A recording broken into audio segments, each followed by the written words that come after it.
Hello.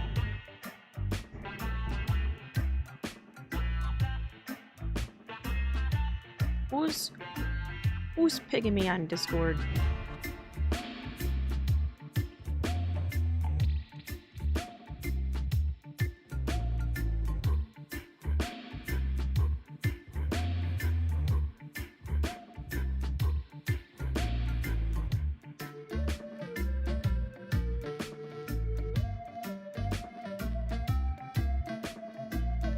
Oh, it's a friend request. Never mind.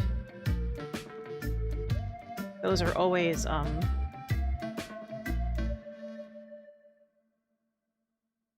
people I definitely don't know. Okay, bye.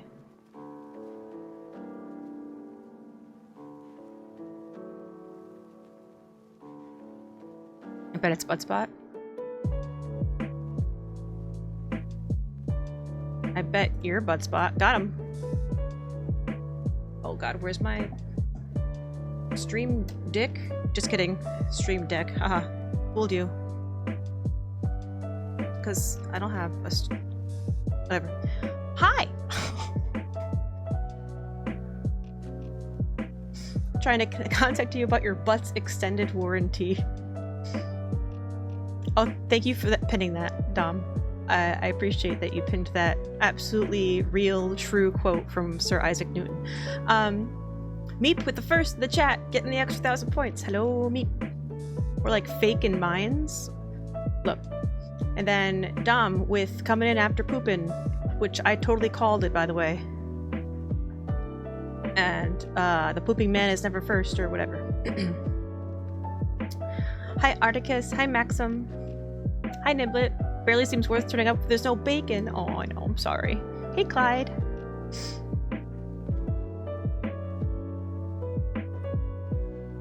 Ori, hi. Bacon pie. No, it's not bacon.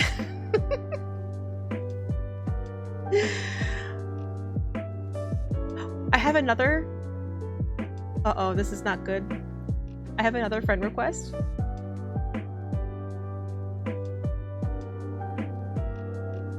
Oh wait. It's Dom. Dom, we're not friends? Ignored! Just kidding. I'll be friends with you, Dom. I thought we were friends already on Discord. I guess we weren't. The truth comes out.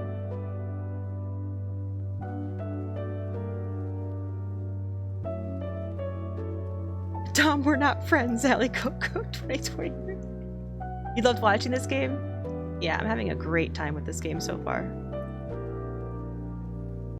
Let's pause that music, because that's not the game. Oh, people going in the hole.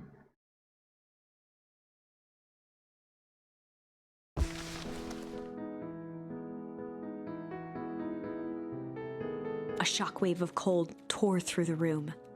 A bitter, unfathomable chill before they could react. This is how it ended last time. For the rest of the end. No, okay. There we are just... Oh, shit. I shouldn't have spammed it so much. Can I... Oh, actually, this is one of the ones I wanted to do. Okay, this is fine. This is fine. This is fine. When we last left our heroes, we got a bad ending, and we died. So, we're going back now because I have another charm to use.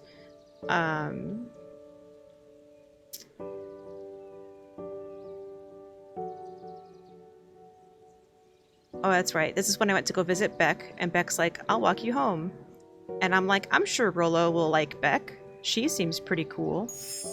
Luca began to respond, but the sky answered for him as the clouds above began to break, revealing patches of star-filled summer night. Moonlight filtered That's what down, I meant by break. shimmering Okay. in the treetops.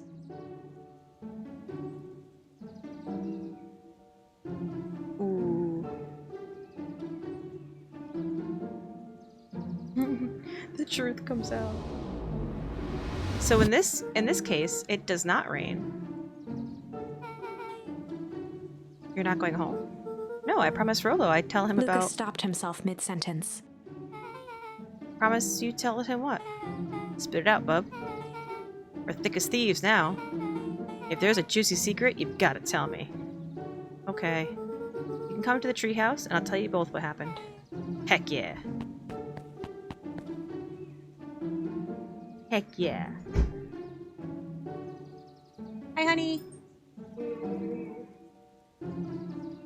So in this timeline, for those who were here last time, in this timeline, I went to visit the fertilizer facility by myself, without Rollo, and I promised Rollo I'd tell him what happened.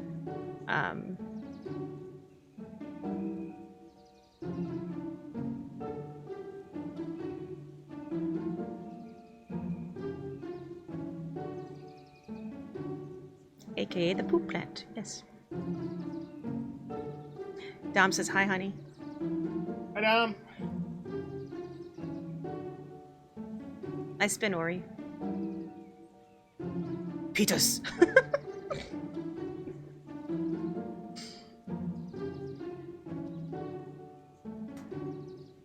Here, can I show you something real quick?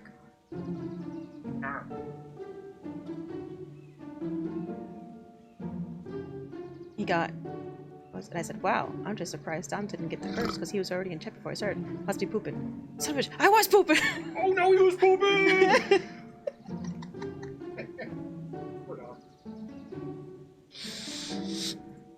What? Okay, dude, look.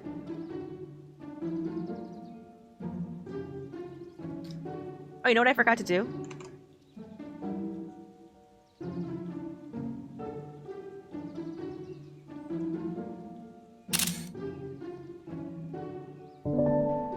That's not a noise. Don't worry about it. I can't even poop. Man can't even poop in his own house. Look at that majestic mane. That's what you get for having bowels. Yeah. Wow. Wowee.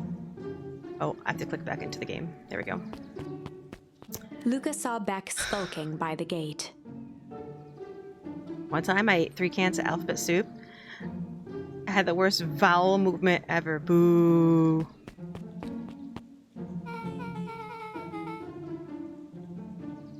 So you're telling me there's nothing mysterious or creepy about this place? It's mostly boring and empty. I refuse to believe that. Big spiked gate, looming mansion, rich reclusive owners. Even smells shady. Beck grabbed the wrought iron bars and shook the gate. Mark my words, you decadent nightmare house. I will reveal your secrets. You will reveal your secrets to me. Oh. What did you do? First of all, I told you so. Second, hide. Oh, that's Harris Valentine. And who is that she's talking to? Shh. I expect you to return that suit in working order. Of course. As long as everything proceeds as planned. There's nothing to worry about. The only thing I'm worried about is what's rightfully mine. If that means making some unsavory alliances, so be it. I couldn't agree more. There comes a time to suspend hostilities. I'll deal with our common threat. Now this is what I was talking about. Beck's voice was an excited whisper. Proper shady stuff. Someone in a suit like that tried to grab me yesterday. Seriously? Shh. You do understand that when all this inevitably fails, I will deny everything. I wouldn't expect any less of you. You just worry about your part in this, and let me handle the rest. I can't wait to see the look on that Rube Kerr's face. Yes, the truth will come to light. I'm still surprised you're so comfortable with the potential collateral damage. There's one thing I've learned, is that change is painful. Wow, I was expecting shady. That's just flat out supervillain talk. If you don't mind me asking, why? Why are you doing all of this? The mysterious figure retracted their mask, hair pushing out from all corners.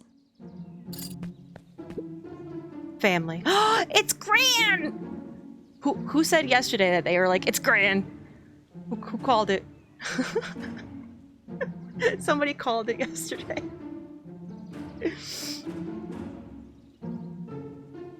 Plenty more where that came from. Oreo, jeez. A chill ran down Luca's spine. His vision blurred.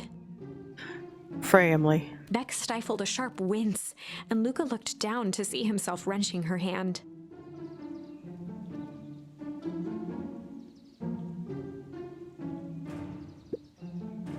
An answer I can certainly respect. Gran tousled her hair back under the face mask. Just remember, keep everything nice and normal until the festival. I don't need lessons in rousing suspicion. Gran gave Eris a curt nod and disappeared into the night.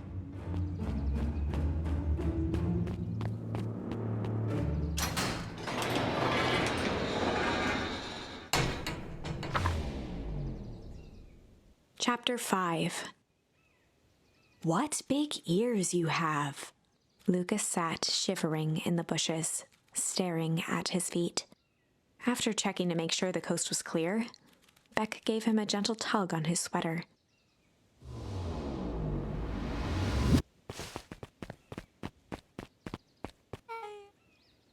So what's wrong? Look like you've seen a ghost. Why were you so scared of that old lady in the hazmat suit? That was my Gran. That was your Gran? Yeah. Okay, well, I'm sure there's a perfectly reasonable explanation for all of this. Let's just get to the treehouse and figure things out there. Lead the way. That means Granny killed us in our first path, all to make her jam. Well, it didn't say we died, technically. It just said, and also there have been more people in those hazmat suits, but so it might not have been her specifically that time. But either way, it just says like that the suit just drags you in, like behind the door, and the door closes, and your journey ends. It doesn't say you die, but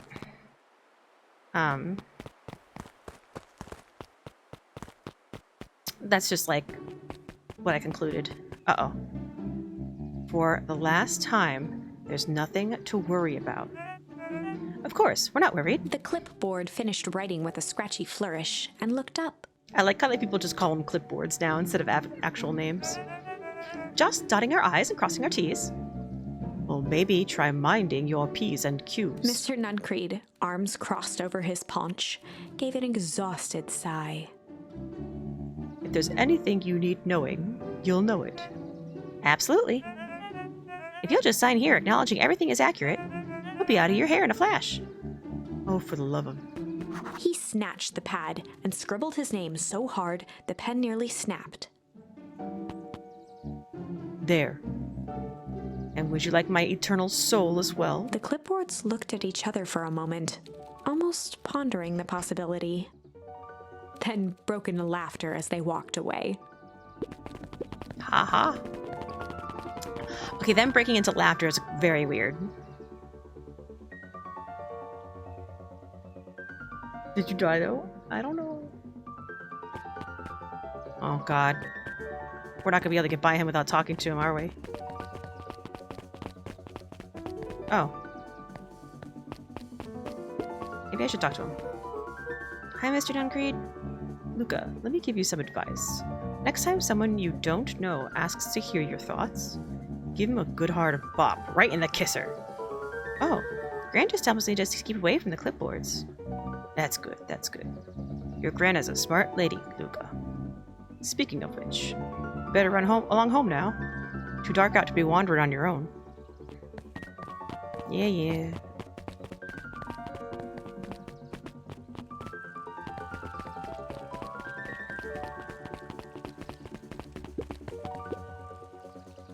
The answers you seek will be revealed to you in due time. The question is, the figure intoned? Are you prepared to live with the truth? Ah, more foreshadowing.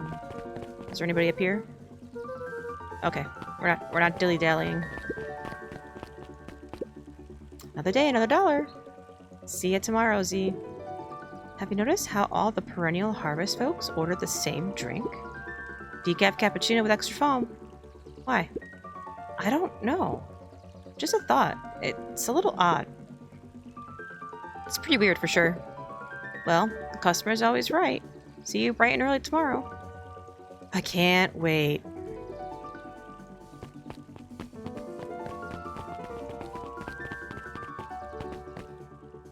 By the way, the customer is not always right. Fuck that bullshit. We all know Beacon Pines is a great town. Okay, I was just checking to see if it did anything different.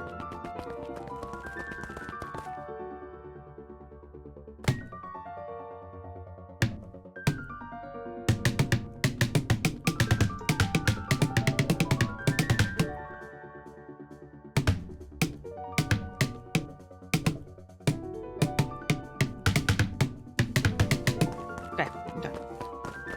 As a customer of this stream, I am offended. Hi, coconuts.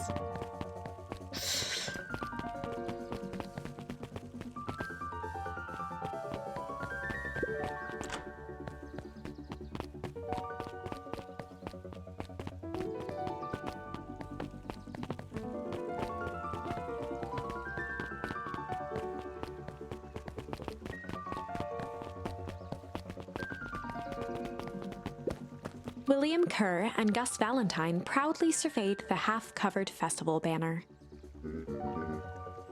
It's all coming together quite nicely. Couldn't have done it without you. The mayor gave a half-hearted shrug. I'm not so sure about that. Nonsense. That reminds me, I wasn't able to thank your sister for her contributions.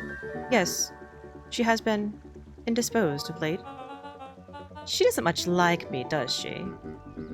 Oh no, that's not it at all. She's just been busy. Of course. Regardless, I would be forever grateful if you could pass my thanks on to her. The History Museum adds a real air of import to the whole affair. And we couldn't very well celebrate the story of Beacon Pines without including the Valentines. My father was a great man. You're darn tootin' he was. Kerr lopped his arm on Gus's shoulder. But I mean the entire Valentine family. Present company included. Can I ask you something, Mr. Kerr? Call me William. Ask away. William, why are you doing all of this? Gosh, I never felt one needed a compelling reason to throw a party. Not just the festival. All of this. There's gotta be 100 down on their luck towns out there. Why is Perennial Harvest so invested in helping Beacon Pines? You know what I love most about the agricultural business? Seeds. Seeds? Yep. Little bundles of potential. With a glimmer in his eye, Kerr gestured grandly toward the horizon. You treat a seed right, nurture it, feed it. and it can grow into something truly special. You see potential here. Undoubtedly, the seed of greatness is already under our feet. All it needs is a little nudge, and the right leadership, of course. Oh. Good night, Mayor Valentine.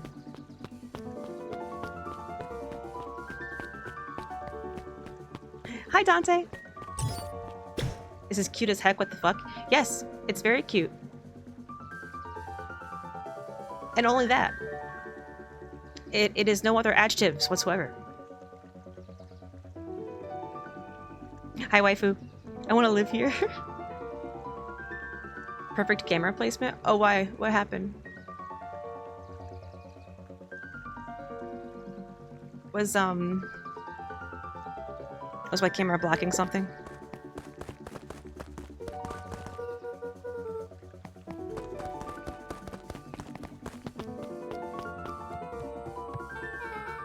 Oh, this is nice. Yeah, the treehouse is just a little further from here. So what's your buddy Rolo like? You were the head of the other dude. Oh. Rolo? He's... Rolo. Not particularly helpful. Sorry, I just never really thought about it. Lots of energy. He's funny, even when he's not trying to be. Things have been tough for his family since the fallow harvest. It's about damn time you tell me what this fallow harvest thingy is. Hi. It's kinda a long story. Hit me with the highlights. Okay. Finally, we're gonna get the details of the fallow harvest, at least somewhat. There used to be a fertilizer company here called Valentine's. They were kind of a big deal. Ooh, big deal fertilizer. It was a big deal to us. Their stuff really worked. Farmers loved it. So Valentine grew and grew. Beacon Pines just pretty much grew around it.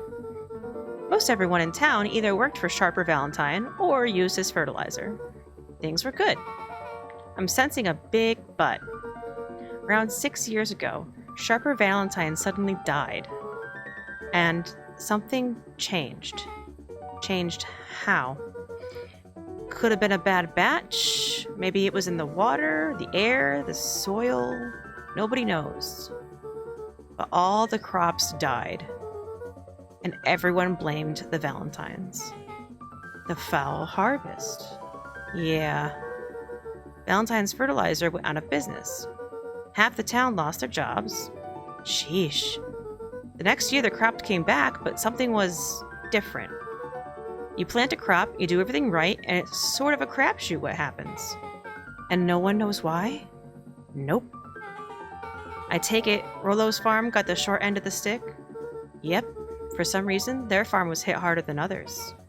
That sucks. Things have gotten better since Perennial Harvest came to town. The Beacon Pines Reborn initiative? Yep. First thing they did was give the town a deep scrub. They even put us up in hotels, one town over for a week while they decontaminated the groundwater. Better get going. The official story, anyway, yeah. Cute as heck, got him. Oh! Freaking meep. But yeah, there was a point in the story yesterday where Rolo was arguing with his sister because she said that he had to do his chores, and he's like, I am sick and tired of pulling up carrots. I just keep pulling up rotten carrot after rotten carrot, and when it's not rotten, it's so small it's not even worth eating. And it was like, that doesn't sound good.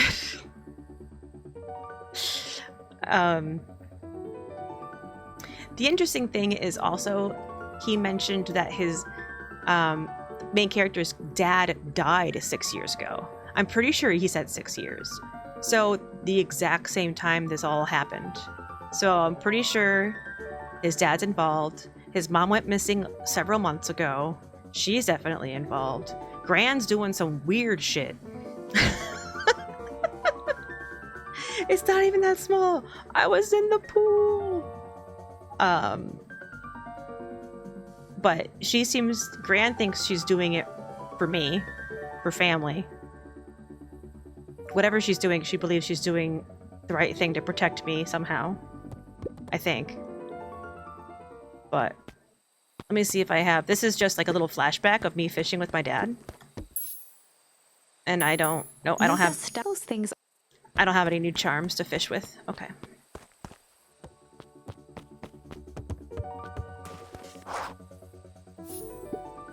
It's about time.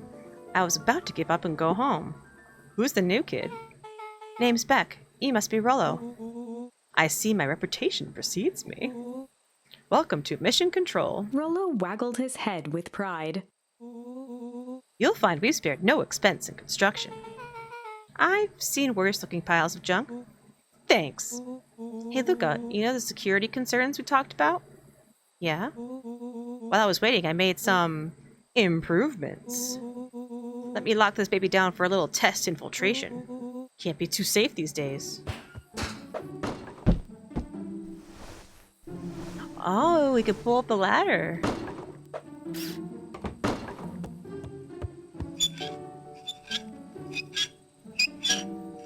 Is that also... I wonder if that's a car door. And that's like... He's like turning the window.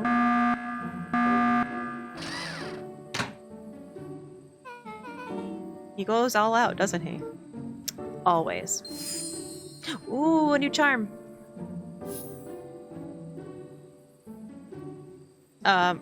Okay. What are we supposed to do? Oh, throw this at it? Oh, that was... Damn it.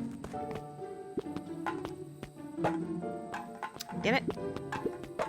There we go. Oh god, there's more.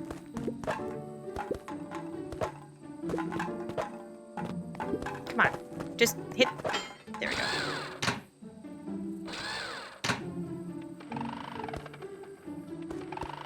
Really, Rollo? When did you have time to do all this?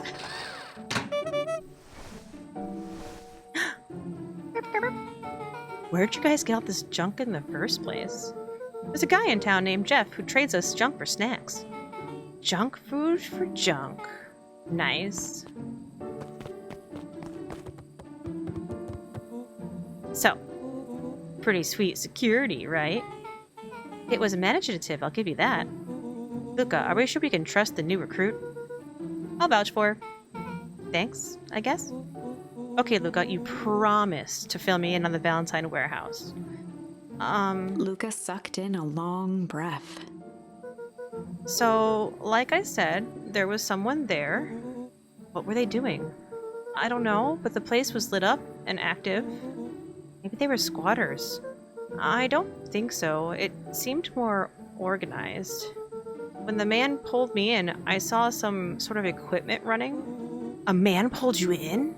Yeah, but I got away. You kept saying it was a man. They were wearing a mask, right? Yeah.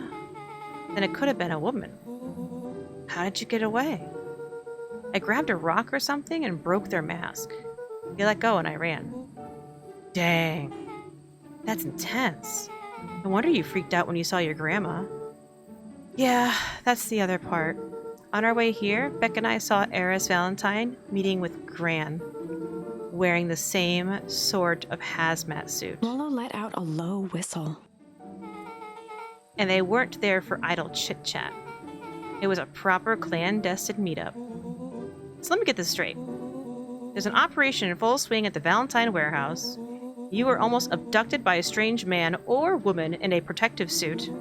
And then you saw your Gran in the same suit talking to Eris Valentine. Pretty much.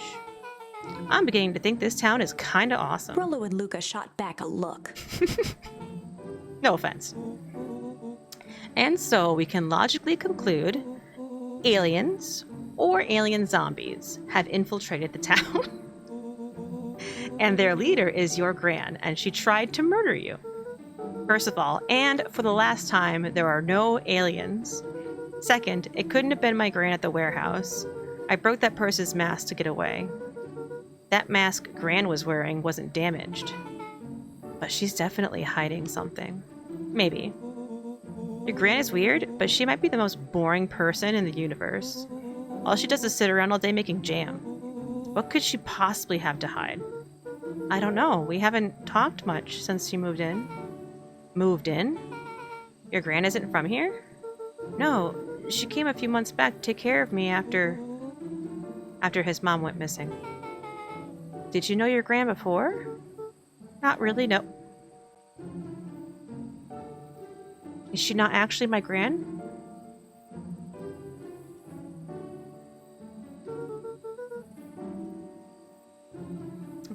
It had been years since I'd seen her.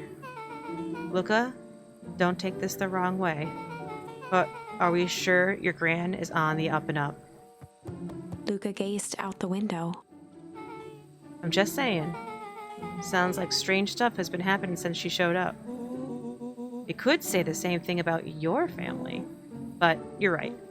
Luca, your gran is hiding something. And Pa always said folks only bury stuff worth digging up. We need to investigate your house. If my gran is really hiding something, don't you think I would have noticed by now? That's kind of the whole point of hiding something. Guess you're right. Gran's been leaving the house for hours at a time this week. I'll call you tomorrow when the coast is clear. We can start getting to the bottom of this. I'm always game for a good snoop. You can count me in. Chapter 6. Oh. Secret Lair. Secret lair. Summer forged ahead, but the nights only seemed to grow colder. Luca walked home slowly under the pale starlight, cautious to avoid any more surprises lurking in the shadows. Reaching home, he slipped quietly into bed, half dreading what they might discover the next day.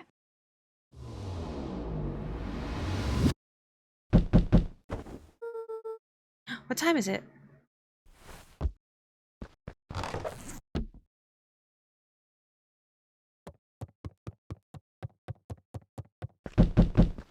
Just checking if there's anything to interact with before I go to the door. Sorry. Oh. They're not knocking my door. They're knocking on the front door?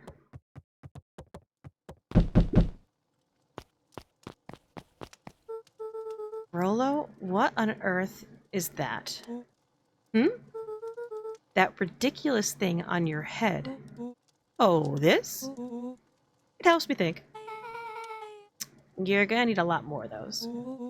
Joke all you want. We'll see who's laughing when I crack this case wide open. Ghost is clear? Yep, whatever she's been up to this week, it's been keeping her busy most of the day. Very well. The game is afoot.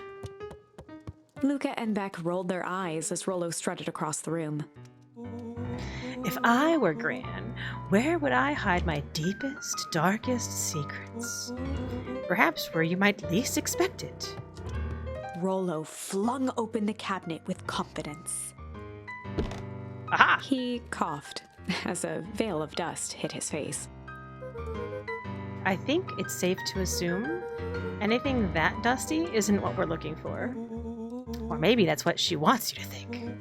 Then again, any good detective knows not to trust their first hunch. First hunches are for suckers. Oh my God. Eureka! She lit a fire in order to burn the evidence. She keeps the fire going every day, Rolo. Drat, maybe already too late. Just think of the mounds of documents lost to ash. Okay. I'm gonna stop you right there. Can we just think for a moment? Luca, is there anywhere your Gran doesn't want you to go? Yeah. The closet upstairs. So maybe it stands to reason that we should check there first? No dice. It's locked. Well, well, well. Look who stands to reason now. And I have no idea where the key is. If it really is important, she probably keeps it with her. Anywhere else? She has her berry bushes? Who has ever thought, I'm going to take this important thing and huck it in a bush? True.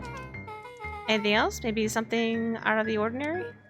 Well, she is always worried I'll break her fancy dishware in the kitchen. But it doesn't matter anyway, I can't reach the latch. A look of realization crept onto Luca's face. All three kids snapped to glance at each other, then sprinted in turn toward the kitchen. Hi, Milky. A shrinkage exchange? Yes. Alright, Rollo. This is your time to shine. Ah, yes. You've called upon my expert detective skills. And now I shall proceed with... Before he could finish, Luca scrambled up Rollo's back. Hey, this isn't my idea of detective work. Every squad needs a good lockpick. And every good lockpick needs a good sturdy head to sit on. This is beneath my standing. Stop complaining and hold still. Got it. The three crowded around the hutch to peer in. With the glass doors opened, a perfect porcelain display gleamed in front of them. Their eyes searched for anything amiss. But the only distinct feature was its impeccability. Well, that was anticlimactic. Yeah. I don't really know what we were expecting. Like, oh hey, let me just yank on this random teacup and... As Beck pulled on one of the teacups, it slanted forward with a hollow click. The entire hutch began to rustle and slide under its own power. Seems like your gran has been doing some remodeling. Dude, only 2 types people have secret lairs. Evil masterminds and superheroes. So which one do we think she is? We're about to find out.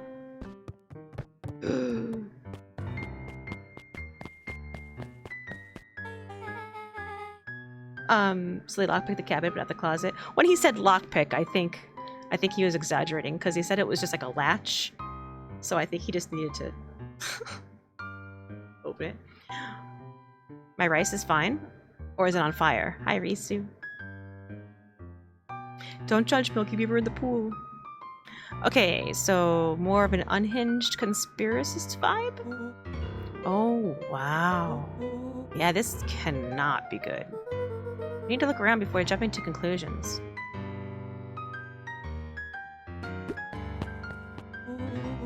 What do we have here? Barrels marked caution, explosive. And jam jars? That's enough jam to feed the whole town. What kind of incendiary jam is your Gram making? Gran's been making bombs. Holy fuck. She wouldn't have had me walk around town delivering bombs. Oh, yes, she would. Right? Only one way to find out. Rollo casually spun open a lid and dipped his finger in the jam. Huckleberries. He smacked his lips. Hint of brown sugar. And ink? What? Rollo plunged his hand in the jar, fishing out a soggy slip of paper. Aha! Rollo offered the slimy note to Luca and licked his fingers clean. It's addressed to Mrs. Fratelli. A grand jam gram?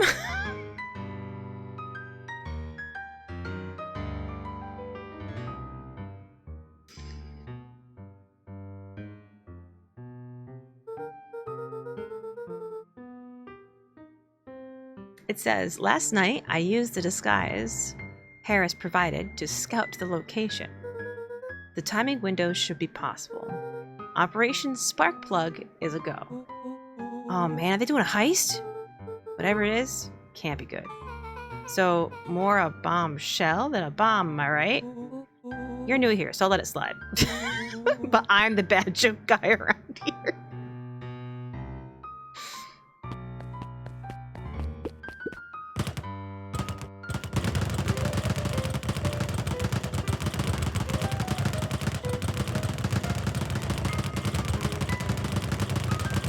Yes. Something else to beat up.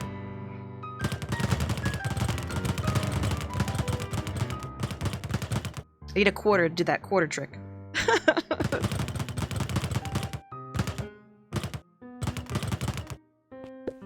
Man, no achievement though.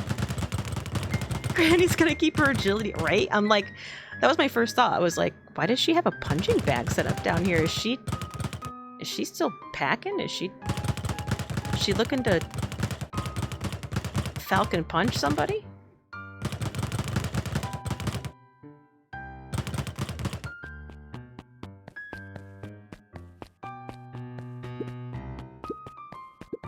Luca jostled each cabinet drawer in turn.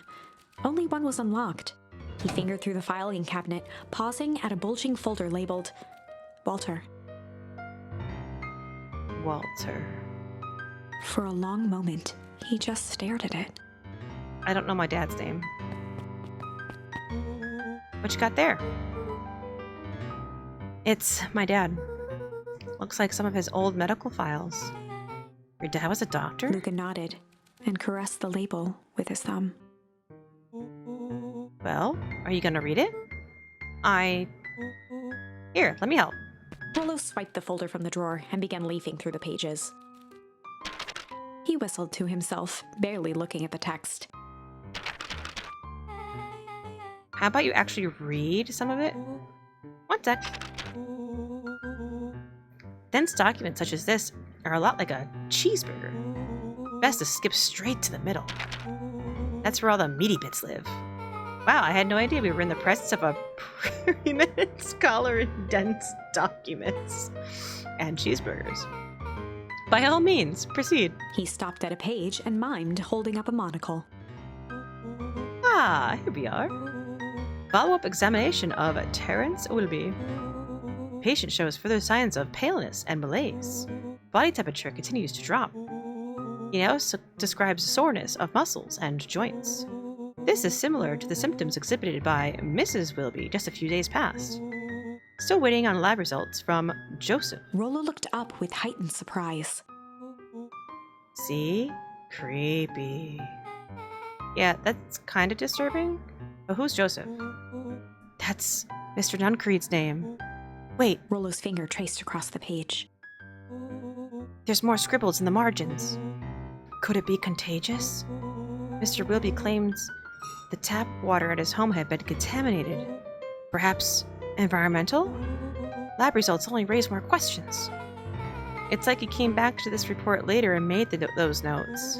So it might be related to something else. Rollo scanned through several more pages. Here, the writing looks shaky. I just couldn't help her. This disease, or whatever it is, progresses so fast. And with his wife's passing, Terrence's condition follows close behind, exacerbated by the loss. Enough is enough. I need to take matters into my own hands. Luca, staring blankly at the cabinet this whole time, spoke softly. What does it say next? Rollo rustled the folder, trying to loose more pages. That's where it ends. What? There has to be more. Luca frantically shoved the remaining cabinet folders, trying to find another labeled Walter. Luca, I think that's the only one. It's alphabetical, see? Wait, what did he mean by enough is enough? How did he take matters into his own hands? This is bullshit! Luca slammed the drawer shut.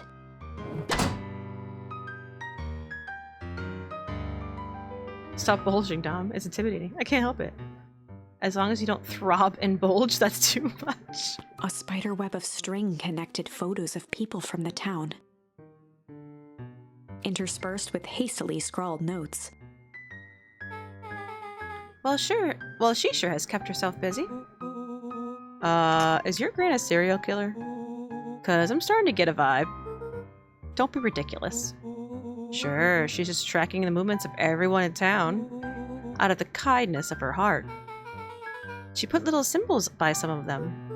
Yeah, Mr. Nuncreed has a check mark. The clipboards are all inside a big circle. My mom's are both on here, both with question marks. Gus Valentine has a question mark. Harris has a question mark that's been crossed out. Mr. Kerr has a bullseye. The killer has chosen her next victim. We don't know what any of this means. Whatever it means, it's probably not good.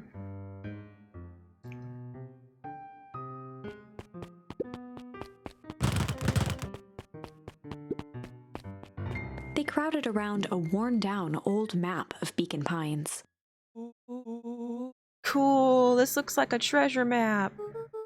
Not every old map is a treasure map, Rollo. Yeah, but every treasure map is an old map. Can't fault that logic. Look, there's even a pathway drawn on it. It starts at the entrance to town. And if we follow it, Rollo carefully traced the path with his finger. it leads right to... He jabbed down at the end point. Town Square? That's the fountain in the middle of town. What a weird place to hide treasure. Rollo, that doesn't look like treasure to me. The end of the path in that map has the same symbol as those explosives over there. So it's not hiding treasure. Real bummer.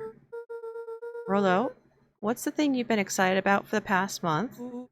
The festival. Gulp. Did you just say gulp? This feels like a gulp kind of situation. Everyone will be gathered near the center of town. She's gonna blow up the festival? Not if we stop her. What was that? Luca looked up from the map. What was what? No, I heard it too. That was the front door. Which means someone just shut the door. Which means someone's upstairs. Shh, quiet. Hit the lights. Beck flicked off the light, and they became statues in the dark. Overhead, creaking floorboards bent under slow, deliberate steps. The kids looked up, the tilt of their necks following each footfall.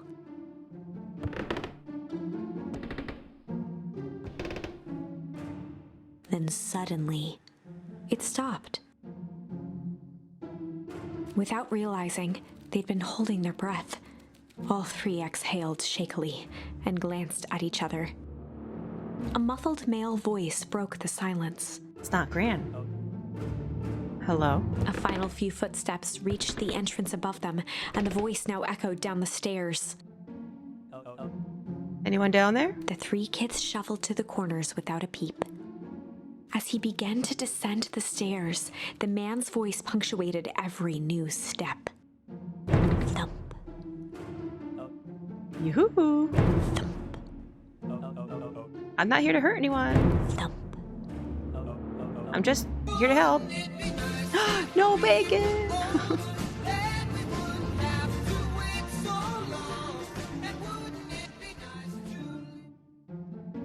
No bacon, why?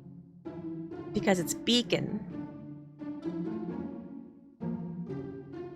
Thank you for heckin' 24 months, Jax. 2 whole years. No, Beacon is in New York.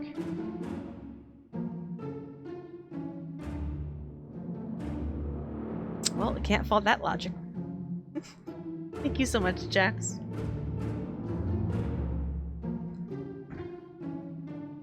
I will drink to celebrate your 24 months. Just Thump. At the bottom step, the man paused, squinting to search the room for signs of life. huh. Guess it's nothing. Rollo shifted suddenly. Luca gave him an intense, chastising look and whispered through clenched teeth. Rollo, don't. It was too late. Rollo was already inching toward the stairway. He screeched as he charged toward the shadowy figure. What are you doing, Rollo?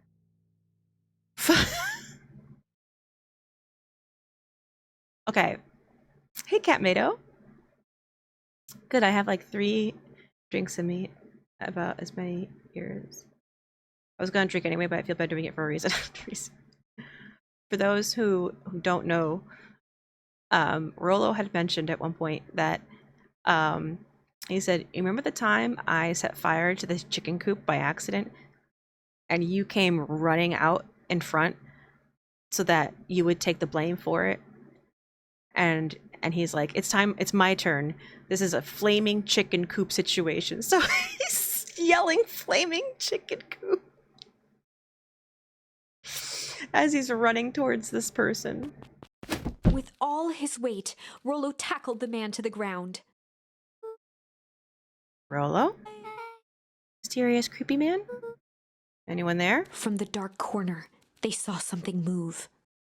Well, I didn't know if I had it in me. There's only one way to find out. Holy crap, Rollo, that was awesome. Wait, did you just kill that person? Luca scrambled to the hunched figure on the ground. Pressing his fingers to the man's neck, he sighed with relief. You sure clobbered him good, Rollo. He's knocked out cold. As Beck flicked back on the light, Luca and Rollo both gasped in stereo. Mr. Tolliver! Chapter 7. The Interrogation of Hiram Tolliver. Stand back, I'm a doctor. Still unconscious, Mr. Tolliver slumped heavily in a shoddy old chair. His hands were bound with rope, his feet tied with some loose string. The kids huddled in a circle, discussing their plan. One thing was certain, they couldn't just let Mr. Tolliver go. They needed to know what he was doing in Luca's house. After some deliberation, it was decided. Good cop. Chill cop.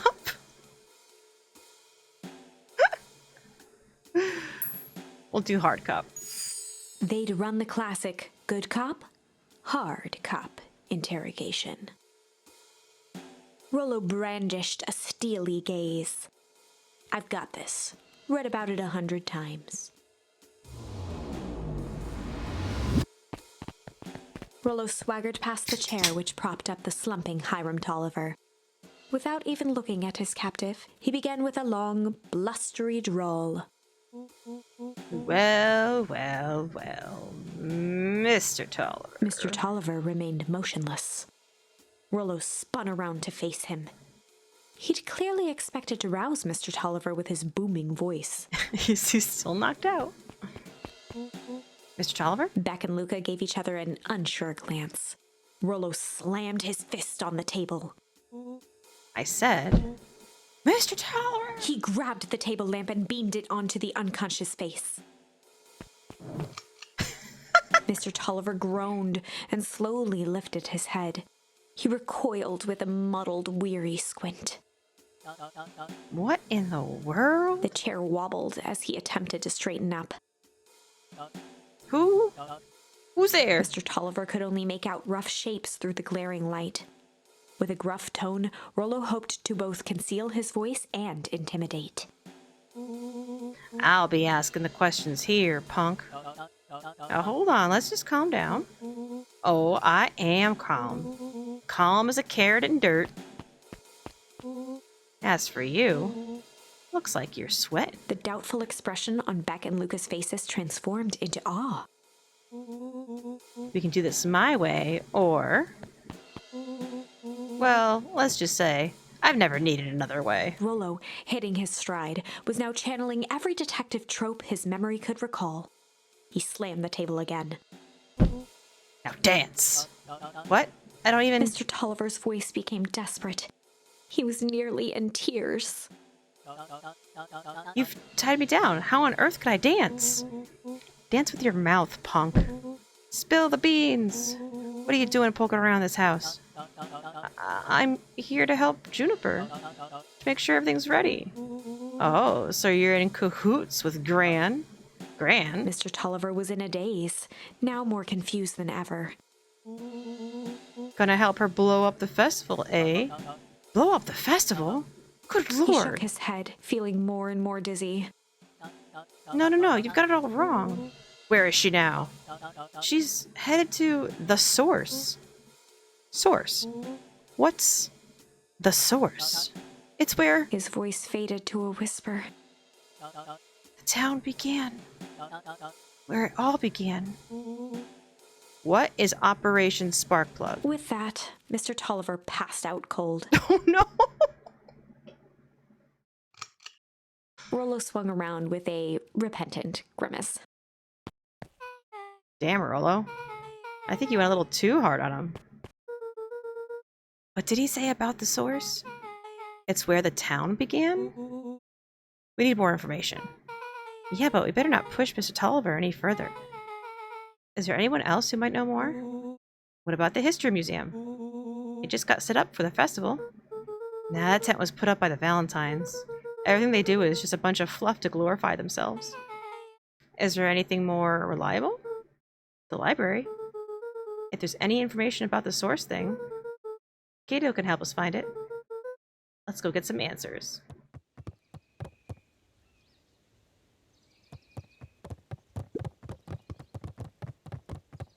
I can't talk to him.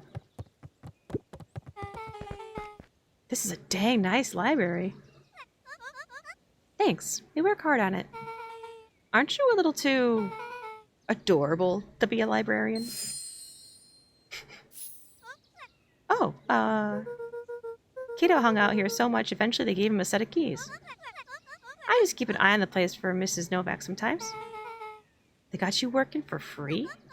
It's quiet, and I get access to all the books I can read. What more could a person want? Fair enough. What can I do for you all? We need a favor. I already told you in Rolo. I can't put you any higher on the wait list for the next Hank Atomic. And if you're here with more candy, I'll have you know that I can't be bought. Call it a personal code of conscience. Actually, we're looking to do some research. Now you're speaking my language. What are you looking for? That's the thing, we sorta don't know. What do you got on the history of the town? There's the county record archives. What's in those? Births, deaths, newspaper clippings, stuff like that. Pretty boring reading. They do go all the way back to when the town was founded. Great, we'll start there. Chapter 8. 6 feet under, 3 towns over. The kids spent the rest of the afternoon combing through dusty piles of old county records, desperately searching for anything that could help them make sense of Mr. Tolliver's cryptic utterance. Luca tried to shake the thought of Gran's basement, but his focus wavered.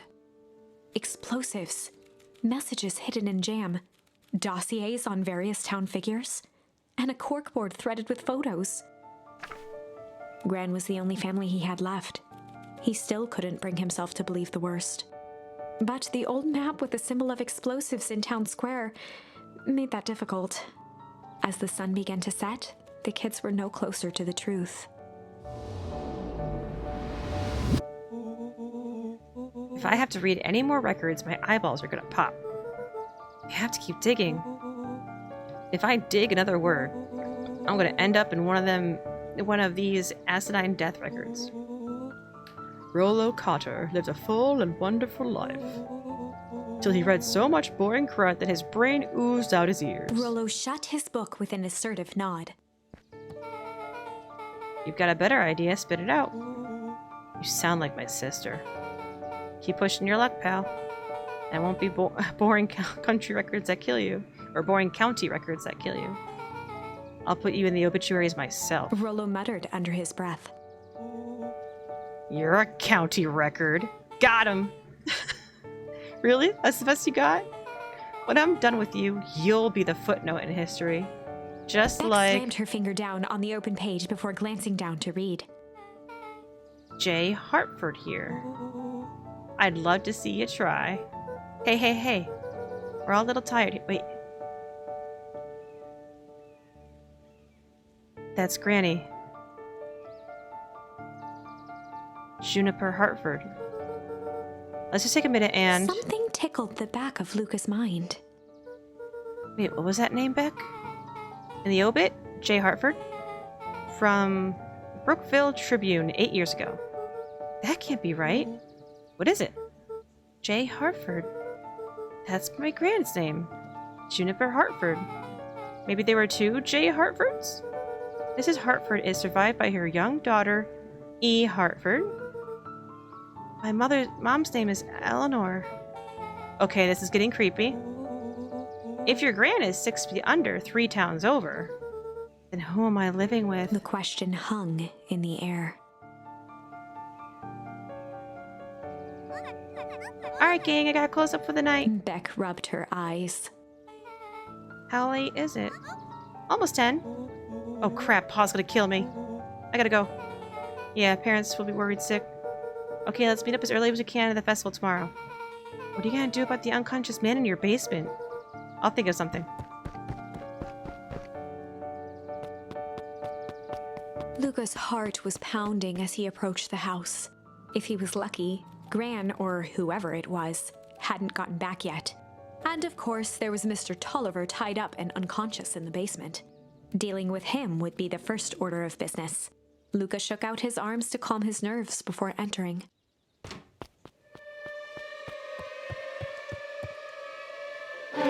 He held perfectly still, tempering his breath, and listened closely. She was asleep. His only hope was that she hadn't found Mr. Tolliver before dozing off.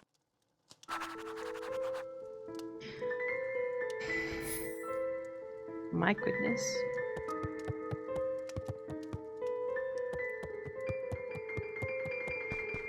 We left this open and everything.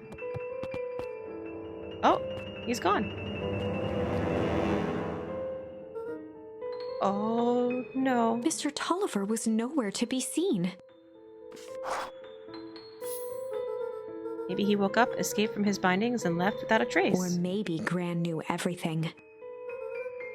What do I do? Luca's hungry stomach groaned. Not realizing it, he'd gone the entire day without eating. Okay, I can figure this out. I just need a little brain food. Luca rushed over to the pile of jam jars, unscrewed one, and shoveled a handful into his mouth. Is it jam? Or is it bomb jam? He flipped the lid to read the label. Mr. Nuncreed, hee. Okay, now I can think. So if Gran knows who tied up Mr. Tolliver, I'm screwed. If she doesn't know, then I need to play it cool. I guess the only option is to go to bed and act if nothing is wrong. Gran will think Mr. Tolliver will finish what he was sent to do and left when he was done. Go to sleep. I guess it's time to tie up the Gran. I thought he was gonna, like, eat explosive jam. Wait.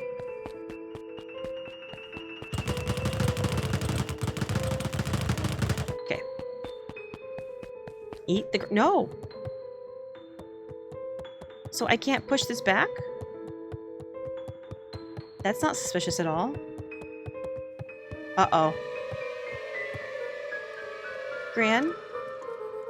Okay. Stick to the plan. Go to bed. Play it cool. As Luca climbed the final stair, the emotion of the day dragged heavily on him. With each consecutive step, his legs weakened. His stride began to falter. He tried to grab for the railing to steady himself. Something was wrong. The jam. Come on, legs, just a few more steps. Luca groaned and tried to move. His limbs might as well have been bolted to the ground. Through numb lips, he mumbled just before falling asleep. The germ?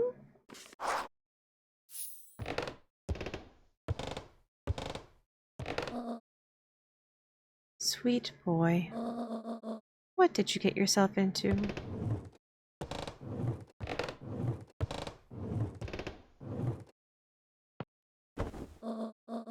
Rest now. Let me handle everything.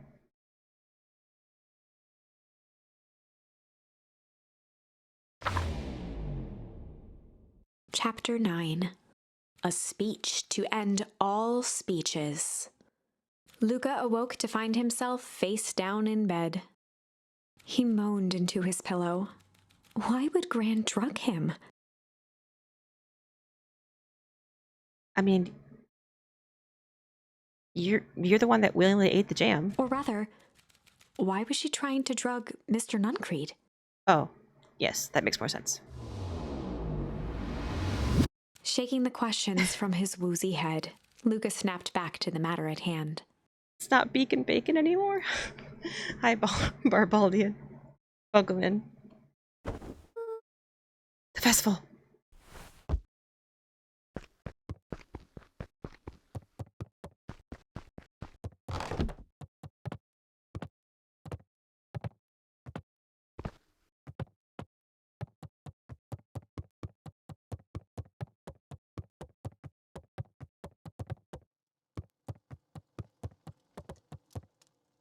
This is still just wide open? Okay.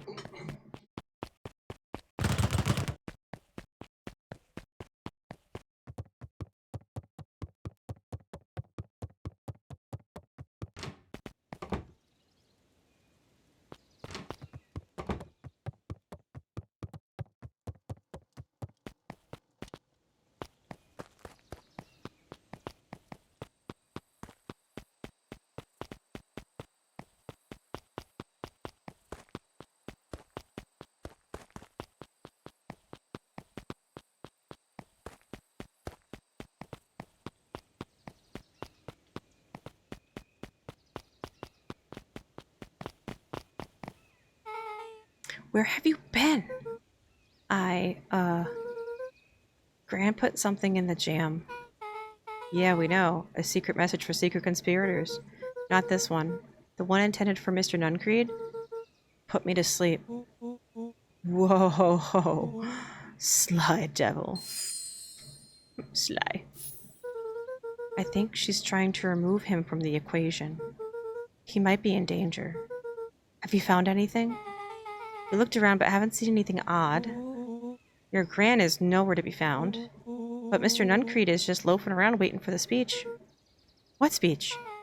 Mayor Gus just got up to the podium. Everyone is gathering at the stage. Let's get moving.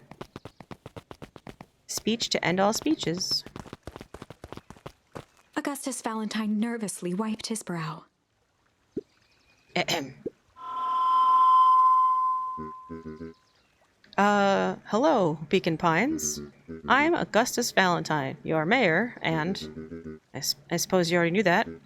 Oh yes, before we get started, I just wanted to take a moment to recognize someone who couldn't be here today.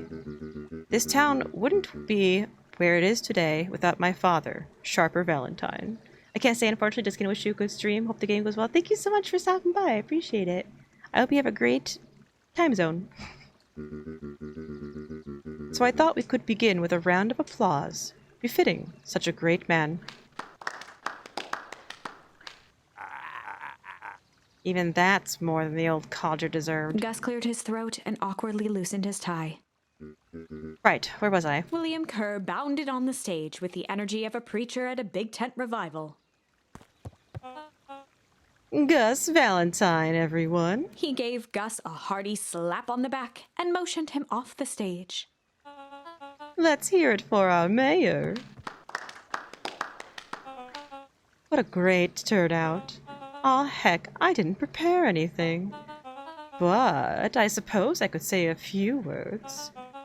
Would be a shame to waste such a beautiful podium. Mr. Kerr pulled a thick stack of note cards out from his vest.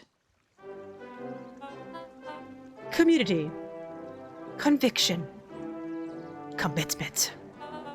These are the things we celebrate at Perennial Harvest. For us, these are the pillars of the bridge to a better tomorrow. But I think it's time to add a new pillar. Change. Change is a powerful thing. It's inexorable, unavoidable, and undeniable.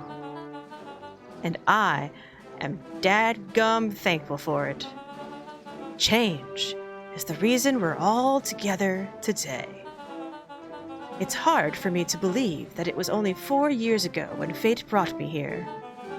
A simple business trip which brought me to a small town which would change my life forever. Mr. Kerr took a moment to survey the crowd. You know what? He wiped away a single tear. From the second I set foot in Beacon Pines, something about this place has held me captive. You see, change represents opportunity. It represents potential. It was change that helped me recognize the potential of this place. To see that the people of this great town, despite suffering great loss, still held on to the thing that made them special. He thumped the podium to emphasize each word. Community. Conviction. Commitment. Change. Mr. Kerr nodded confidently, biting his lip. The crowd was silent, in rapt attention. Fate made a perfect match that day. Nothing is more important to you all than community. And Perennial Harvest is a community first and foremost. Mr. Kerr methodically made eye contact with each section of the crowd. The only way you made it through the foul harvest was an unshakable conviction. A conviction that a better tomorrow was just over the horizon. Perennial Harvest was founded on the conviction that we are the horizon. This festival is a symbol of our commitment to each other. His voice began to build to a crescendo. We now walk hand in hand into a future that we will shape, together. I just want to be like the guy from Elden Ring. Together! And that is what change is all about. Grabbing the future by the scruff of the neck and making things happen. Change is a choice. I am tickled pink that we will all be making that choice together. How great is that? Just imagine what we can accomplish. There it is. What was that? The crowd began to look around nervously. Don't worry, a little thunder isn't going to ruin this day. Everyone remain calm. Mr. Kerr quickly flicked through his note cards. Where was I? Through all my travels, I have learned one true thing. One always reaps what they sow. We all have planted a lot of good in this town. And so, it is with a happy heart that I can proclaim He raised his hands up to the heavens. our harvest awaits!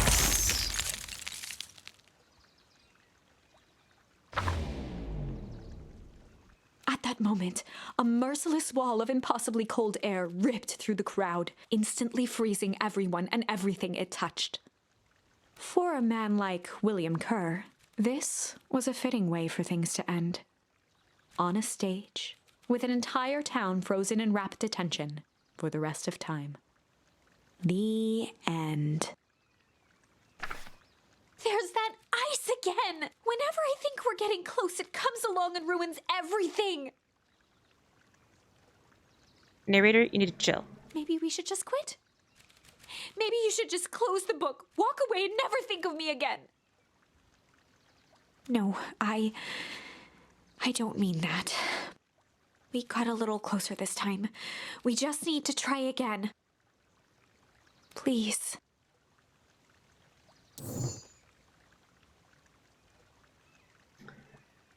All right.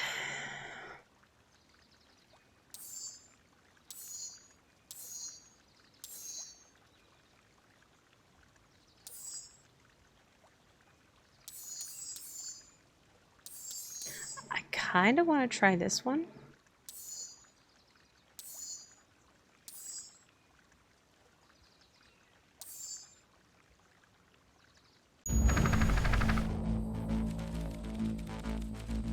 So, in this branch, we splashed some goo on the town bully and it changed his face. And suddenly there were like a bunch of clipboards chasing him. And so now we're on top of our treehouse and Kerr is there. Oh yeah, the bully's name is Iggy. And so, the first option I did was fight, and that didn't go over well. So let's see what flight does. Luca drew himself up and decided to take the only option they had left. Flight. He squinted down the barrel of the mission control defense cannon, aiming it through an opening in the dense tree branches. This is what I thought he was going to use it for to begin with.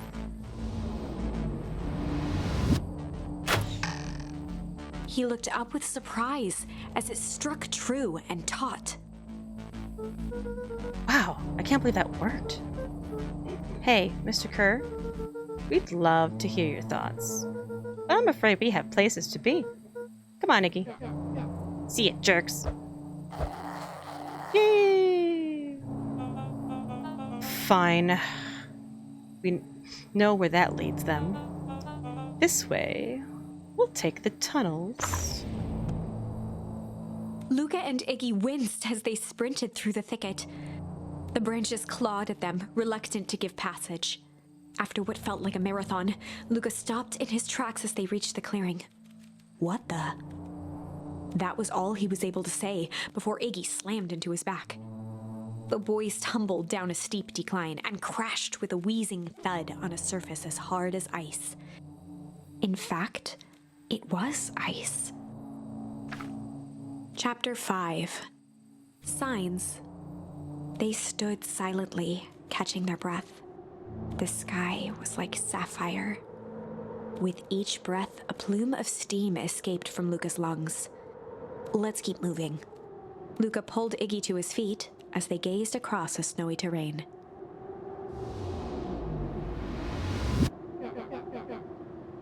That was actually pretty badass. Uh-huh.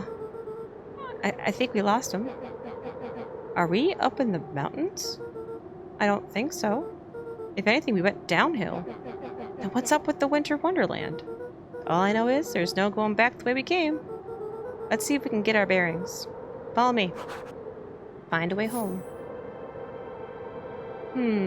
So now I'm wondering if in this timeline we were outside the radius of, like, the freeze that's been giving us the bad ending or something? Or if this is an area...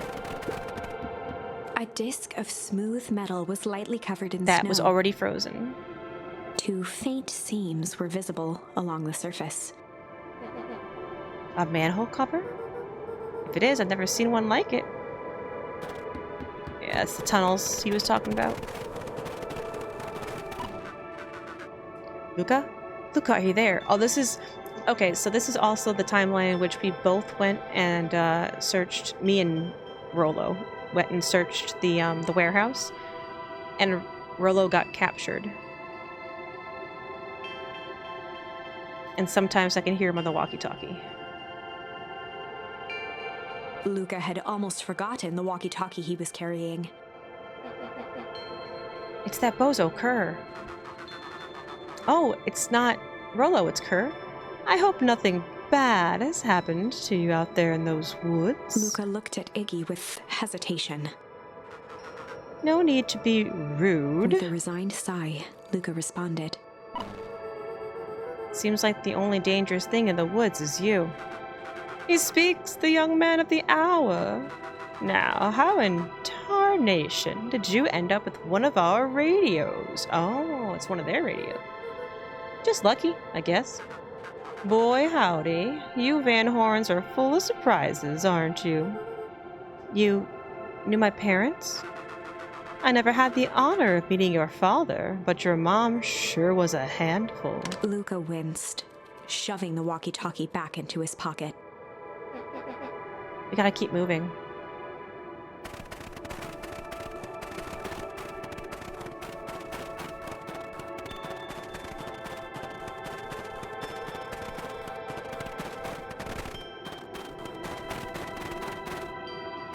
Uh-oh. What's the readout? Sitting just above 258 Kelvin. That's down a bit from last time. Should we report this, Mr. Kerr? Still within safe ranges. It may be spreading, but it's under control for now. Even a small nudge in the equilibrium could cause a cascade. Dude, relax. Just a few more sites to hit before we can punch out. Let's get this over with.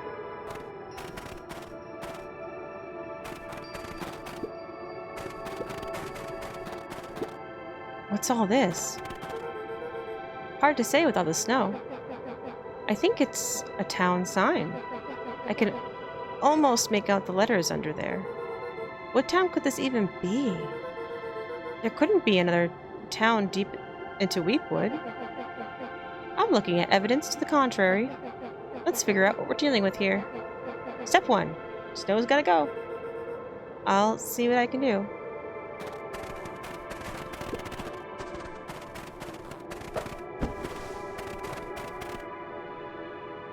The boys stared in disbelief at the sign that now clearly read, "Welcome to Beacon Pines."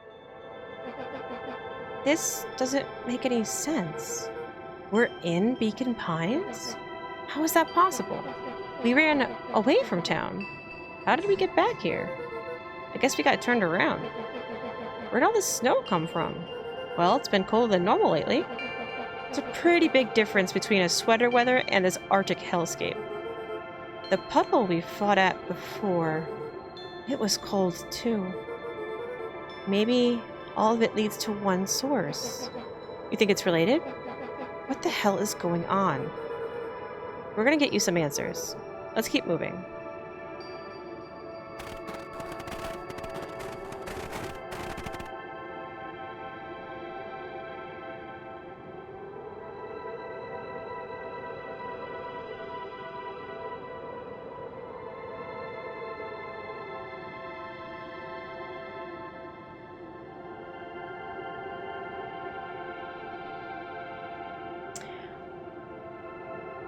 Remember when they said they set us up in hotels for a month while they cleaned out the town?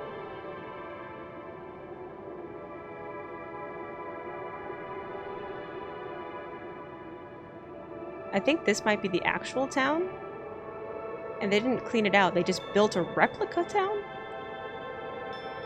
Either that, or there were multiple Beacon Pines beforehand as well, and each one has been set up as an experiment of some kind.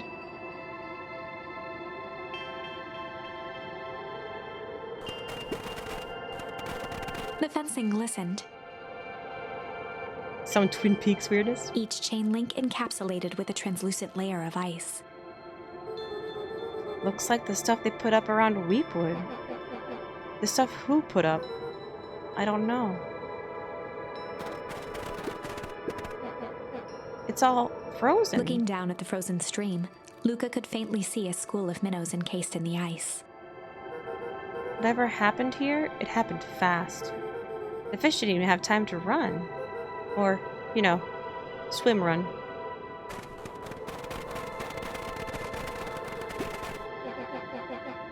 This stuff look familiar to you? Looks like the barrel near the puddle I, shoved me into. Yeah.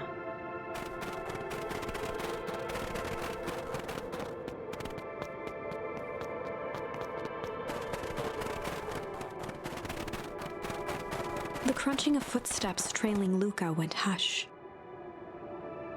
He looked back to see Iggy's face twisted with confusion. Everyone's gone. What? There's nothing here but more snow. There must be an explanation for all of this. We have to keep looking. You can look all you want. I quit. Iggy, we have to keep going. You don't get it, do you? This isn't one of your pathetic Hank Atomic stories. We aren't going to save the day. We aren't even going to save ourselves. My face is mangled. The town is destroyed, and everyone we've ever known is gone. We don't know that. We can't just quit. Do whatever you want. I'm done. Wah. Iggy, it's gonna be okay. Luca peered upward at the darkening sky. He let out a long, foggy breath. Faintly, Iggy began to cry. Seeing Iggy in such a pathetic state gave Luca a sense of compassion, and more than a little guilt. It is getting pretty late, I think. Probably not a great idea to stumble around in the dark anyway. Luca allowed himself to collapse next to Iggy. Let's just rest for a bit. The boys huddled together for warmth and comfort. If not for exhaustion, their minds would be racing, trying to make sense of the events of the day. As it was, all they had energy for was to sit in silence, numb.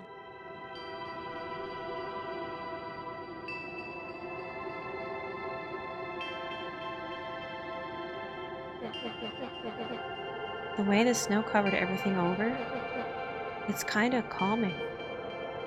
Yeah. I haven't had the time to say it, but thanks. Huh? For getting us away from those creeps. I sort of froze up back there.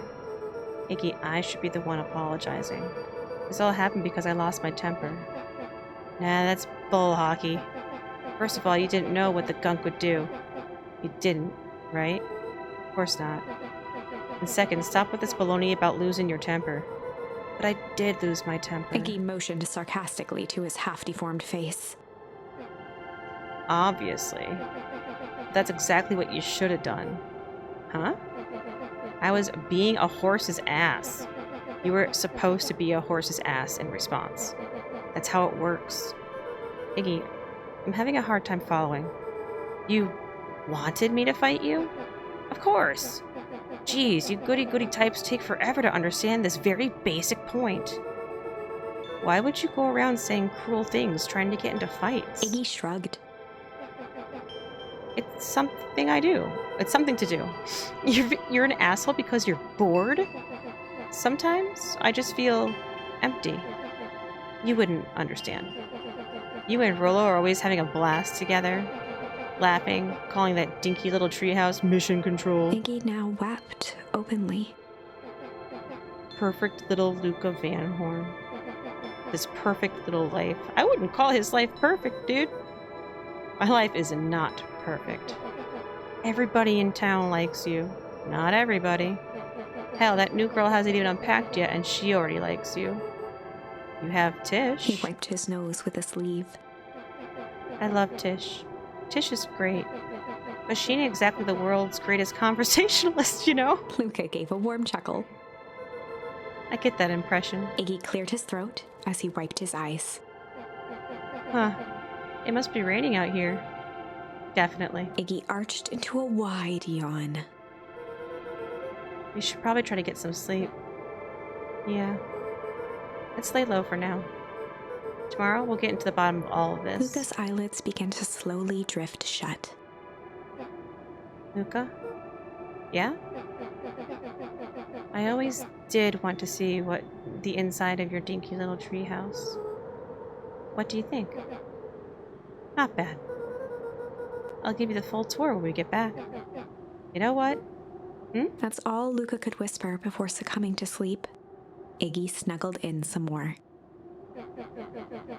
When it comes to worst days of my entire life, this one wasn't half bad.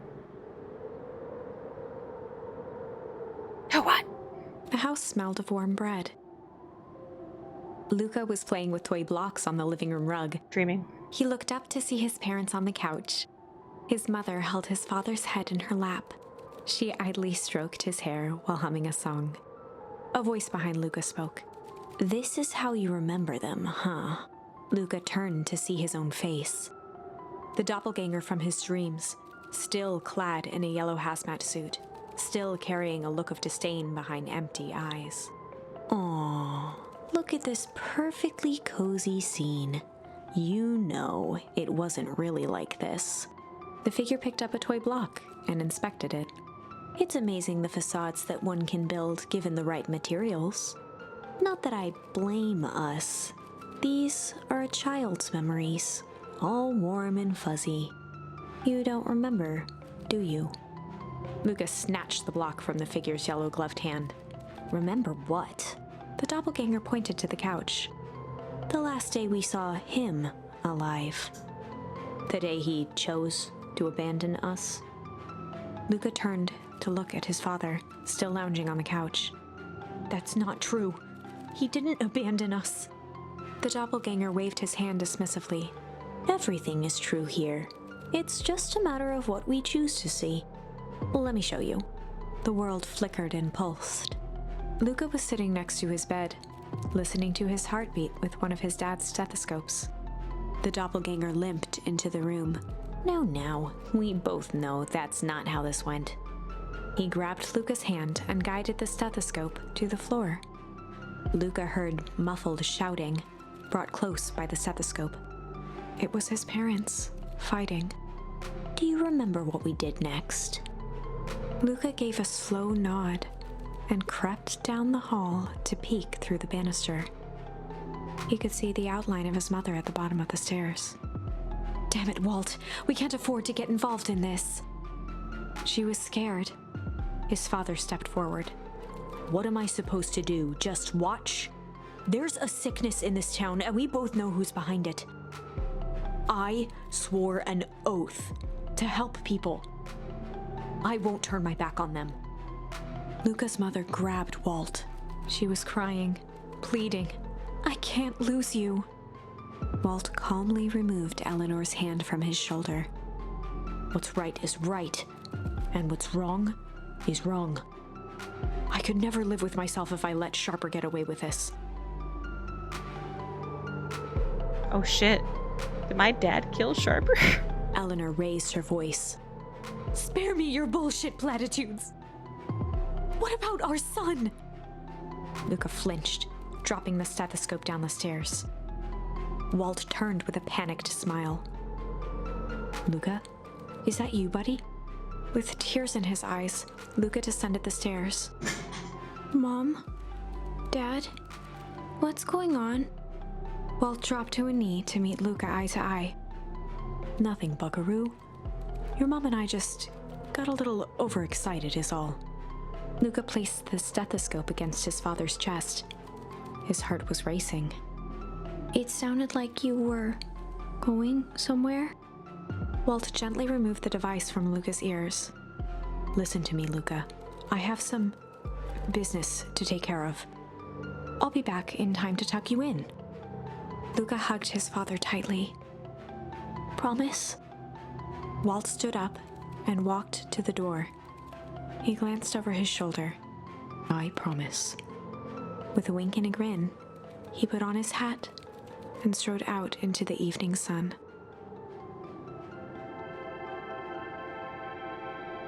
A figure approached soundlessly from the foggy snowfall. It stood above them, lingering in contemplation. Slowly raising one hand above Iggy, it snapped out 2 brisk raps on his head. From a deep slumber, Iggy sprang up defensively.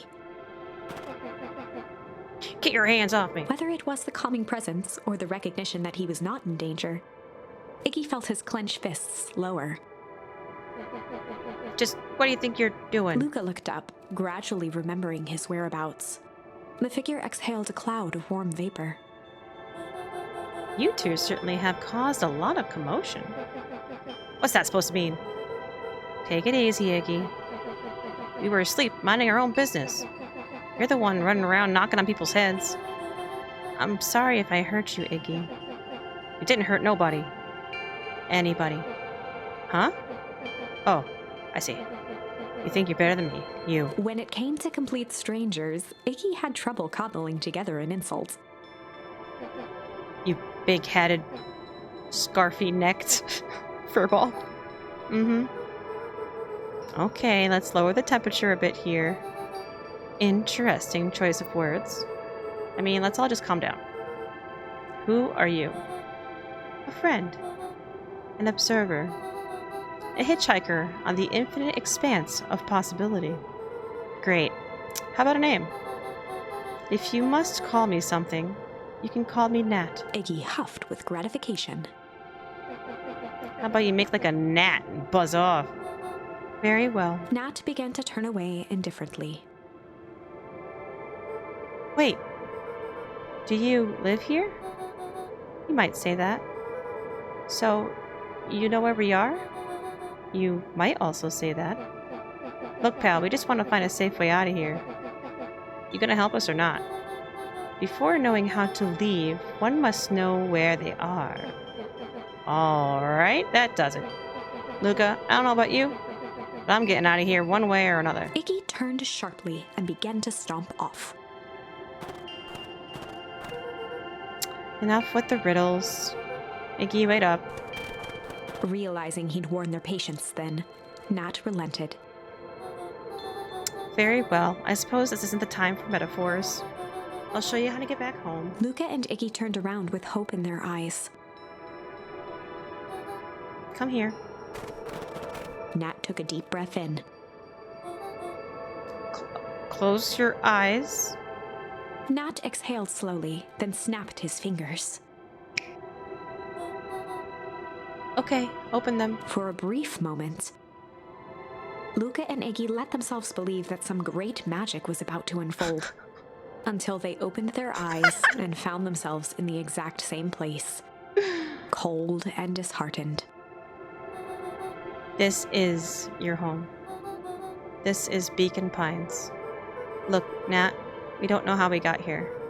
Maybe we stumbled through some time travel gate in Weepwood, or we teleported to some alternate universe, or this is all just some kind of cruel experiment by Kerr and his goons. But this is not our home. You're inching closer to the truth. Alas, the reality is much less fanciful. Just give it to us straight. So be it. As I said, this is Beacon Pines. The original, true Beacon Pines. I thought so.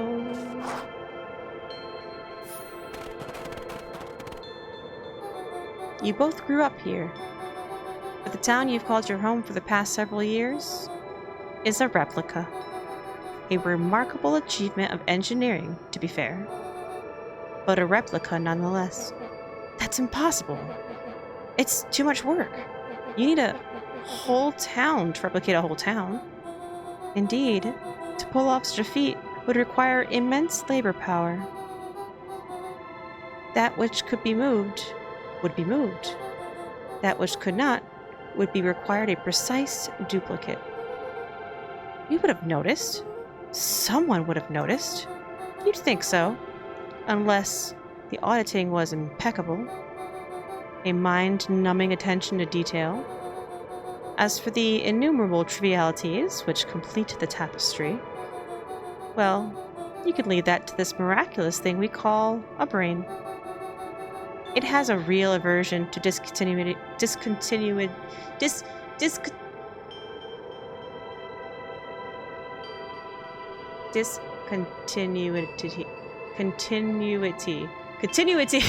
Disco.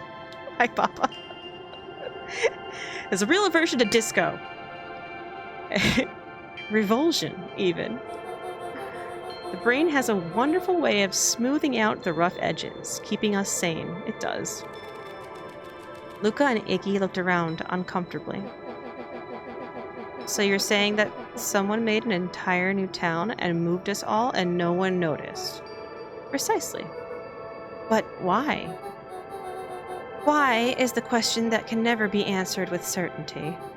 The best one can do is to uncover... Nat narrowed his eyes, furrowed his brow, and uttered, the source. Why'd you say the source like that? Why, indeed. Luca began to laugh uncomfortably. It's all ridiculous. There's no way they He could. looked down at his feet. His eyes started back and forth in contemplation. But with a sudden pain, a thought struck him. If this really is home... He sprinted off into the pale distance.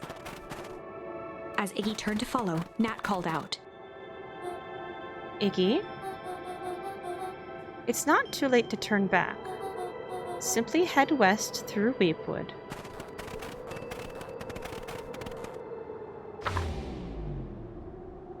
Chapter 6.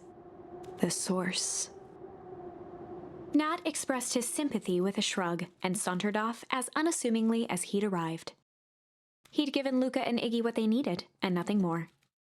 As Luca sprinted across the snow, the events of the past few days became clearer, pieces to a larger puzzle. Rollo said he was underground somewhere, captured. Mr. Kerr tried to cover it up with lies. The clipboards were hell-bent on capturing Iggy. It all seemed to point to Perennial Harvest. But right now, there was one thing that Luca needed to know.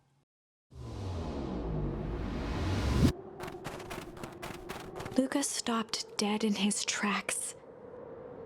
The tree was gone, uprooted and moved, leaving a raw gash in the earth. Yep. He dropped to his knees and dug wildly at the cold snow. His numb hands hit something hard, a headstone. A dry whisper escaped Luca's lips. You're here. All this time, I thought I was visiting you. But you've been here, alone, in the snow. Dad, I'm so sorry. They ruined your favorite spot in the world.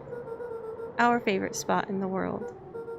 Dad, what do I do? There was no reply, just snow-covered silence. I wonder why they didn't take the headstone with them, too. Why'd you give me the slip like that? What if I couldn't find you, you jerk? Iggy finally noticed the tears welling in Luca's eyes and the snow-covered grave. Oh. Iggy, they stole his tree, Iggy. Yikes. Suddenly, they heard the crunch of approaching footsteps in the snow. We gotta hide.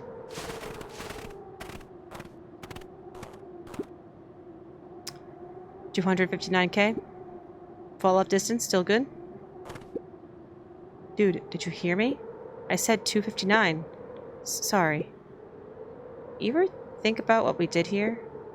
We saved a whole town of people. Doesn't feel like it sometimes. What about everything we left behind? That's the grave of someone with a family. People who loved them will never know the truth.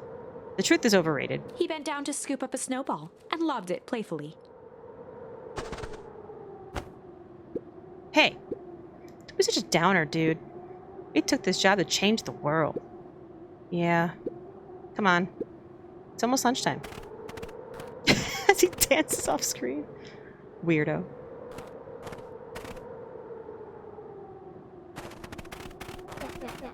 Here I thought I was a jerk.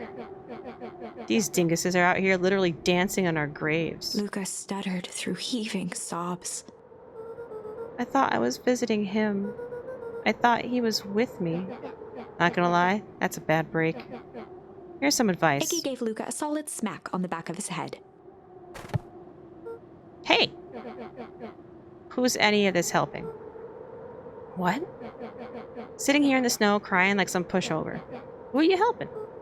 Iggy, look what they did. They lied to everyone. Blah, blah, blah. Luca Van Horn, you're a lot of things, but you ain't no pushover. What did I tell you before? When some jerk comes at you acting like a horse's ass, I should stand up for myself. Hell yeah! Kerr and his merry little band of clipboards pulled off the switcheroo for a reason, right? Nat mentioned something about a source. Luca wiped his eyes with a sleeve. Whatever is at the source must be awfully valuable to the perennial harvest. Sure would be a shame if something unfortunate were to happen to those precious source, wouldn't it? What do you have in mind? If it's small enough to steal, we snatch it. If it's too big to snatch, we smash it. And what if it's too big to smash? Iggy flashed a mischievous smile and cracked his knuckles. I'm always up for a challenge. I'm gonna make this right, Dad, I promise. Let's do this. Locate the source. Dancing is fun. Dr. B-Clot. It can get awful cold out there in those woods, Luca. Probably best you two stay put. Conserve your energy. Help's on the way.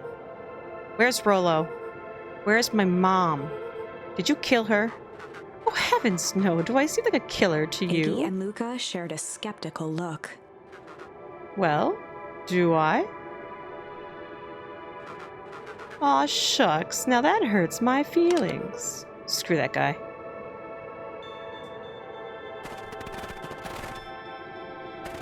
Yeah, you can see that this is where my house was.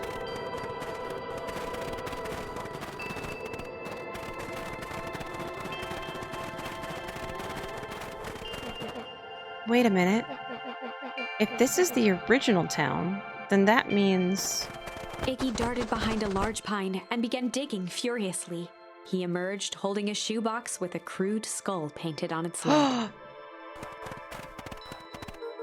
What's that? Long story. So a few years back, I came into possession of some premium grade fireworks. Ooh. Not the wimpy firecracker stuff they give kids. The good stuff. So why did you bury it under a tree? That's the long part of the story. You and Rollo were doing chores at Rollo's chicken coop. You mean it wasn't Rollo who lit it on fire? And you guys pissed me off for some reason or another? Luca rolled his eyes with realization. No, you didn't. Iggy stifled a chuckle. Yep. I just wanted to give you guys a little scare. But like I said, these were some primo fireworks. So I might have underestimated things. You blew up the chicken coop? I prefer to think of it as an incendiary redecoration. Sorry, but you should have seen the look on your faces. Rollo got grounded for months. which is why I needed to stash the evidence. And Layla, I thought my character took the heat for that. Whatever. So I buried him under that tree. But when I came back for him later, they were gone. I figured some grown-up found him and tossed him. Iggy triumphantly raised the shoebox. Turns out, it wasn't the fireworks that got moved. It was us. Unbelievable. Well, those might come in handy later. Do you think this is a game? Newsflash, boyo. You're not a hero. You're a little brat who's in way over his head. A hero is just someone who refuses to give up. Comics these days are rotting children's brains. Everyone thinks they're a spaceman superhero. I was always partial to Hank Atomic myself. Is that so? Do you really think you have a chance against us? You have no idea how powerful we are. Prepare for blast-off, loser.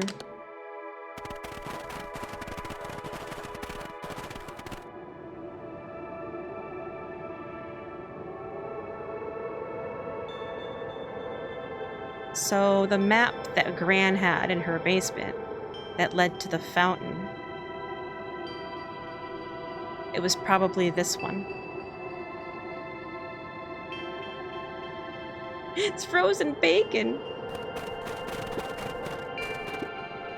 Crooked. Just like this whole stinking place. Ooh. That's the first charm I got that doesn't have a picture of me in there, I think. Oh no, there's incendiary. And there's shit. And there's junk. Most of them have me in there, because they're all like feelings.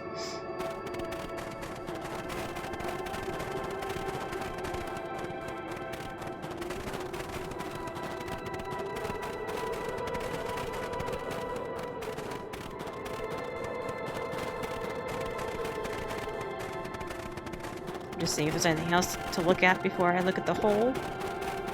Where's Dom? Dom, I found a hole. Is it yours?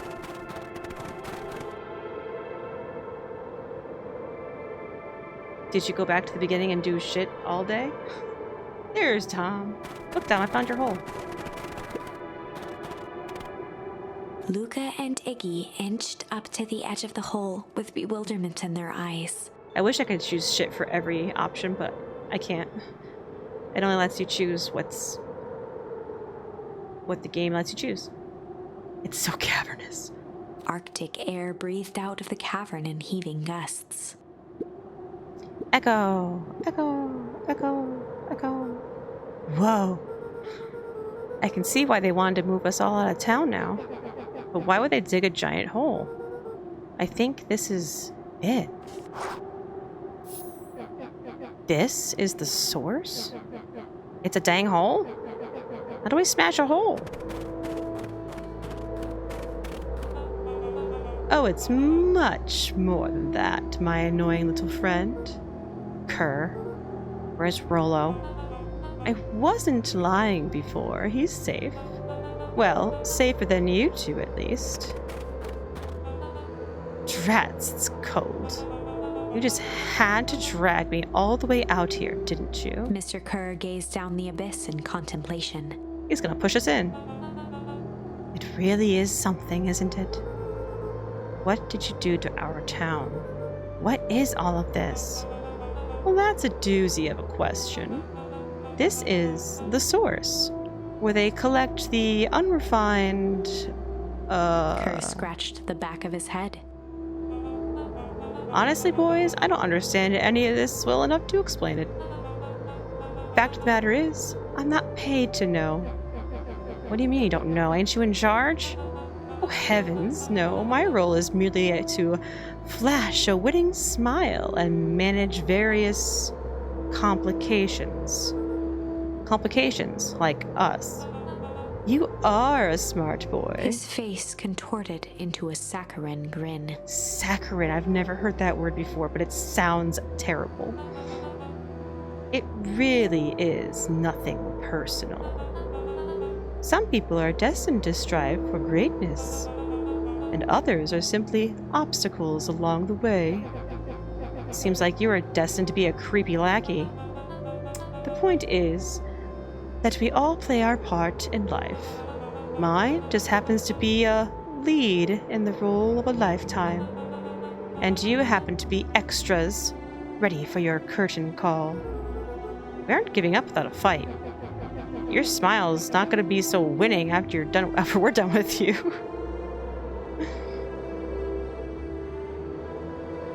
It's one of the most popular artificial sweeteners. Oh. Saccharine? Yeah, never heard of it. Now, boys, there's no need for melodrama. It makes even a professional, such as myself, embarrassed for you. Let's change the mood a bit. Kerr snapped his fingers. Scene change. There, that's better. Deal with them. Iggy turned to Luca with a sly glance. Why are you smirking?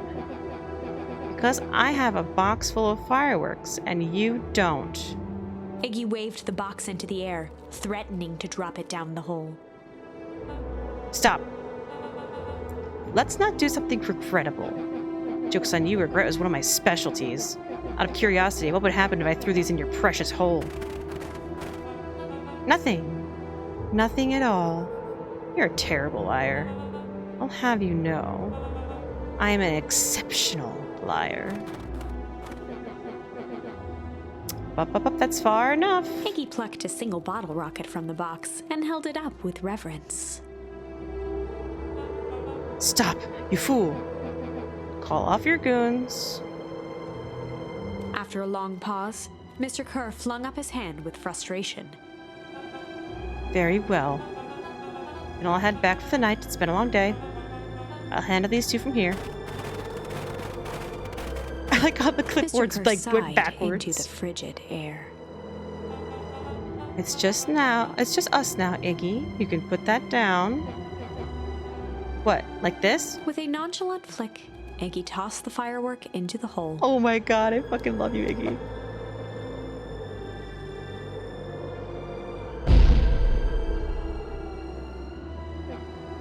Ooh. Look at Kerr's face. You can still see it, right? Even though I'm in the way. Did your friend lose an eye? What do you mean? It's the pink stuff? Sweet and Low? Oh, I know Sweet and Low. I just didn't know that it was called saccharin. I know it as Sweet and Low. I know it by the brand name.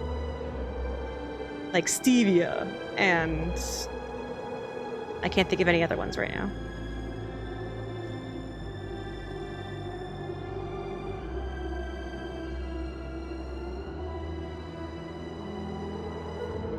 Whoa. With a growl, Kerr leapt at Iggy, crashing through Luca. Uh-oh. Well, stevia comes from the stevia plant. Saccharin is often used as an adjective for someone being falsely sweet. Oh, that's really cool. I like that. There are a bunch of them for with into wiggle. For what it's worth. Okay. I it's so funny because like for some reason, because I don't use them myself very often, I always forget like those 4-letter acronyms. Like I finally started remembering, if I recall correctly. But like I still like if I haven't seen it in a while, I'm just like, which one is that? Yeah. Your mom must vanish. Xylitol, aspartame. I remember aspartame. Circulose as well, yeah. Your mouth? Wow, Dom! Your mileage may vary. Wow, I don't think I've seen that one nearly as often, Risu. I might have seen that like once before. or if I've seen it before, I just decided not to even look it up to see what it meant. Because I feel like I've only seen that once. With a growl. Oh, we already said this. Iggy tried to twist away, but in the struggle, they both tumbled over the side. Luca dove forward, bracing Iggy's hand just before it slipped. His grip was made precarious by the cold, wet snow. He could see Kerr further down, clinging to Iggy's coat. What the fuck, dude? You reckless child, what have you done? Like, his eyes are just crazy. Luca, listen to me. Pull on tight and use the walkie-talkie to call them back.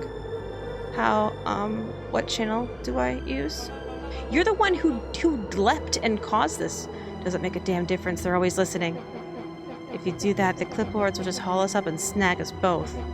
The only way you get out of this is if Kerr's out of the picture. Just let go and save yourself.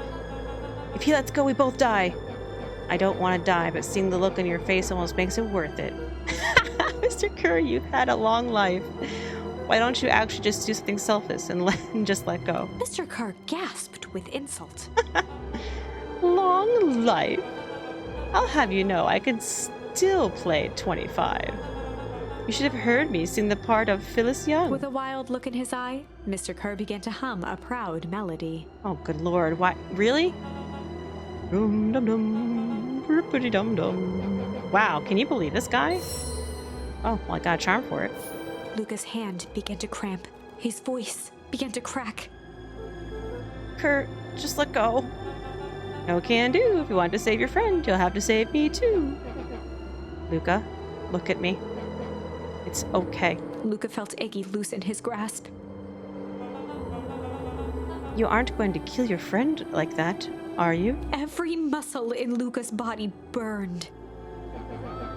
I'm not his friend.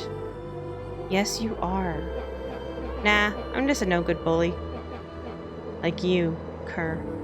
Iggy, no. Luca felt his hand slipping. As I told you what you need to do with bullies. Wait, and I told you what you need to do with bullies. I can't. It's your only way out of this mess. 2 birds with 1 stone. It makes sense for us to fall together. Wackadoos travel in packs. A calm settled over Iggy's face. Luca, let me do this. Iggy's voice was colder than the bitter air billowing from the chasm. Let me do the right thing for once. Oh no, I have a choice.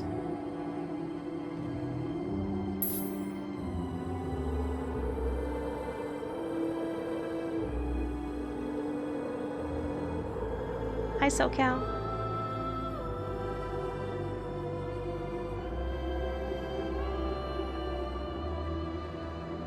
I'm gonna refuse. Luca had no choice but to refuse Iggy's request. He tightened his grip and reached for the walkie-talkie in his pocket. Uh-oh. A wild delight crept onto Mr. Kerr's face. That's a good lad. Now, radio for help. Iggy begged Luca with his eyes one last time, but Luca pressed the button and called out. We need help. Mr. Kerr is in danger. It wasn't long before they were once again surrounded by clipboards. Mr. Kerr sighed with relieved frustration. There you are. You really are a worthless lot, aren't you? Mirror, now. A clipboard dutifully produced an ornate ivory hand mirror, and Mr. Kerr began preening his tousled hair. Ah, that's better. Mr. Van Horn, I applaud your sharp thinking under duress. I'll put in a good word for you with the founder. Take them away. A swarm of hands overpowered Luca.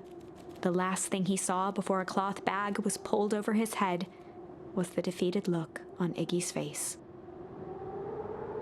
The end.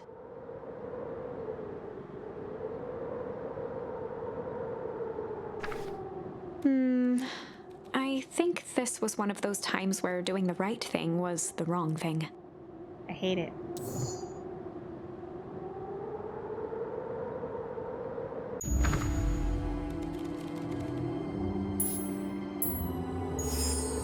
Luca had no choice but to accept Iggy's request. With a quiet blink, Luca watched a teardrop sail down into the howling void. As his fingers slowly gave up, he met eyes with Iggy. Good.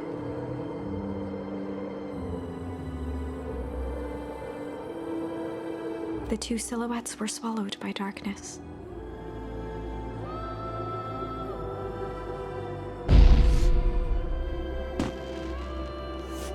Oh, he had the box of fireworks with the still.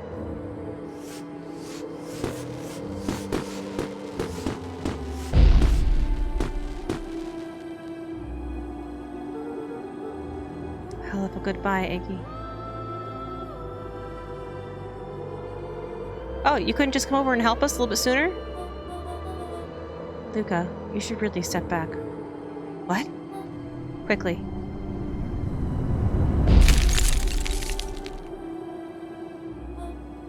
Curious. Ah, but of course. Those fireworks of Iggy's must have been just the right amount of energy. We should get out of here before perennial harvest arrives. Not until you tell me what just happened. Your friend's sacrifice just saved this town. For a little while, anyway. How? Tempus liquamine is a peculiar substance. It can change the relationship between matter and time itself, but doing so requires unfathomable energy. In a closed system, that energy can only come from its surroundings. A useful side product of this property being, by adding precisely the correct amount of energy to it, one can create a cryogenic cascade. So, the gunk that makes things cold and the fireworks made the whole freeze over? That's one way of putting it, yes. As dumb luck would have it, the fireworks weren't strong enough to generate a runaway reaction. I shudder to think what would have happened in that case. We have some idea what that would look like. Yes, because we've seen it in other endings. It will take them a good while to safely break through and access the source again.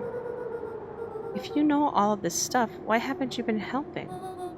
I have been, in my way. Each one of us has our role to play. Iggy's role, it turns out, was to buy us precious time. Mine has been to observe and wait. Wait for what? You. Me? Why? What's my role? A fierce twinkle flashed in Nat's eyes. Luca Van Horn, you are going to save the world. With a chuckle, Nat turned and walked west. Dumbfounded, Luca followed behind him, trudging through the snow. Every step taking him further away from everyone and everything he knew, and closer to destiny. To be continued in Beacon Pines, Pines Harder.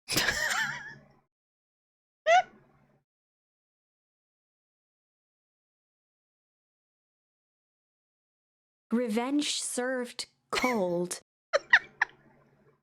Second time's a charm?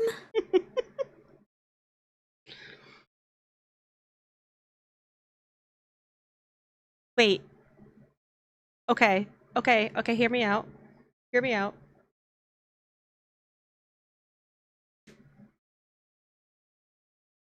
When we were reading a book in the timeline where Rollo was sending us on a scavenger hunt to apologize to us. Pines. Just yesterday, people were worried that it wouldn't get dark enough, and now the boot was on the other testicle, I tell you.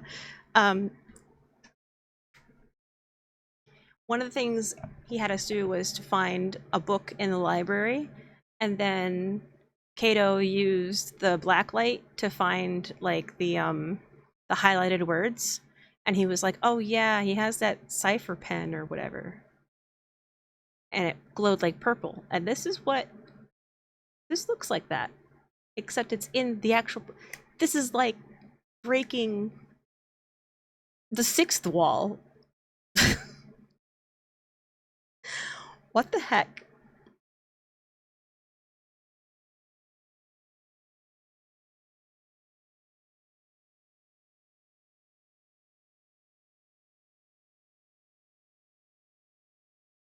Also, did I?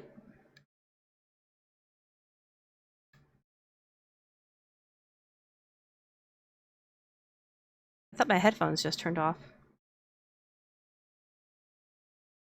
You can't break the sixth wall. Space and time is curved like a pancake.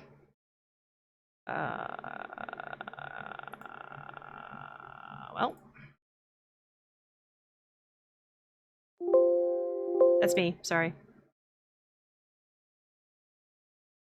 2.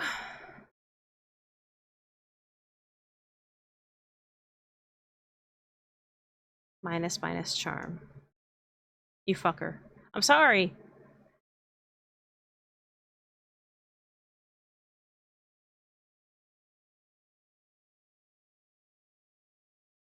Dom says, even though his stream has literally has redemptions to make a Windows error noise, a Discord ping noise, and a fart.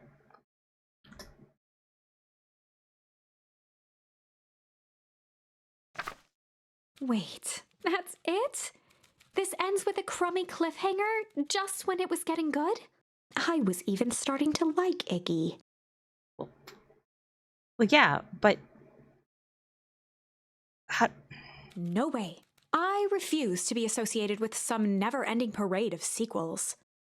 Let's go back and find something more definitive.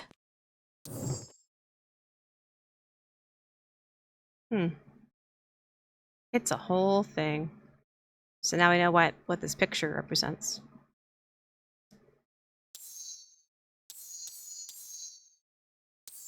Windows to the soul. Let's see. Warehouse of Horrors. Weather. Beginner's Guide to Hostile Interrogation.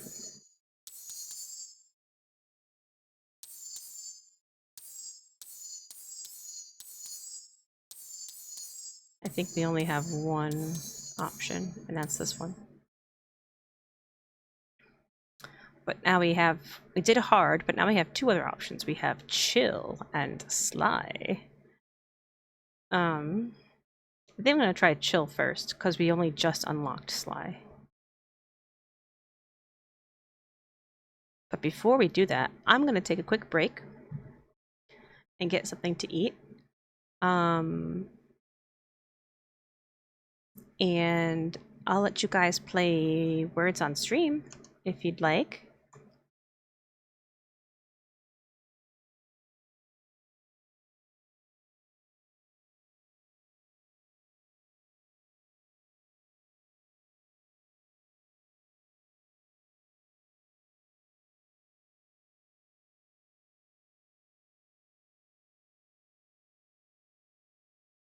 Dom's like, oh, Words on stream?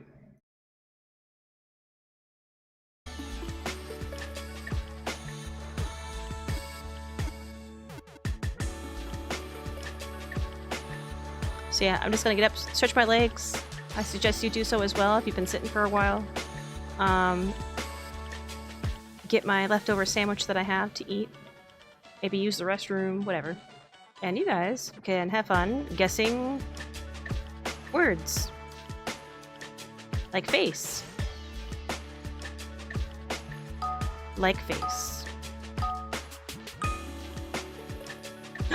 Swimming. It's swimming. Someone do swimming. Nice, Dom. Nice. All right, I'll be back in a few.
to see me.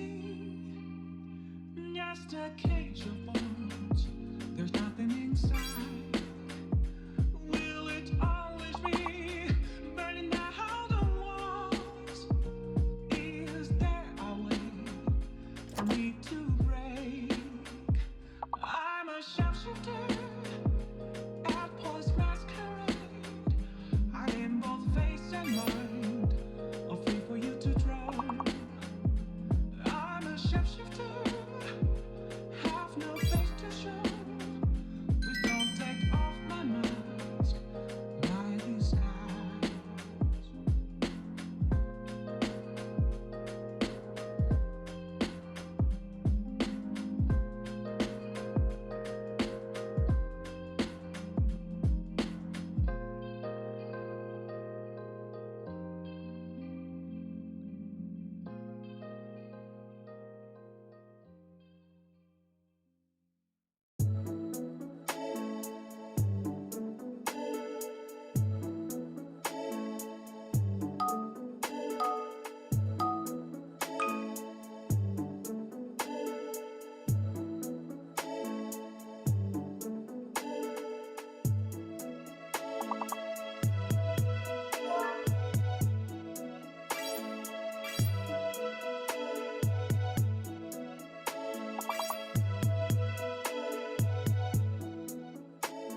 Milky.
Farf.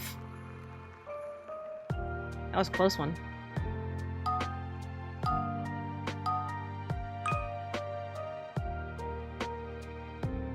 Rose.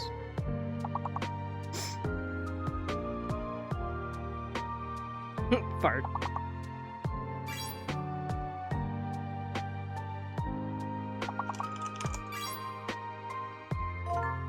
Lulu. Awesome. So there's an A and no Z.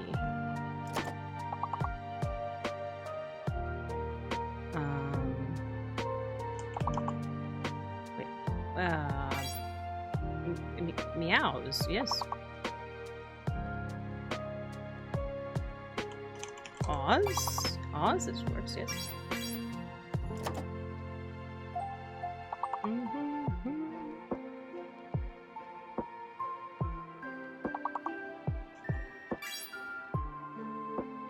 Woes.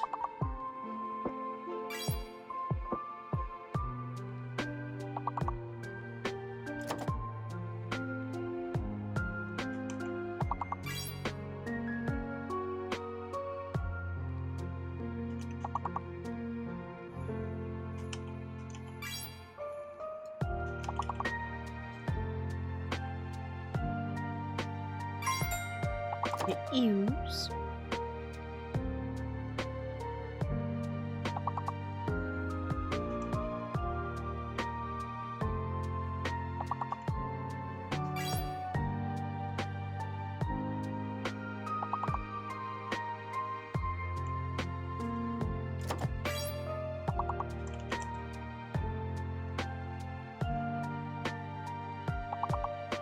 Wheeze.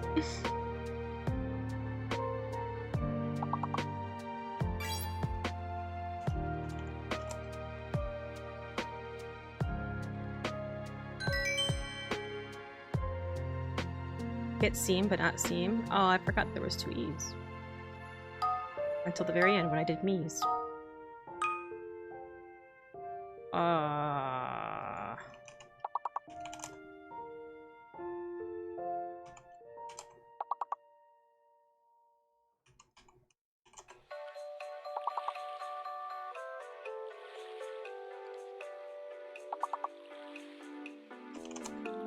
Oh, it's 5-letter minimums, guys. I didn't even see it. Hind. Oh, God.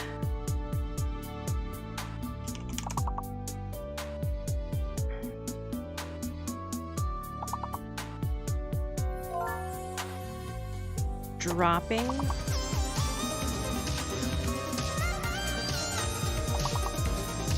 Thank you for the follow. So, what's the fake letter?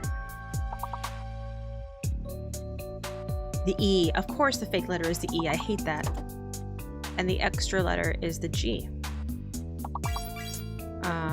Doping.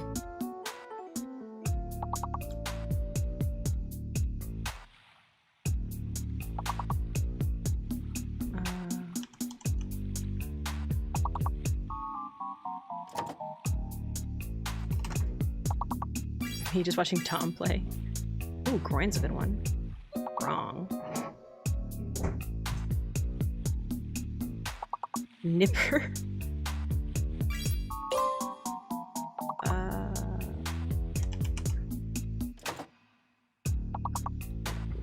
Grip. All the words I keep coming up with are only 4 letters.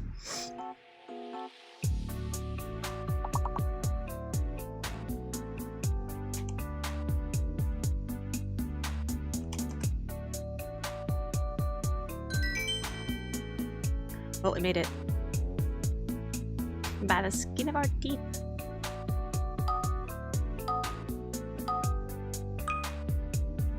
Oh boy.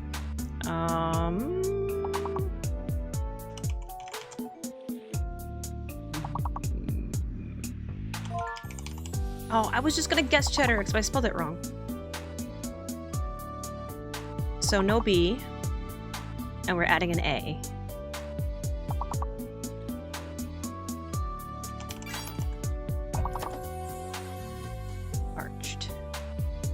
card short. Card.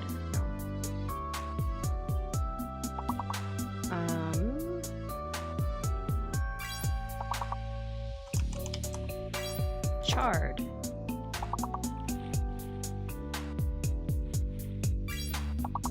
Bird. Oh, good one. These 5-letter bullshits. Bullshit. Yeah, I know. That's what happens. It gets harder and harder.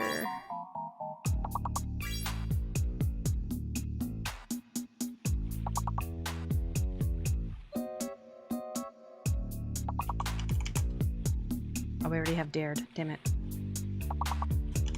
How about cared? Cared's already there too. Nice. Well, we got it.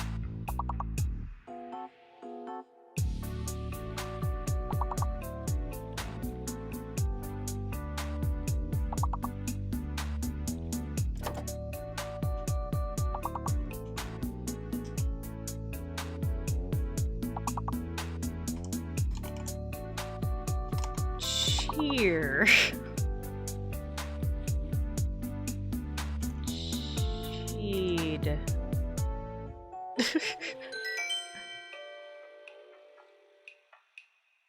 Bum, bum.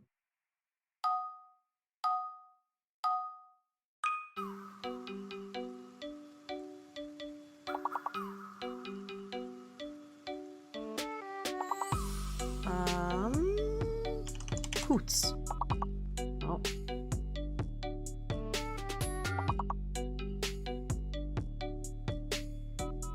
Well, things was a good guess. What just thing?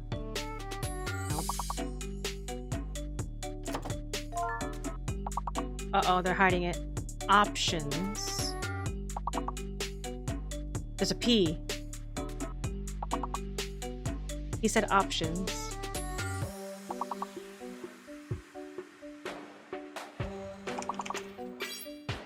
I just did pions. Potions. Oh, good one.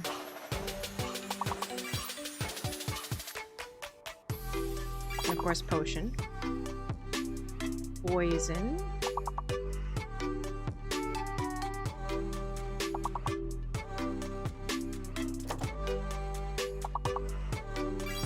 Sloot. Oh, points. That's a good one. So, point. Yeah, now we're getting it. Piston. Oh, good one.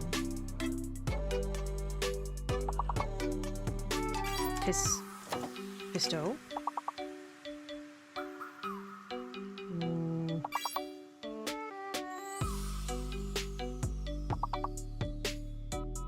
Sorry, I didn't remember the word. That's fine. Oh, did somebody do option? Single? Okay. Oh, we can all see now.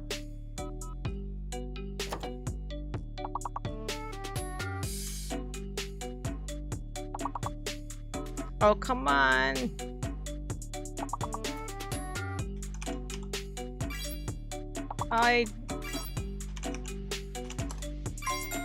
Yes! Let's go. Look at us go. Wow. Wowee. We're so smart. At the buzzer. And then even a few more after the buzzer.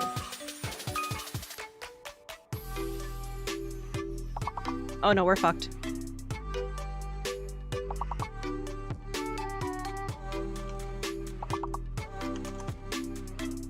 Nope.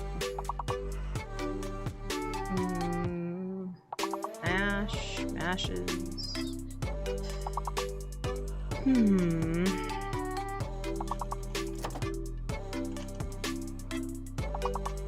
I don't know why I did museum. I just felt like it. Oh, Lulu got one. Amused. Mused. Okay, mused. So definitely have the S and the ED in there. And the A and the U. Which means... Oh, the H might be fake. I think the H is fake. Yep, the H is fake. And there's a second S. So I can do muses. Mast. Oh, good one. Is mast with just an E a thing? No. Medusas. Oh, Medusa. Singular? Yeah, it's cool.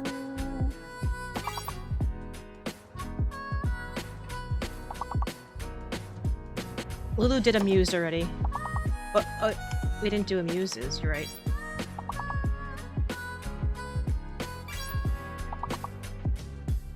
Did we do assume? Yeah, we did assume and assumed.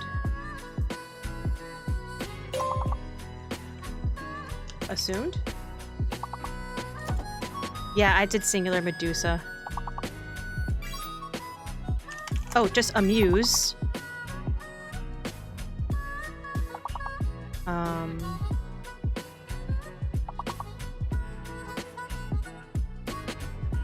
Just assume? Did we do that? Yeah, we did. Damn it, we were so close. It was like two points. What the fuck? I thought we were doing really good on that one too. Like we figured out the letters pretty early and we were guessing words. Man. Yeah, no, 20 is still good. 20 is very good. Thanks for playing. I hope you enjoyed.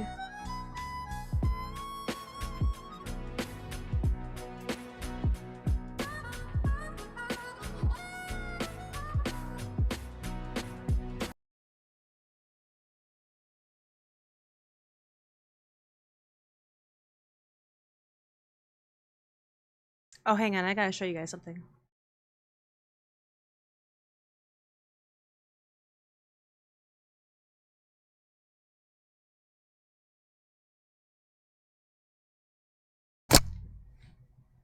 I got this new plush.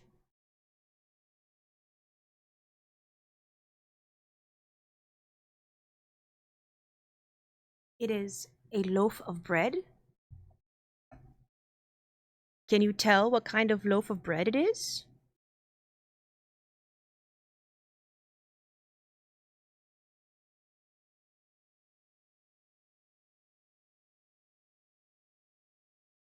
Angry loaf. Close.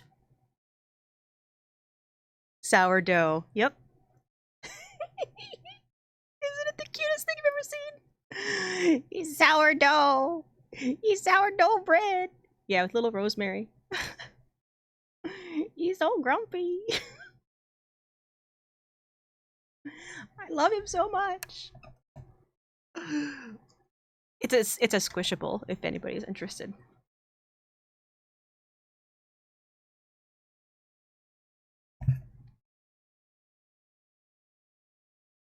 But I saw the grump face and the fact that it was a sourdough bread and I was just like sold on the cuteness of the face. I just couldn't resist.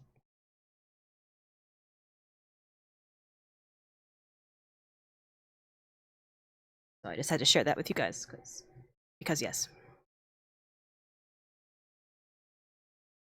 Because yes.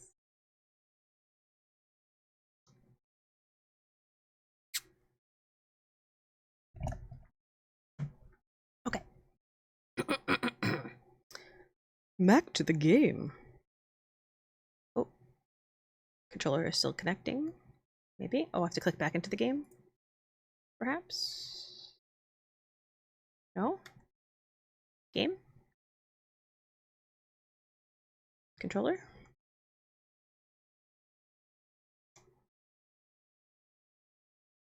Oh, that didn't work.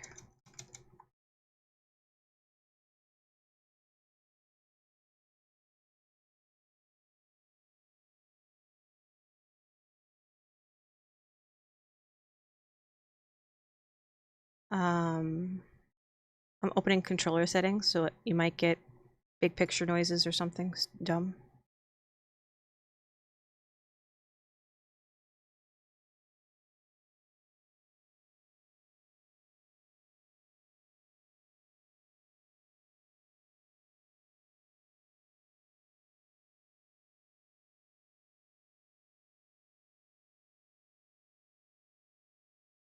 I mean, that's fine. I think I just froze Steam. Oh, there it is. Oh, it didn't make any sounds. That's good.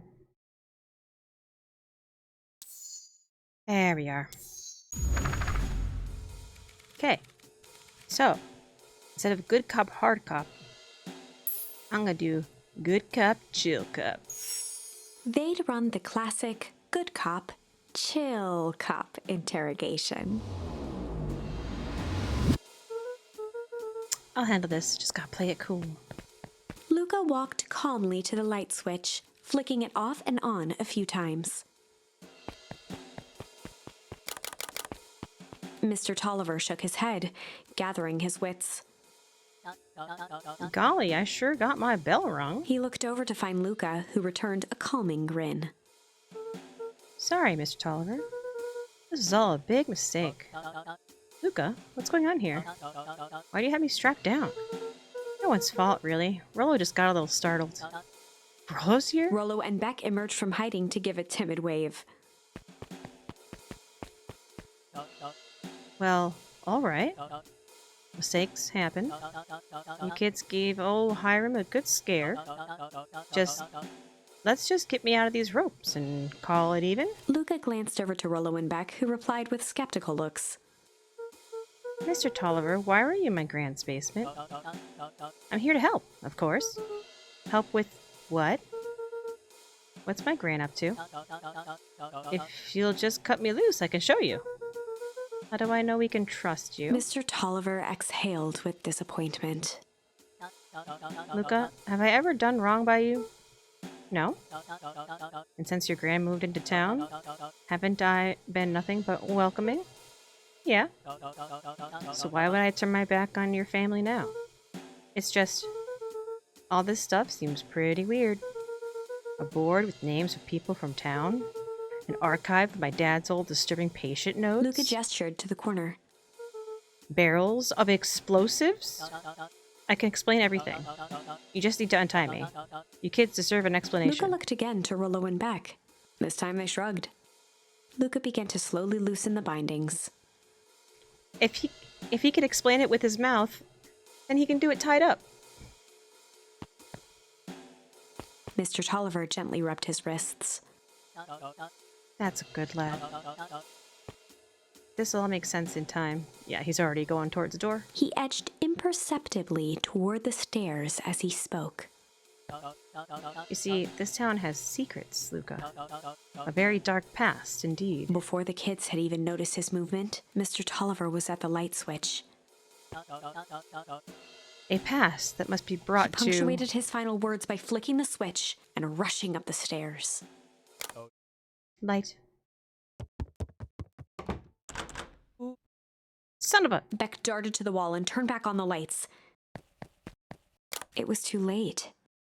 Rollo confirmed what they all heard. He just locked us down here. Mr. Tolliver's muffled voice came from behind the door. I wasn't lying, you know. This is for your own good. You could just keep tight down there and let the adults handle this. They looked bewildered at each other. Play it cool, huh? Not now, Beck. They heard the staccato thump of quick steps exiting the house. The kids looked down in resignation. This isn't how it goes in Hank Atomic. For some reason, they'd always assumed it was up to them to save their town. Luca opened his mouth, hoping to conjure some magical words to make this right. Only a hollow croak escaped. The end.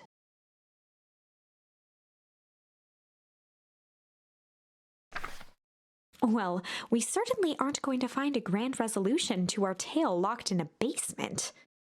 Back to the drawing board.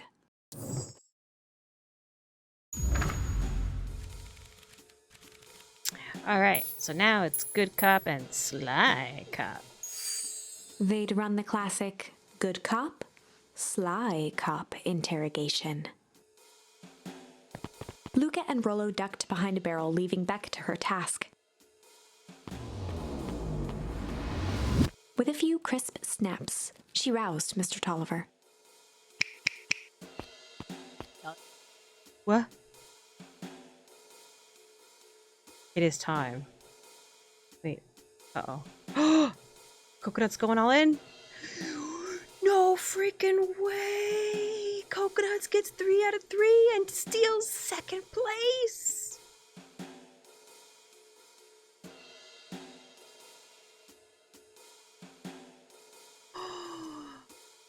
Dom must be sweating.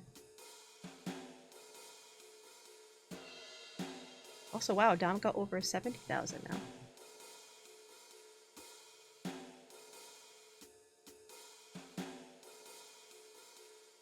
Dom, you there?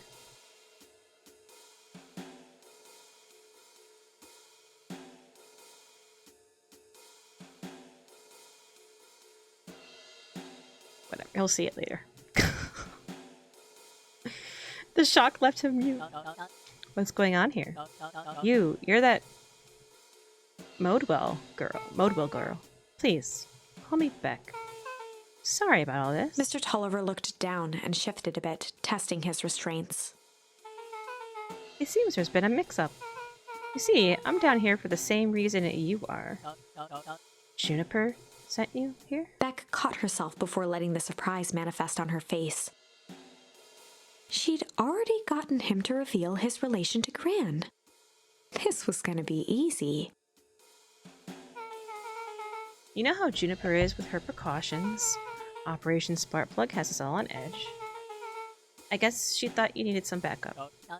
But she sent a child? A better way to avoid prying eyes. Who would suspect a kid? I suppose that makes sense. Mr. Tolliver wriggled a bit in his restraints. Oh, I'm so sorry. Beck quickly removed the ropes. That had to be uncomfortable. A little, yeah. But you understand. You never know who to trust in this town. Mr. Tolliver rubbed the growing knot on his forehead. Very true. So, it turns out we're both here Beck to... twirled her hand, as if to prompt Mr. Tolliver to finish her thought. There's Dom. Holy fuck coconuts. Yeah, look at that. Huh? Huh? You sweating now? You sweating now, Dom?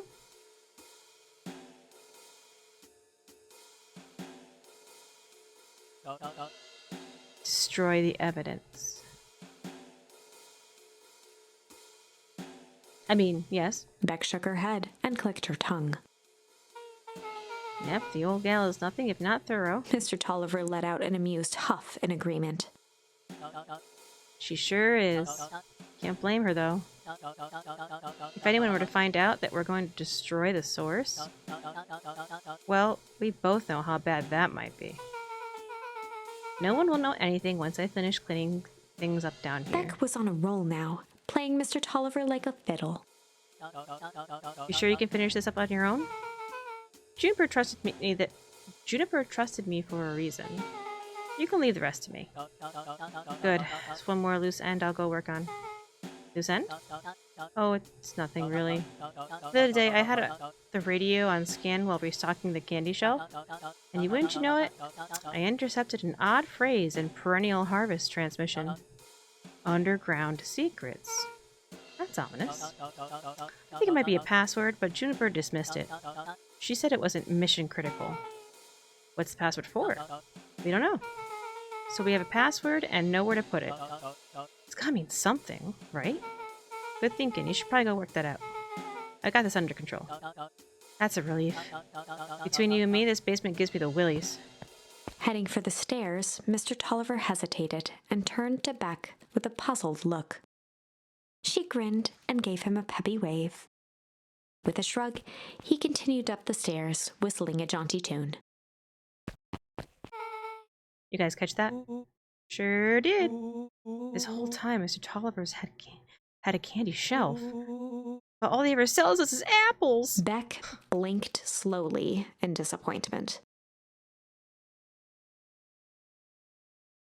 But his hubris put the death of him. The I stands freak. Hey Mir, how are you? Also, I didn't say hi to everybody who came in while we were playing words, but hi. The password, Rollo. Well, sure, but once things are back to normal, I'll be having a word with Miss Tulliver about that candy shell. Fine. In the meantime, I've got an idea. She turned to the table and began tearing small scraps of paper. He said he heard a password on the radio. Any good spy transmission is never what it seems. Beck marked each scrap of paper and leaned back. You just need to find the hidden meeting. Okay. What's another word for underground? Buried, covered. Could it be a cover-up?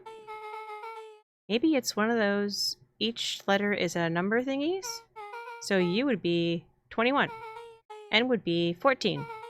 D would be... Oh! It's an anagram! Nun Creed's drugstore.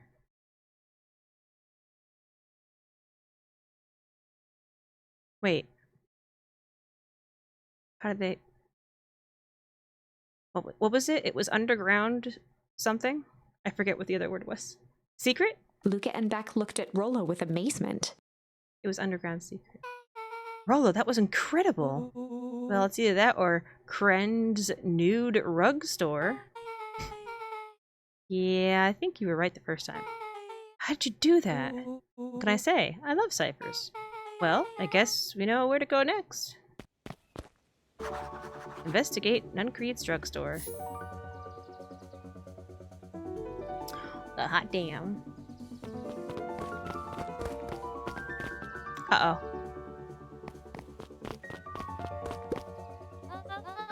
You scared me half to death. Sorry. You kids haven't seen Miss Tulliver around, have you? Nope. He's got me waiting around like the last slice of pie. I swear that man would be late to his own funeral.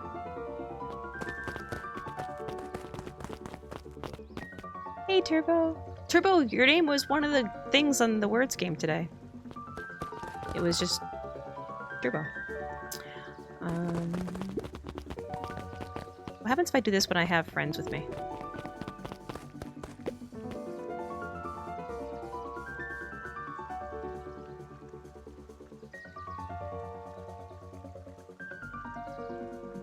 Nothing. It was cute, he got him.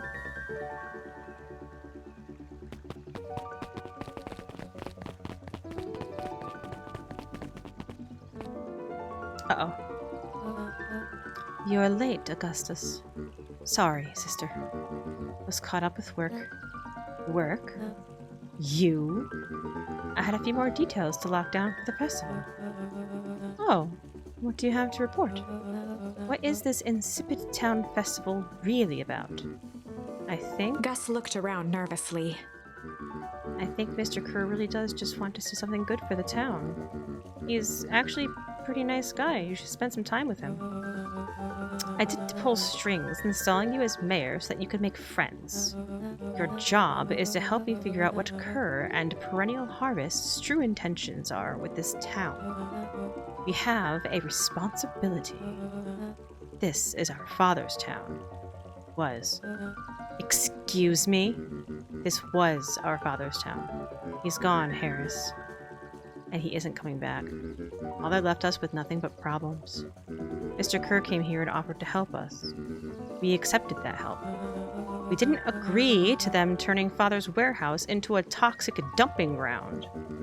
That's just a temporary arrangement. The glow could be seen from our damn backyard. They are dumping their nasty little secrets on us. When this all inevitably goes wrong, who do you think will be blamed? Eris's cry hung in the air. We have a new choice to make now, sister. This town is going to change, whether we like it or not. Are we going to choose to be part of that future, or to be forgotten in the past? It's a shame. Father named you Augustus, but you'll always be just a Gus. Good night, Harris. I'll see you at breakfast tomorrow.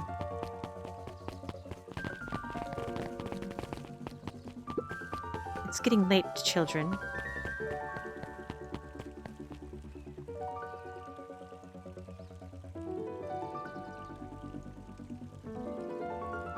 The dog is giving you feelings. Oh, yes.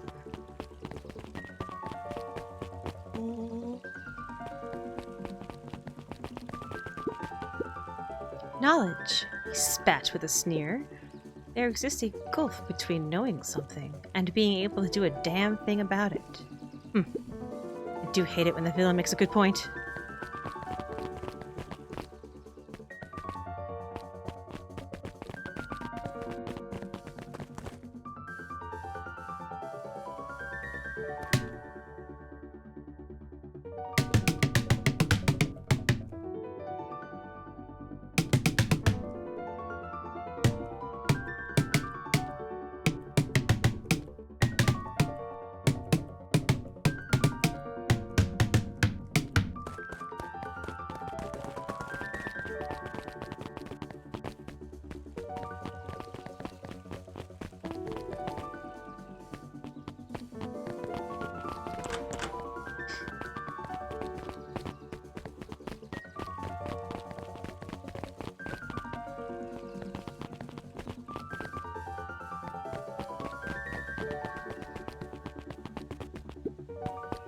Solomon stood proudly at the entrance to the drugstore, holding a brown bag overflowing with black licorice.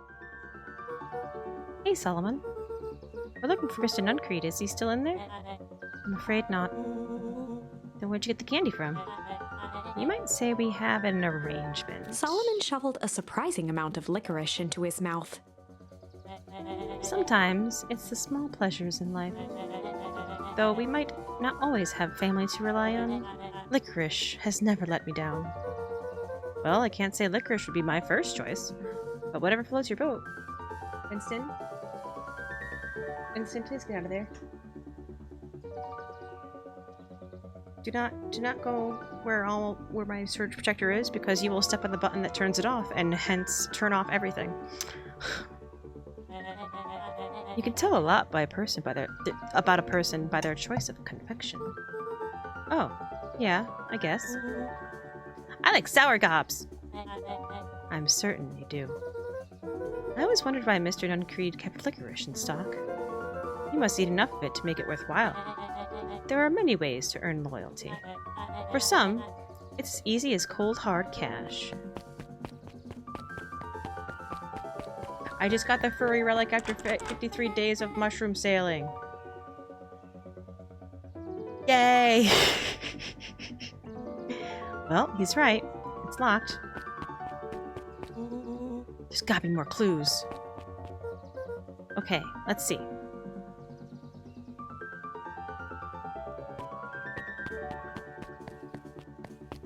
No trash in this alley. How about this mailbox? Oh. Have you ever seen anyone actually use this thing? Besides Mr. Nuncreed? No. Beck cupped her hands on the glass to peek inside. That is not a normal phone booth. It's got like a blinky keypad. Why would there be a blinky keypad? Kren's Nude Rug Store! Hi, Sil! What is this cute? It's very cute. And also, super lighthearted and not dark at all. There are no heavy themes, and everything is happy and rainbows.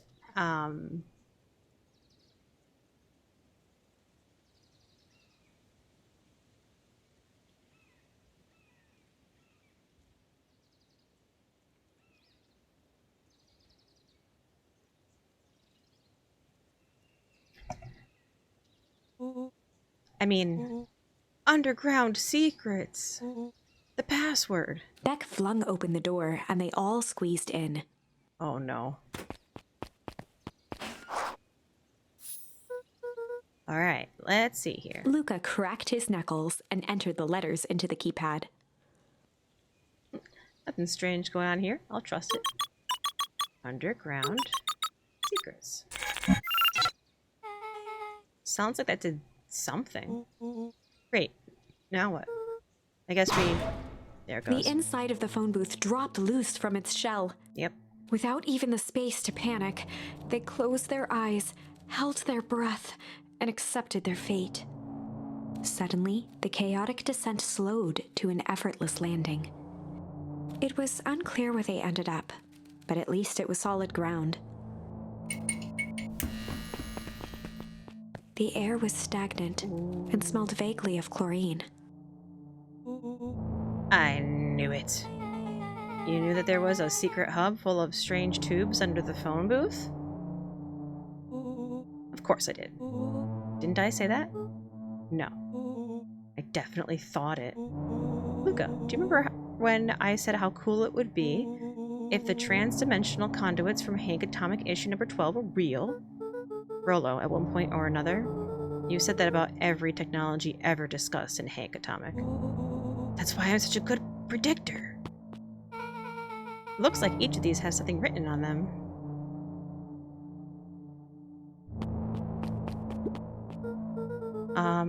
This suit has a broken mask. So have we found our mystery warehouse creeper? We've at least found their hazmat suit. If it walks like a Nuncreed and talks like a Nuncreed, let's not jump to conclusions. Just saying.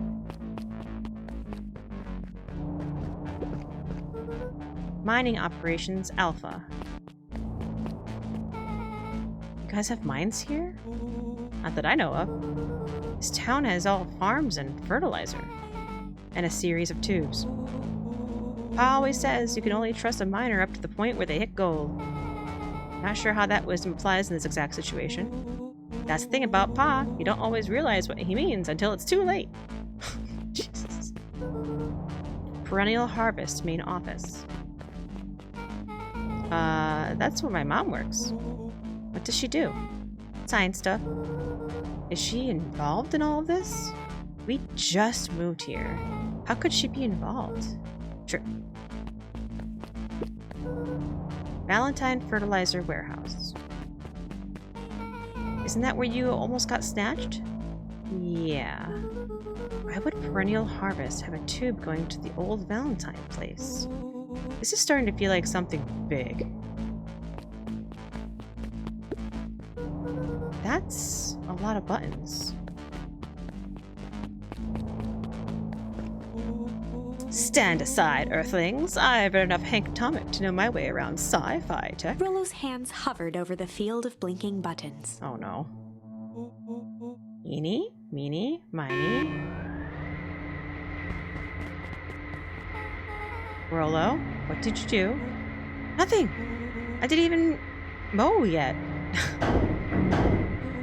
What was that? Hide. Where? There's nothing but weird tubes down here. Just get back.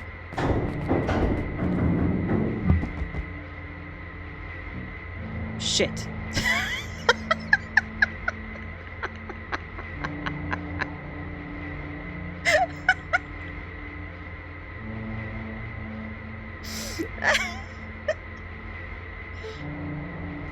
Shit. Shit. Awesome.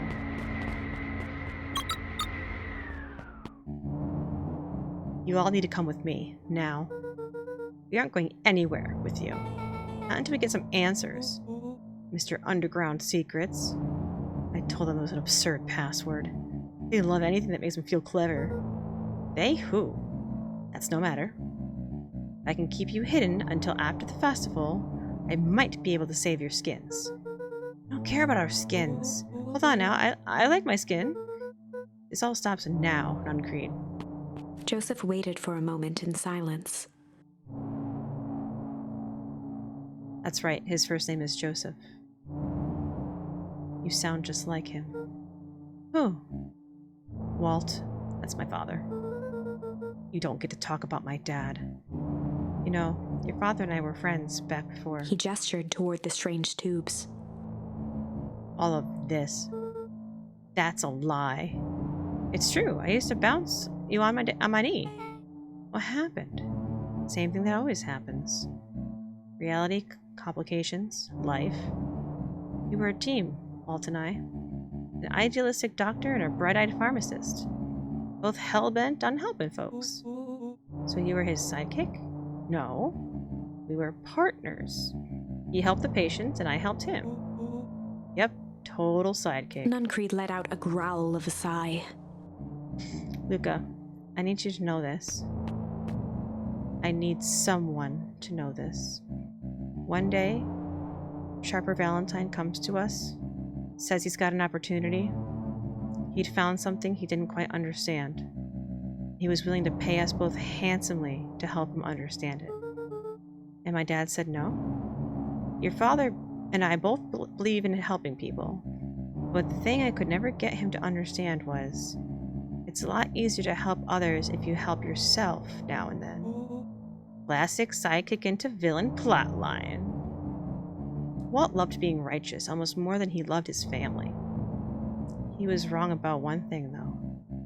When he begged me not to take Valentine's offer, he said, Joseph, if a person says yes one time to Sharper Valentine, he'll make sure they keep on saying yes to him until the day he's dead and gone. He shook his head wistfully. So he killed him. Oh, Sharper's long gone, but he's still got me saying yes. Is there a point to this sob story? Not really, no. Just an old man trying to delay what needs doing. Nuncreed took a menacing step towards the children. I tried to keep you safe. I tried to keep you and Juniper out of this, but you forced my hand. Luca began to laugh. What? You really don't know? My gran isn't out of this. She's been skiing right under your nose. Juniper? Seems like she's planning on crashing the town's party. She's gonna disrupt the festival? Why would she? The color drained from Nuncreed's face. How does she know? Apparently she knows a lot of things. What? Let's just say this isn't the only underground lair we've busted into today. And honestly, hers is way cooler. She's got maps and explosives and bad intentions, big man. Nuncreed grabbed Luca by the shoulders. His eyes were frantic. Milk. You need to tell me what she's going to do right now. She doesn't understand what she's messing with. Tell me now, she's in danger, boy. I don't know. She had a map with a mark of the fountain in town square. The fountain? But why would... A jolt of realization struck Mr. Nuncreed. She knows about the source? What the heck is the source? If she tries to destroy the source, it could catalyze and... Dear God, she's gonna freeze us all.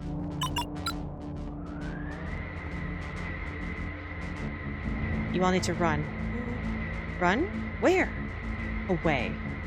As far away from this town as you can get. Head west and don't look back.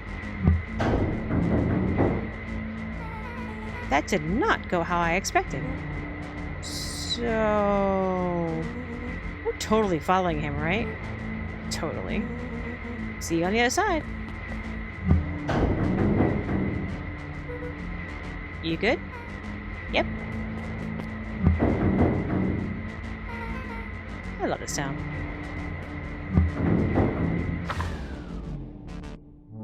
Chapter 8. The Cold, Hard Truth. Well, Beck leapt up, allowing the suction to yank her into the dark. Dimness eclipsed around her like the shutter of a camera as she seemed to cover great distance in mere moments. Her only points of reference were glints of upcoming turns, which approached with frightening speed, only to carom her gracefully along. She heard the tinny, distant echoes of Rollo's glee. Once she stopped fighting against it, the ride was impossibly smooth. Then, all of a sudden, as if minutes had passed in an instant, light blazed into view.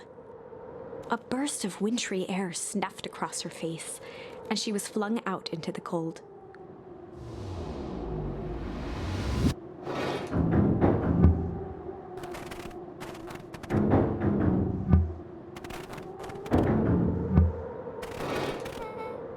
that was... intense? Yeah. I think I might have parted with some fluids in there. Any idea where we are? Somewhere cold? Doesn't look like it got any of us. Doesn't look like it got on any of us. Didn't feel like we traveled that far. So where did it all go? This place sucks. Why would anyone even want to blow up something out here? Only one way to find out, I suppose. Gotta catch up to Nuncreed. I think he went this way. Okay, so now we've made it to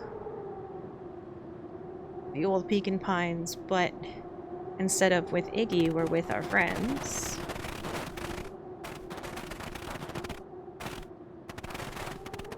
Okay. I know what that is, but he doesn't yet.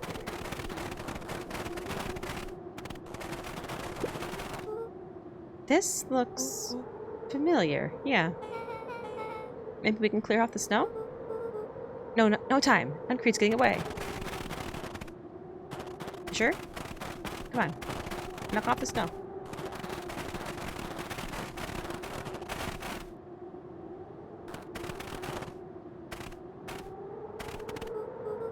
Okay, this is starting to feel really familiar. I may not be the most well-versed on all things Beacon Pines, but this does look like some sort of frozen replica of our town. Ah, I got it. It's so obvious now. Mr. Nuncreed is an alien. Rollo, stick with me here. His species can only live in sub-zero temperatures.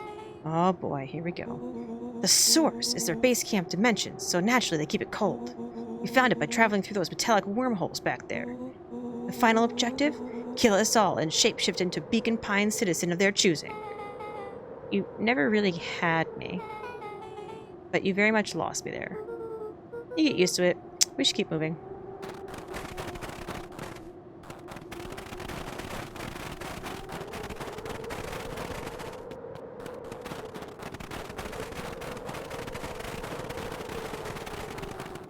As they rounded the corner to the frozen town square, they spotted Mr. Nuncreed inching cautiously toward a pit at its center. He held his arms out gingerly, as if approaching a beast in the wild. Upon closing the distance, Luca recognized what Nuncreed was after. Gran stood confidently at the edge, one arm outstretched over the abyss. Nearby, a wheelbarrow had been emptied out. She held a lit torch, which flickered in the bitter wind. The explosives. Juniper, I don't know what you think you're doing, but I assure you this is not going to solve anything. If you drop that, you've doomed this whole town. Oh, it wasn't me who doomed this town. I've been watching you, Joseph. I know what you've done. You and your co-conspirators. Gran? What's happening? Luca, you and your friends need to leave right this moment. Mr. Nuncreed turned back toward the kids, desperation in his eyes. Listen to your grandma, Luca. This is between me and Juniper. Rollo and Beck held steadfast in awe. Luca approached closer. Mr. Nuncreed spun back toward Gran, his voice growing louder. You've got it all wrong, Juniper. Just hand over that torch. You don't understand what you're doing. How can I possibly trust you to do the right thing? Walt told me everything. He trusted you. And you betrayed that trust. Luca, did you know that this man's entire life is a lie? If it weren't for him, your father might still be alive. Mr. Nuncreed winced with anguish. His voice hardened. That's not true. They both now yelled, not to each other, but at fate itself, making their peace with long-held burdens. The wind howled with encouragement. Walt was like a brother to me. Oh. You are a brother to me, Anakin. I hate you. Sorry. Walt was like a brother to me. We just had different ideas about how to affect change. Very convenient that your wages happened to line your pockets. No, that's not fair. They menaced at each other, both catching their breath.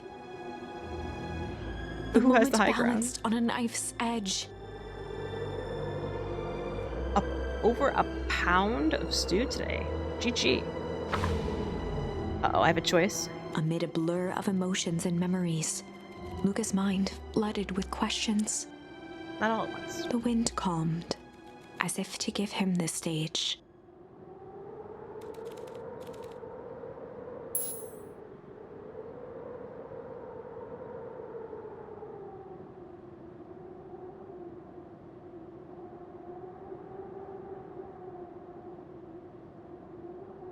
think I'll choose weep first. And in the stillness, he began to weep. Because I don't think this is going to solve anything. It was all just too much. Falling to his knees, Luca whimpered softly. The tears crystallized as they hit the snow. Gran stared at Luca for a moment with warm sympathy, remembering why this was all necessary. This will all make sense soon, Luca. Then everything can go back to normal. I promise. She stiffened up and brandished the torch at Mr. Nuncreed. Can't hide behind those people any longer, Joseph. Once their precious source is destroyed, we'll see where their loyalties fall. Juniper, don't! Ignoring his final plea, Gran flung the torch into the deep darkness. She smiled and exhaled in relief. Mr. Nuncreed moaned in resignation. The torch echoed as it ricocheted down the hole, punctuated with a thunderous thud. You see, Joseph? I've learned one very important lesson in life. You want things to change? Then you must be willing to... Before Gran could finish, the ground shook her to silence.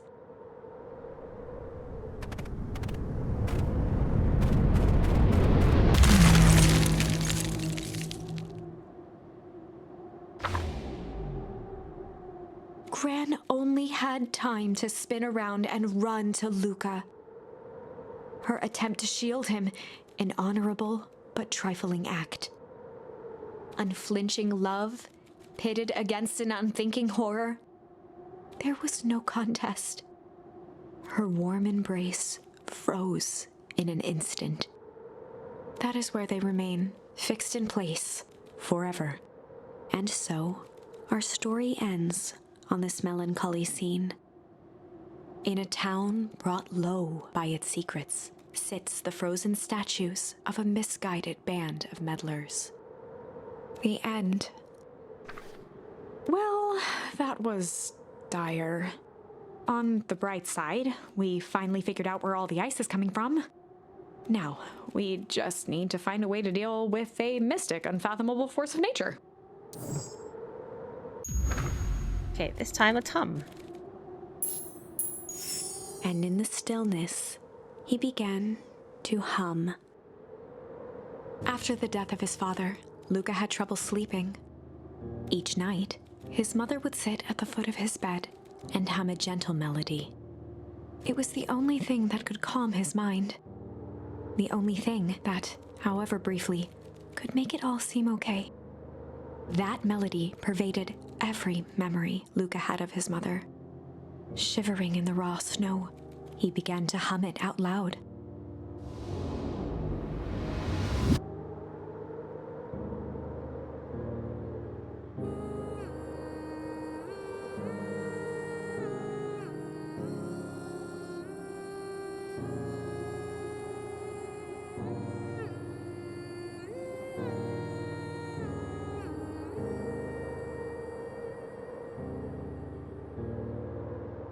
Gran lowered the torch, listening closely.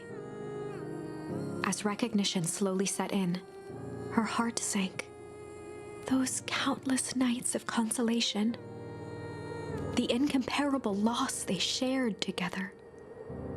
She let the torch fall to the snow and sizzle out. A few steps toward Luca was all she could bear before dropping to the snow herself. Through a flood of tears, she began to hum along, note for note.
think I have to press a button, but as I'm pondering right now. Is Gran our mother?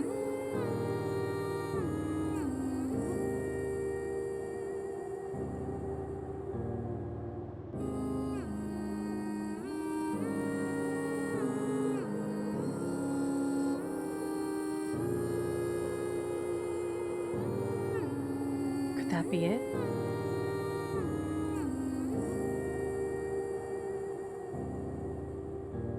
Luca lifted his head in astonishment.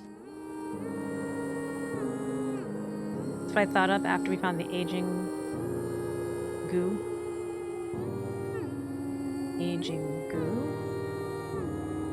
Oh, you thought it aged them? The last time he heard that melody was the last night he saw his mother. How do you know? I'm so sorry, my little buckaroo. Buckaroo?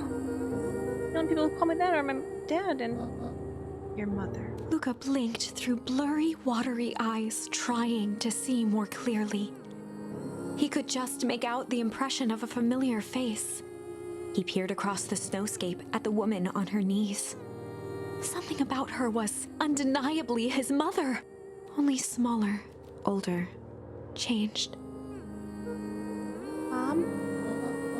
That's right, buckaroo. Mom!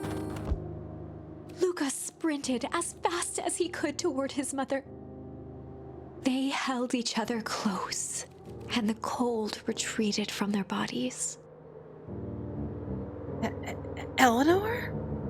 I thought you were gone. You should have known I would never abandon my son. Eleanor looked down at Luca, tightening her embrace in an appeal for forgiveness. How? You're a smart man, Joseph. I thought you'd piece it together by now. You were exposed. Mom, I don't understand any of this. What happened to you? Where did you go? Why did you leave me? I never left you. I was always right here, Luca. Why did you lie to me? It tore me up, Luca. But I did it to keep you safe. I thought that getting answers would help us both move on. But the more I discovered, the more I realized the danger we were in. Until perennial harvest was stopped, it was better if everyone thought I was gone. You could have trusted me. These are bad people, Luca. They won't stop until they get what they want. And they don't care who gets hurt in the process. Then, what do? We have to stop them. Joseph slumped into the cold, wet snow. They can't be stopped. This is too big. I'd tried beating them at their own game. I'm done fighting fire with fire. For the first time in a long time, her voice felt like her own again. No more lies. I see now. There's a better way to stop perennial harvest. The cold, hard truth. Luca gazed down at Nuncreed with pity. He looked small. Joseph stared into the snow, as if searching it for answers. Come on, everyone. We've got a party to crash.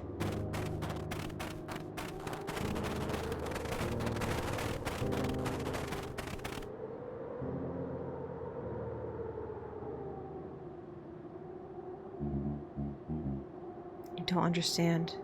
He always wins. Chapter 9. The Devil You Know. I didn't realize it was aging. 7 months ago, I just thought it deformed Iggy's face. Eleanor Van Horn crept down the maze of sterile hallways under perennial harvest. 7 months ago. This is when his mom disappeared. She stopped in front of the large steel door marked Deep Engineering.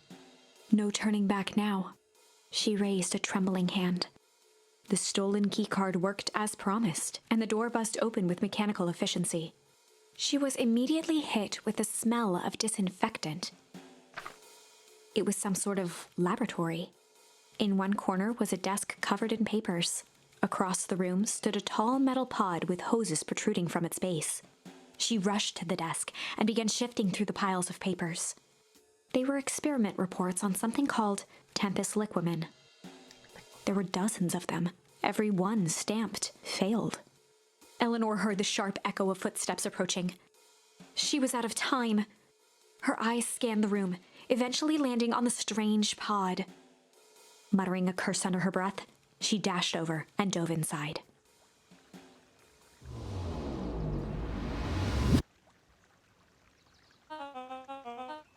That's what change is all about.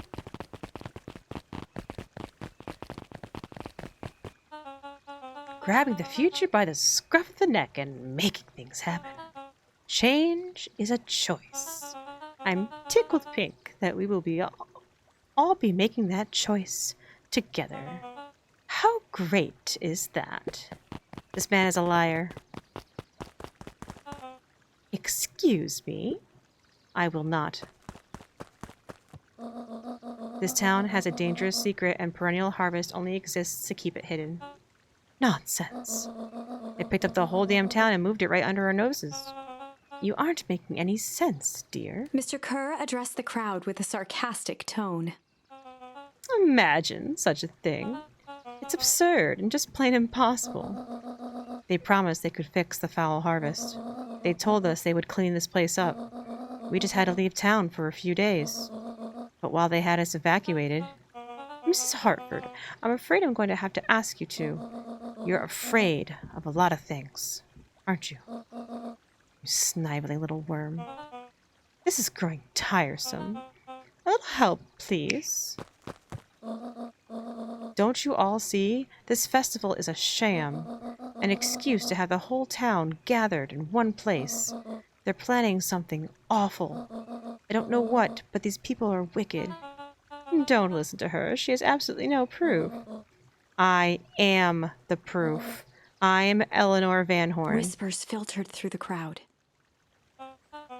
Well, aren't you just as sneaky as the Dickens? We all knew Valentine's fertilizer was too good to be true. And now this whole town is paying the price.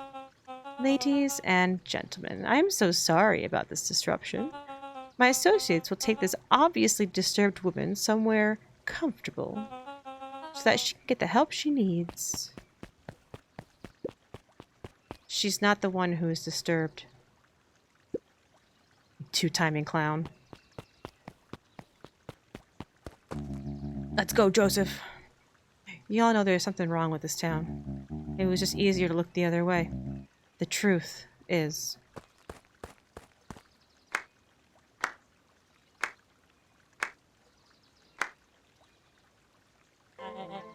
That's quite enough, Mr. Nuncreed. Torment dragged on Joseph Nuncreed's face.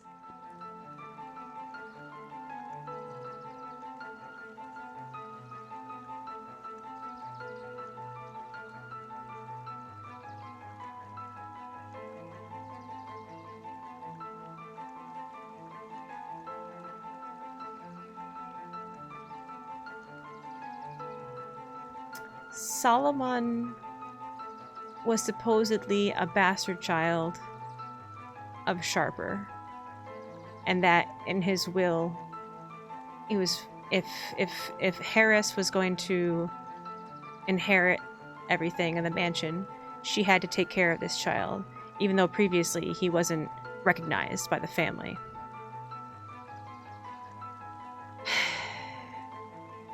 Something like that.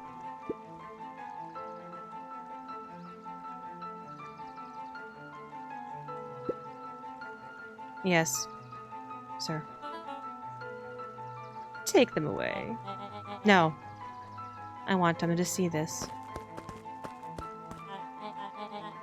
Ah, the ever-tempestuous Eleanor Van Horn. You've been quite a thorn in my side. Like a weed that's burrowed in where it doesn't belong. I must confess, you look dreadful. He paused for a moment, plucking a piece of fuzz from his sweater and discarding it to the ground. Consider yourself in rare company. You managed to pull one over on me. It won't happen again. I knew you had some sort of plan to disrupt our little party, but alas, I expected something a bit more impressive than incoherent rambling. No matter. Your failures are yours to bear. Mr. Kerr? Yes, sir? It's a shame it was cut short, but I thank you for that rousing oratory. I will take it from here. Yes, sir, of course. You've done quality work for me, William. You can look forward to the recompense we agreed upon. Kerr gave a bow of deference. Founder, you are most gracious. Gasps rippled through the crowd. Thankfully, we can dispense with the formalities from here on out. Solomon pulled a glass vial from his pocket. In one smooth motion, he downed its contents. A triumphant smile grew across Solomon's lips. You can all call me Sharper Valentine. It's not bacon! Hi, Seamus. His body and face began to contort and expand as he disappeared into a belching green mist. Wait, what? Disappeared? Oh. Oh, well, A hushed horror gripped the crowd. Oh, okay. This is a story about change. He's okay. He turned to farts. What? No. Ah, so you didn't see that coming. Good. Sharper examined his new hands. Well, this is quite the improvement. Everything looks so much smaller now. Eleanor was right about one thing. This festival was a ruse. I wanted you all to witness my glorious return with your own eyes. Why does everyone look so downtrodden? This is a celebration, people. Maybe it would help if we set the mood. Mr. Kerr, be a dear and reveal the sign. Ha! Wonderful. Sharper choked out a crude squawk of a laugh. Frustrated grumbles sprinkled through the crowd. Sharper, you malicious bastard. Ooh. I'm glad you're back so I can tell you it to your face. You destroyed this town. We ain't gonna let you get away with it again. Sorry, this is not the time for audience participation. Some assistance, Mr. Kerr. William Kerr gave a subtle nod to the clipboards. You coward! Does anyone else have something to contribute? A helpless quiet settled over the crowd. I thought so. Did you all truly believe you could be free of me? A town of complete and utter fools. People should be celebrating my return. You're clearly lost without me. And that leads me nicely to my children. Oh. And that leads me nicely to my children. Daddy? I gave you both the greatest gift a parent can give. The opportunity to prove yourselves in my absence. Squandered. To say I'm disappointed would be an understatement. But silence, Augustus, an adult is speaking.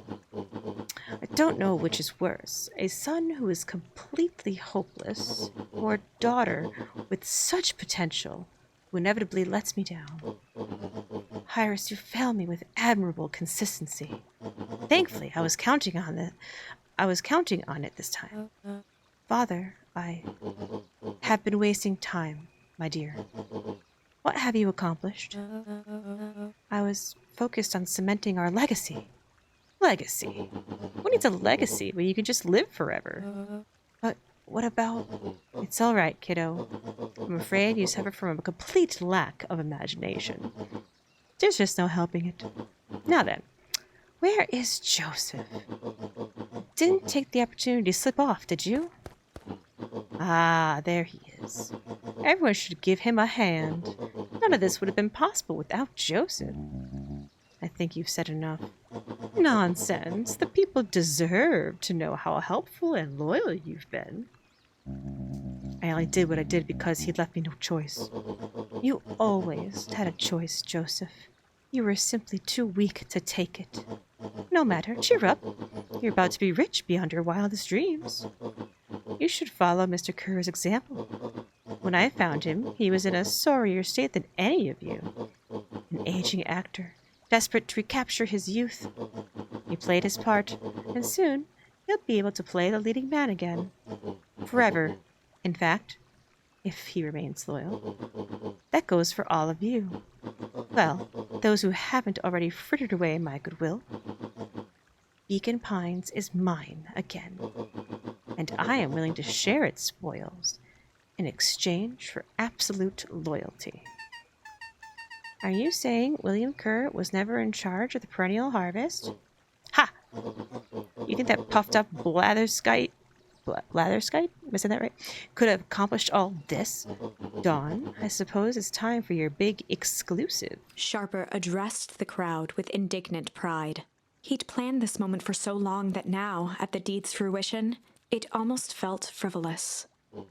You see, I needed a figurehead to hold things down while I orchestrated my return. Someone to misdirect, lie, and bilk this town for a spell. So I invented William Kerr. Take your bow. You've earned it. Mr. Kerr flourished a preposterously elaborate bow.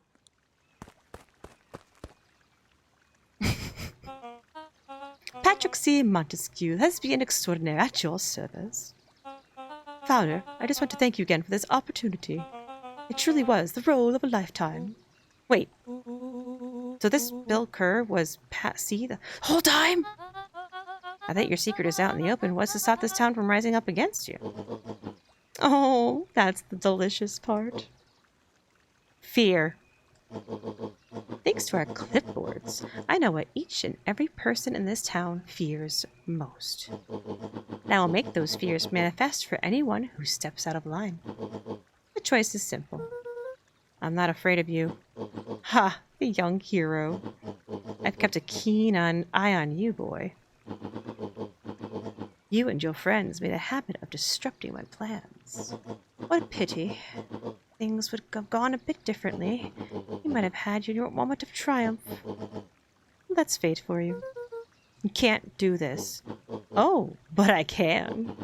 I have won. Never underestimate what a great man can do, given time. And now, time is my plaything. Perhaps the most expensive thing I've ever bought, but well worth it. Ha! Sharper coughed up one final laugh and cracked his knuckles. Enough chit-chat. Let's get to work, shall we?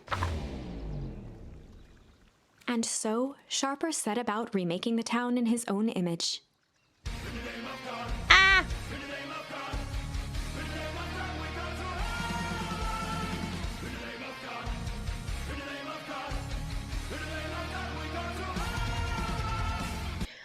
I'll run! You know what? I'm not actually sure how to pronounce your new name. I'm so sorry. Raune?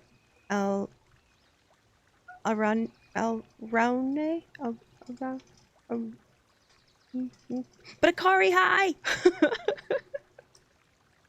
Thank you so much for the raid. How was your stream? Oh wait, what did Turbo say? I am the terror that flaps in the night. I am the metal key on the Sardina can of justice. I am Darkwing Duck. I love that show too, yeah.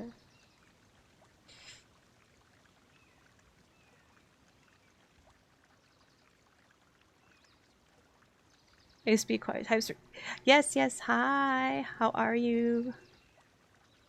What were you streaming? Wait, they probably sell Demon Souls? Is it your first playthrough? Oh, pure black tendency. Nice. I'm assuming this is the PS5 version. I don't have a PS5 yet. But I want to play it so bad. I want to play it. I just can't justify paying for a system for one game.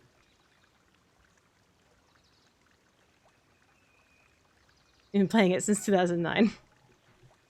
Nice.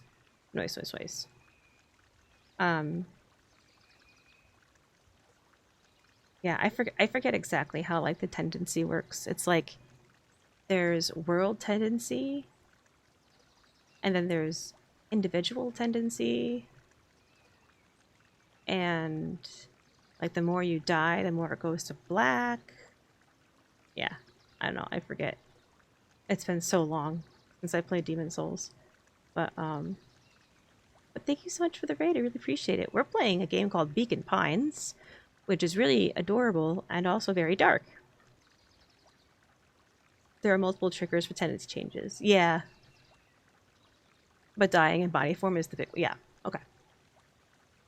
But yeah, so we are pretty far into the game, so if you're planning on playing it and you don't want spoilers, please look away, because, well, we just got several big reveals. But yeah, this game is very good. It's, yeah, I don't know, I'm really, really, really enjoying it. But thank you so much for the raid.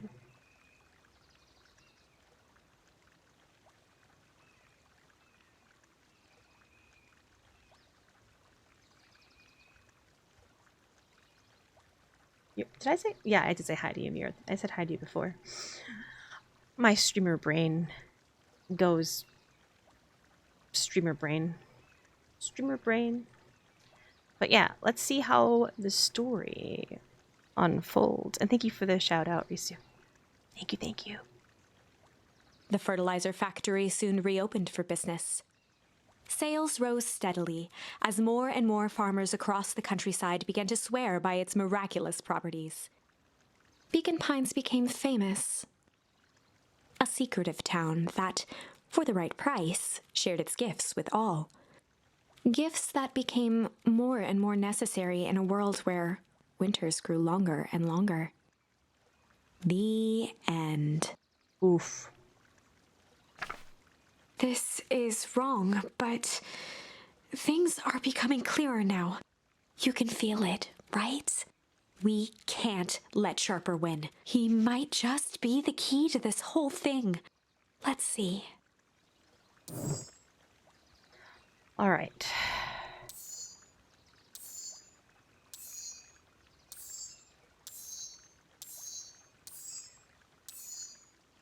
Here it is. So now we have the charm Malice. Luca peered up at Mr. Nuncreed, kind eyes, warm, stern face. There was a deeper emotion hiding beneath it all. It was subtle, but Luca could sense something eating away at him. There was malice lurking behind those eyes. There was a malice lurking behind those eyes, like a trap ready to spring. Which we now know is true. Luca felt the weight of Nuncreed's hand on his shoulder. Something wasn't right. He didn't know why, but something was telling Luca to get out of there. I just want this all to be over. Of course. I'm sure it will all work out soon enough. I should get going. I told Roxy I'd check for Rolo at the treehouse. Luca twisted free of Nuncreed's grasp. Of course. Luca. You know your dad and I were good friends back in the day. You can come to me with anything. Anything at all. See ya! Okay, so this is the timeline in which Rolo got kidnapped. So he's still kidnapped. He looked down and muttered in a gruff voice.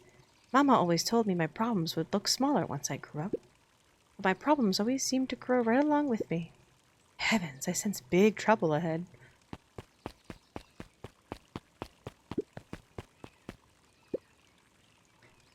These festival decorations are a bit humdrum. Now, if I were to throw a festival, it would be a thing to behold. I agree, this is all more than a little sad.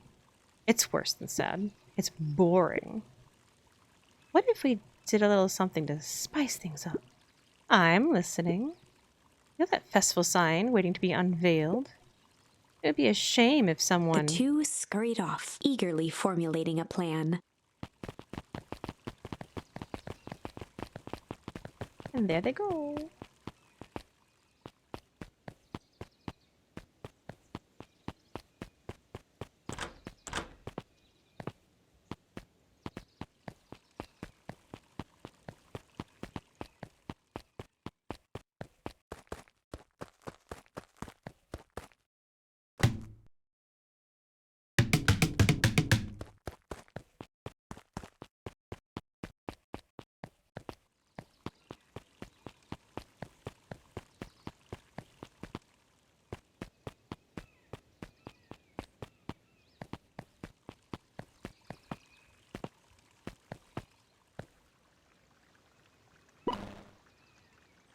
Identify yourself, please. Nethy Modeville. I work here now. I'm unable to locate you on our staff roll. Oh, I don't officially start until tomorrow. Mr. Kerr said I can come in early tonight to get a few things done. Hold, please. Clearance authorized. Thank you. Our harvest awaits. Such a creepy... Whoa. You can get a wrench to the noggin sneaking up on a guy like that. Don't scare a man while he's junkin', Sonny. Evening, Jeff. Isn't it kind of late to be junkin'? Might as well ask the same thing of you. Find anything good? Ever since Perennial Harvest moved in, even the junk is trash. You can learn a lot about a person by looking at what they throw away. With this bunch, it's all shredded paper and coffee cups. Well, I better get going. I didn't see nothing if you didn't see nothing. See what? Exactly.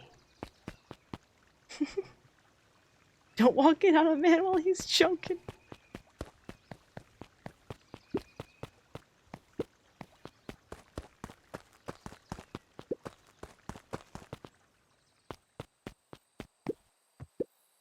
Hey, Jetson. Have you seen Rollo come this way by any chance?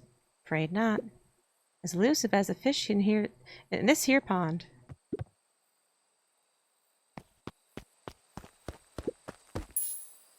Crooked! Luca tied a bent nail onto the line. If all you have is a hammer...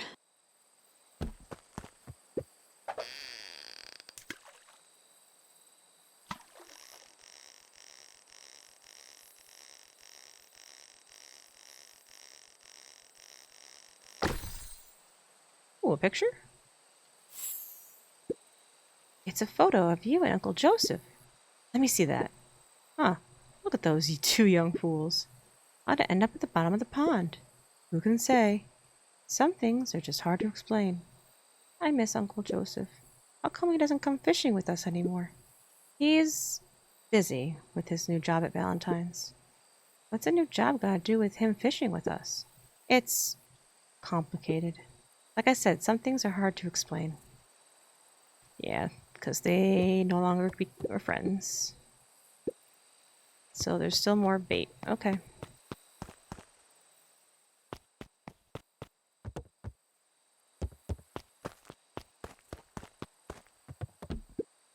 Rollo?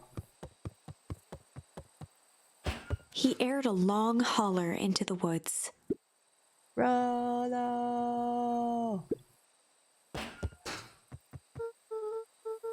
Rollo, wherever you are, I hope you're okay. Luca felt his eyes getting heavy and plopped into the beanbag. He conceded to its lumpy embrace.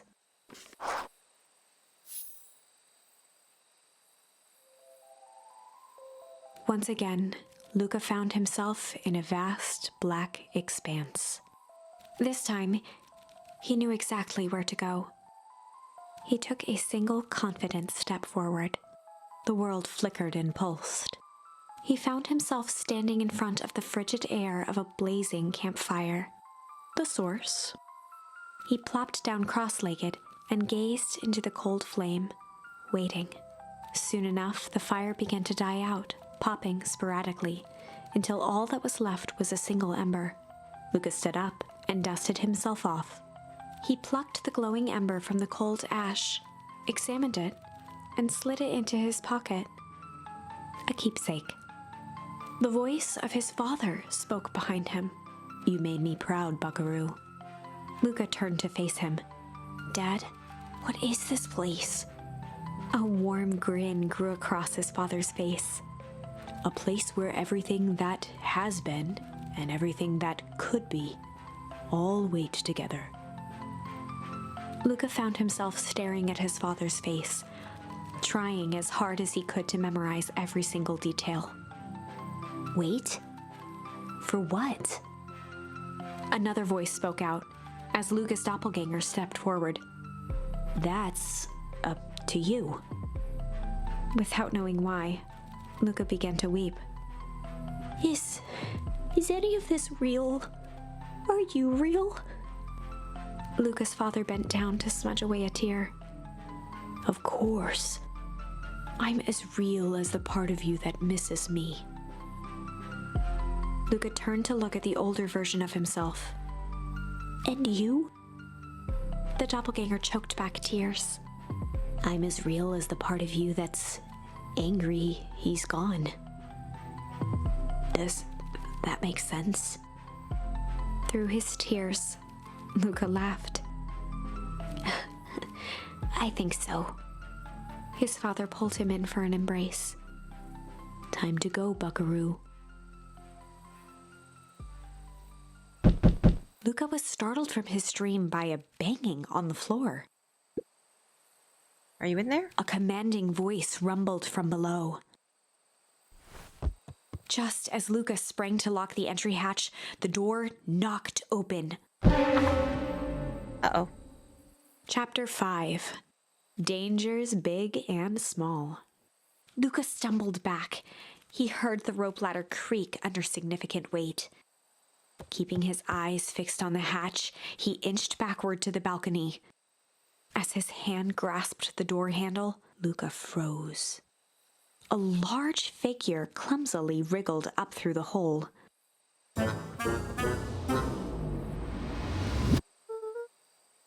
Stop right there. Or I'll... Sheesh, I know it's dark and all, but I figured you'd recognize me.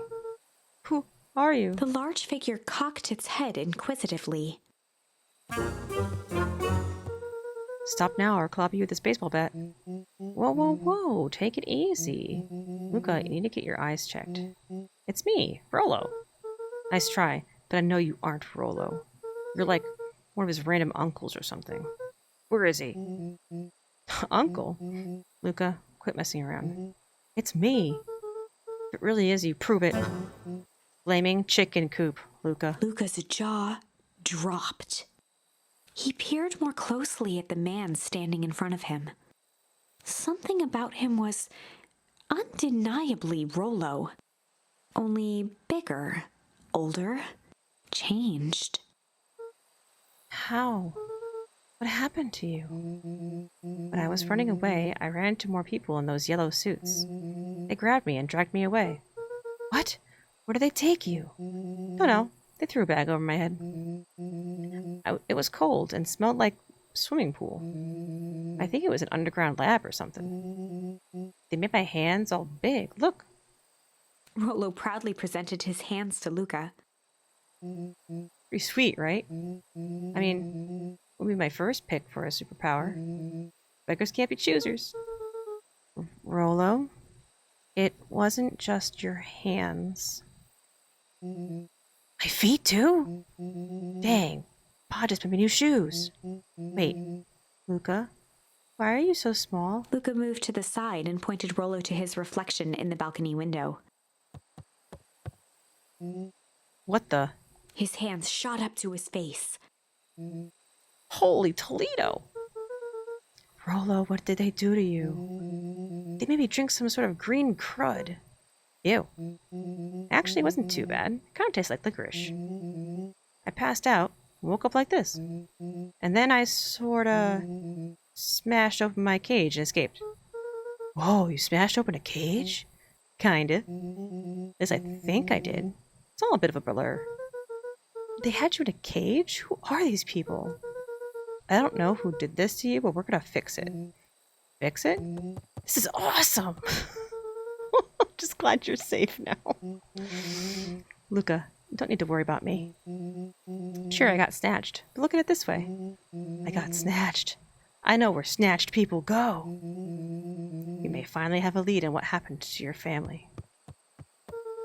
Maybe you're right. This all seems dangerous. Danger, ha! Rollo shadowboxed a few jabs. I'll take them all on. Hey, fellas, what's up? With a yelp, Rollo dove behind Luca. Ah! Take cover!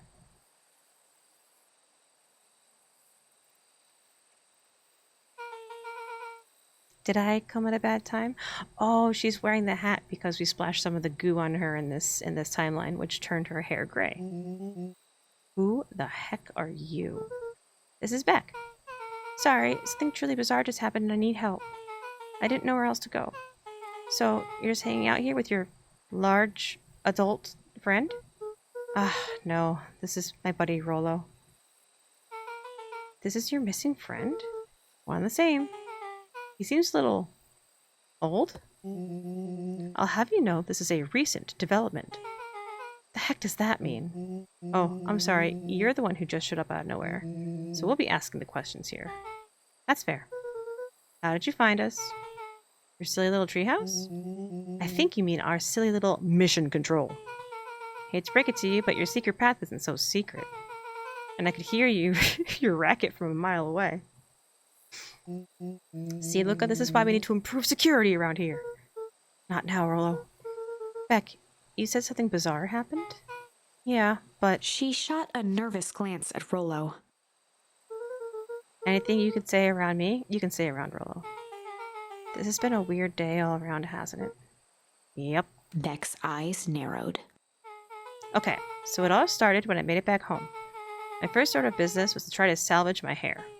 So I dyed it with some stuff from the chemistry set my mom gave me. Okay, just need to play it cool. I hope no one notices. Notices what? Oh, nothing. I was just... come over here and let me have a look. Oh, honey, what in the world did you do to your hair? I just kind of felt like a change. This is going to take forever to grow out. You're the one who said that change was a good thing, right? I was talking about your mother's new job. I was talking about us moving. Well, I guess I just took your lesson to heart. Ilona tried to put on a smile. Before I forget, I came up here to tell you that Nellie had to go into work. Tonight? Her and Mr. Kerr decided it would be good for her to get some things done before tomorrow. That Kerr guy seems like a grade A creep. Beck. He is! Him and his weird cult of personality. You are not going to ruin this job for Nellie. It means too much to her. Oh, I know exactly how much it means to her. It means enough to her to exile her daughter to this podunk town. This place sucks. Well, people are weird. You just don't know them yet. It's always cold. We're in the mountains. You'll get used to it. I can't even pick up a single decent station on the radio. It's all banjo music and farm reports. You know I grew up in a town not that different from this one. Is that why you're better at talking to plants than people? Okay. So here's what we're gonna do. First of all, you're grounded. What? In the morning, I'll have Nellie come and see what we can do about fixing your hair. You need to look presentable for the festival. But not another peep. She sighed, and after a moment, looked down at Beck sympathetically. I know moving is hard, honey. That doesn't mean you have to make yourself all miserable all the time. Other people seem to have that covered for me. Oh, and if you decide to rebel by dyeing your hair more... She flashed a sly grin and tousled Beck's hair. I'll just shave it off for you. Think of how rebellious you'll look then. Very funny. Thank you. Good night, sweetie. Good night, Mom. Wait. First of all, this town does not suck. Second, you need help because you got grounded? No. I'm sorry you got into trouble. It's my fault your hair got screwed up in the first place. Don't worry about it. I actually kind of like this look. Great. Can we get back to the story now? This next part is the important bit. I have this radio I upgraded with my mom, and I was too angry to sleep. So I tried to dial in something worth listening to.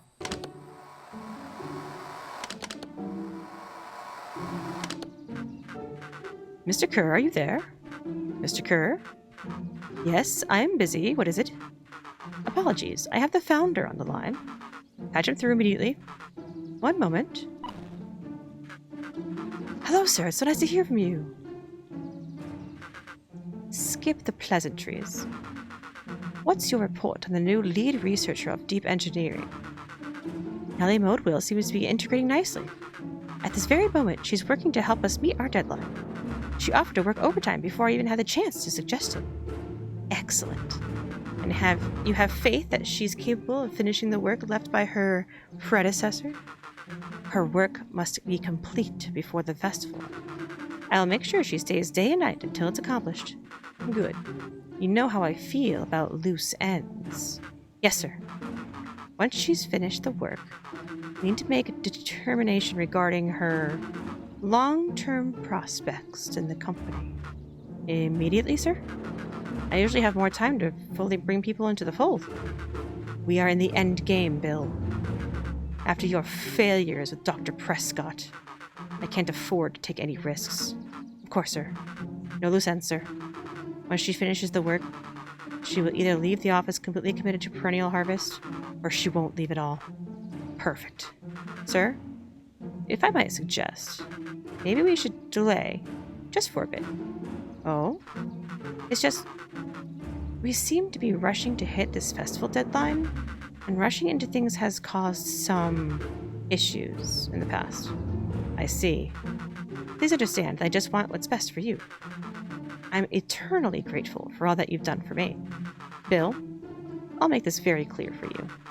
I brought you in to make things run smoothly, not to have opinions. Of course, sir. Chin up, Bill. You are only a few days away from having everything you've ever dreamed of. Yes, sir. Thank you, sir. So, in this timeline, when we investigated the warehouse and hid in the dumpster and got a body dumped on us, we found a tag, the name tag, in that body bag, and it said Deep Engineering, Dr. Prescott. So we know what happened to him, and now her mother is in that position. I wonder if they'll put it together, because they saw the name tag. But I don't know if, the flashback is going to be word for word what she tells them. Yeah. Just so we're clear, when they said loose ends, they were talking about murder, right? Like actually killing someone? Capital murder. Luca gave Rollo a quick elbow to the ribs. Who is this founder? I was hoping you guys would know. Now, as far as you know, Kerr is the top banana at Perennial Harvest. He sounded scared of this founder guy. So, we have an even topper banana on the field. What the hell is my mom caught up in? Has she talked about the job much? Not really. She said she was going to come in and continue the work of someone she respected. Luca, do you think that body at the warehouse was the person Beck's mom came to replace? That would make sense. Beck, it seems like Nellie's predecessor got, loose-ended. Getting that impression. Okay, so we need to get your mom out of there before the festival happens. That's 2 days away. Won't she just come home after work? The creep on the radio said they were going to hold her there until then. Oh, so if she's not coming out, we've got to get in and get her. Beck flicked a large sheet of paper out of her pocket and slammed it on the floor. Maybe this'll help. You have blueprints? Well, it's really just a welcome map for my mom's PH orientation day. But it shows layout. Sure looks like blueprints to me. Look here. Look, here's the reception area. There's a big room marked Founder's Office. It even has the exits marked. Guys. We have a deadline. We have an objective. We have blueprints. You realize what this is, right? Rollo started to wiggle with excitement. I think we're heisting. This is officially a heist. Chapter 6. I love how excited he gets. The Heist. They spent the night's end huddled around that small map, formulating a plan to infiltrate the headquarters of Perennial Harvest. It would be no small feat, a modern facility equipped with all manner of technology. Not to mention the swarm of clipboards that would most certainly be scattered throughout. By the time the sun began to peek through the car window used as a makeshift balcony door, It is a car all window. were in agreement. This could just work. The final day before the festival would be used to prepare. They'd need to pool every resource at their disposal, pull every favor with a thread. Even enlist some unsavory characters around town with important tasks only they were suited for. Luckily, there was enough ill will and mistrust toward Perennial Harvest that alliances could be found at a bargain. Luca, Beck, and Rollo rubbed their eyes as they exited the treehouse. They hadn't slept at all that night. There was no time. The festival was to begin in one day, and they each had their assignments. Their parents and Gran was not concerned that they didn't come home.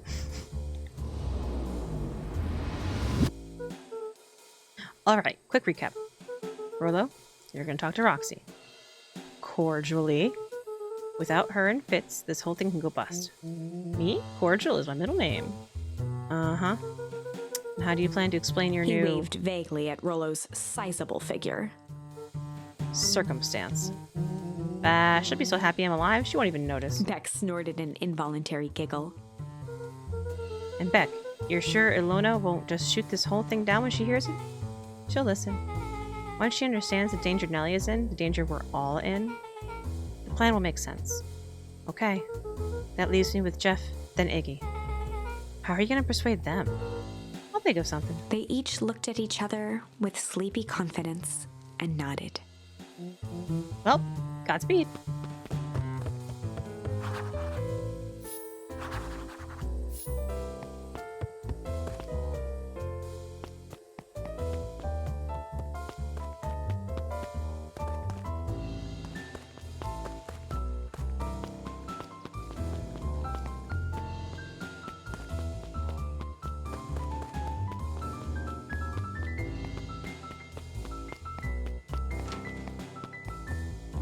I didn't think it would let me go back home.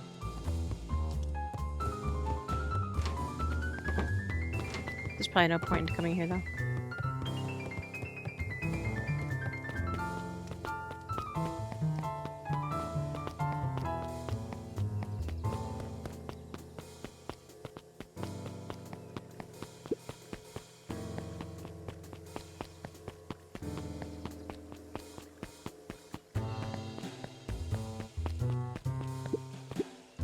Undaunted, he shook his head. Over? No. Endings are really a state of mind. This is an end until I give up. Wow. I admire the conviction. Can he really pull through? You bet your ass.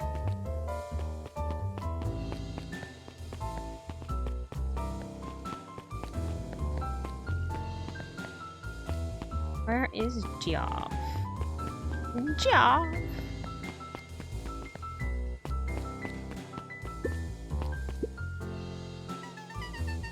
You ever wondered why an agricultural company employs an army of survey takers?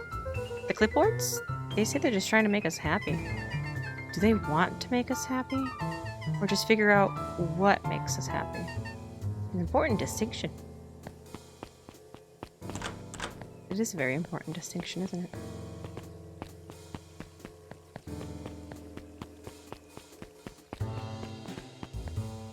There's Geoff. Hey, Jeff. What can I do you for? Well, I know how much you hate Perennial Harvest. Hate's a strong word. Oh, sorry. I mean, I didn't say it was the wrong word. Gotcha. So, we're gonna break into their headquarters, and I thought you might be able to help. Jeff wheezed out a long snicker. Hee hee. You see, I knew you kids were alright. Great. So you'll help? The joy in Jeff's face drained instantly. Not a chance. But Give me one good reason I should risk my hide aiding and abetting you rascals. Looking into the sullen eyes of his would-be accomplice, Luca blurted out the first word that came to mind.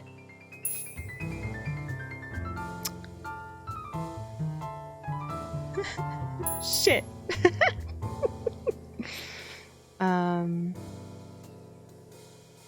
Junk. Junk.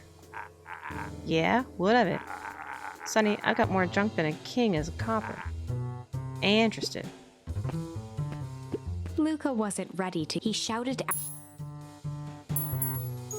Shit! Yeah, it's all shit. Still ain't helping. And that ain't that some shit. Hee hee. Hide. Jeff's brow perked up. Oh. What'd you say? Go ahead and hide then. Sensing some traction, Luca carried on with vigor. Oh, I found the right one. It's not Beacon? Yeah, it is. High classified. Let a bunch of kids do what needs to be done. We're not afraid. Jeff's scowl faded with a sigh. Say what you will about old Jeff, and they all do. But you'll never hear him say I hid from nothing. One good stomp of the foot was all Jeff needed to drive his point home. What was it you kids needed? Some sort of disguise. I've got just the thing. While we're at it, that crate should come in handy. This ain't gonna be free, you know. I'm thinking 5 bags of sour gobs should cover it. Put it on my tab? Luca offered out his open hand to seal the deal. With a firm and dusty grip, Jeff reciprocated. Done. Swing by first thing in the morning. Nice.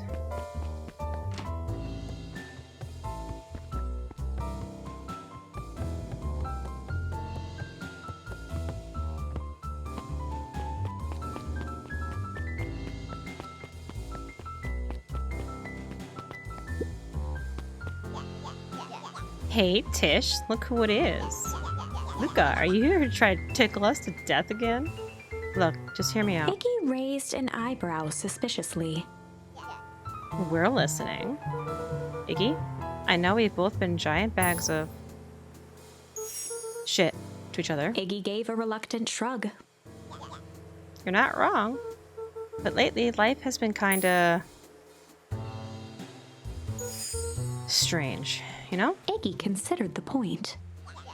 Things have been weird around here. So I'm offering a truce and asking for your help. What do you say we break our hostilities, at least for now? We do like breaking things, I thought so. Even if a truce means less breaking things. What if I told you there was a way to have a truce and break stuff? Go on.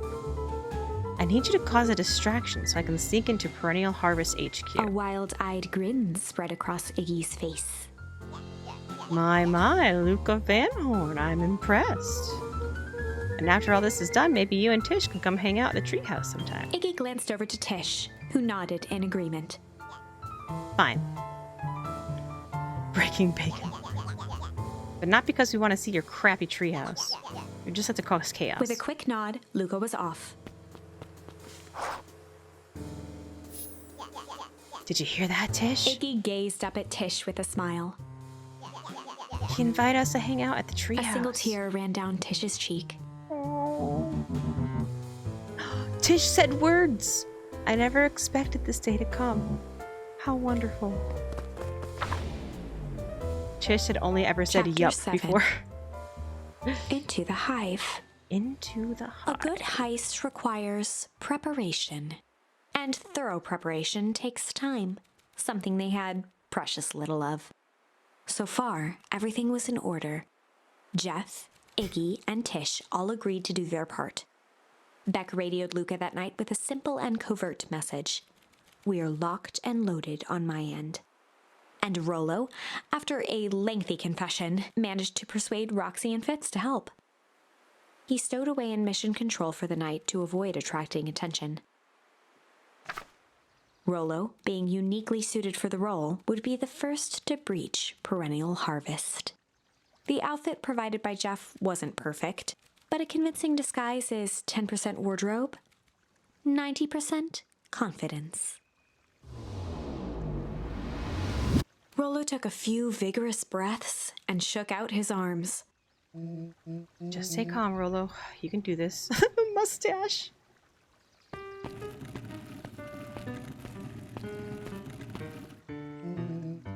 Got your delivery here. Delivery?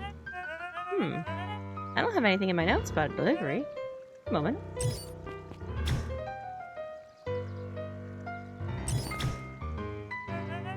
I'm so sorry, but there's no delivery scheduled for this morning. Right. He had to think quick. That's because this goes directly to the founder. He asked that it be kept secret. Rollo sighed, adjusting his tool belt. You know how the founder can be. That worried face that I'm partially blocking. I suppose we can leave this one off the records. Our harvest awaits and such. With a stroke of his mustache, Rollo proceeded into the Perennial Harvest headquarters. I hope that I'm inside the crate. Our harvest awaits. Package here for the founder. Oh, I didn't hear anything about. Yeah, this is a need to know kind of thing.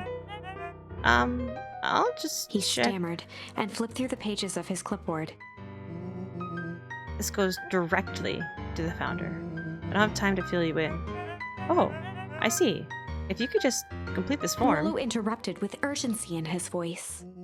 Every time with the forms. Look, if you want to explain to the founder why I'm late, well, it's your funeral. I'm sorry. What did you say your name was again? Rollo panicked. Our harvest awaits. Sir? That's a restricted area. Excuse me, sir? Our harvest awaits! Ready to light this candle, Tish? Clipboard face. Yep.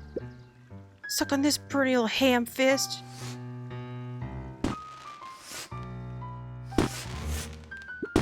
What was that? The distraction was enough for Rollo to regain his confidence. Just open the damn door. I've got a job to do. Clipboard fumbled around in a frenzy. I should check on that noise. Oh, come on. It's buzzed me in already. Okay. Ha ha ha ha. Phew. That was close. Heck yeah, I am inside. Oh, we're both inside. Our harvest awaits. Hey, I figure when in doubt, stick with the classics. Well, that was a close one. But you pulled it off. Nice work, Rollo. Alright, everyone knows what to do? Yep. Deep Engineering's to the north. I'll go with Beck, in case you need some muscle. I'll head east to the founder's office. Need to be safe.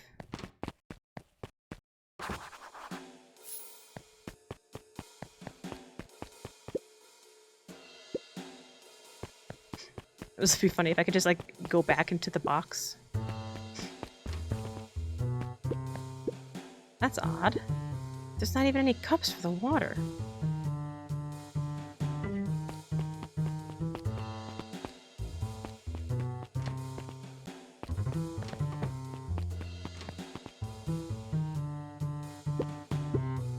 This whole place just feels fake.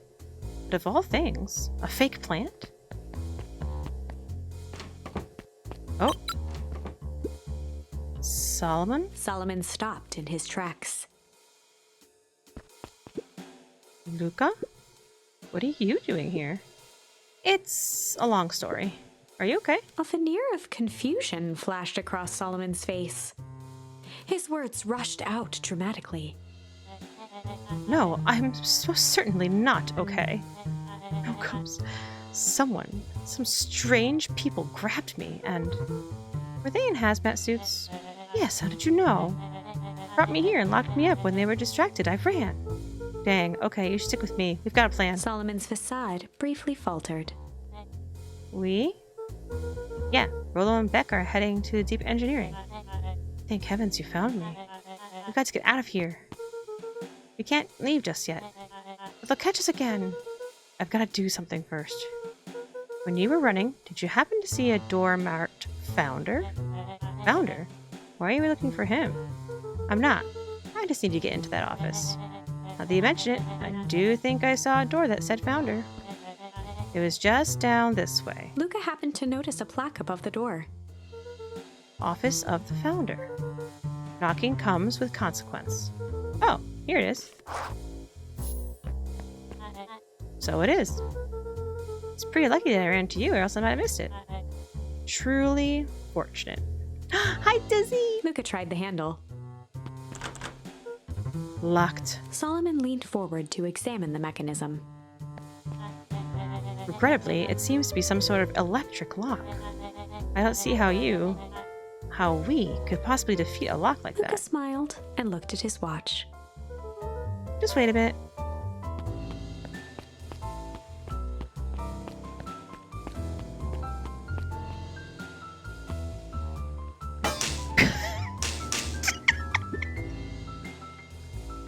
I don't know what sort of funny business you're up to, but I like it. She mimed a quick hat tip and ambled off with a whistle. Howdy. Good afternoon. The light on the keypad changed from red to green. How did you do that? It's good to have friends. Quick, let's get inside before someone spots us. Sigh. Luca switched on his walkie-talkie. Rollo, I'm in. As expected, there's a control panel. Great timing. We're stuck at locked door mark 24601. I need you to get us through. What if someone catches us? We should get out of here. I'm not leaving my friend, Solomon. On the computer screen, a green cursor blinked in a password field. Surely you don't have any way to get around the password. Luca pecked out his best guess. Underground secrets.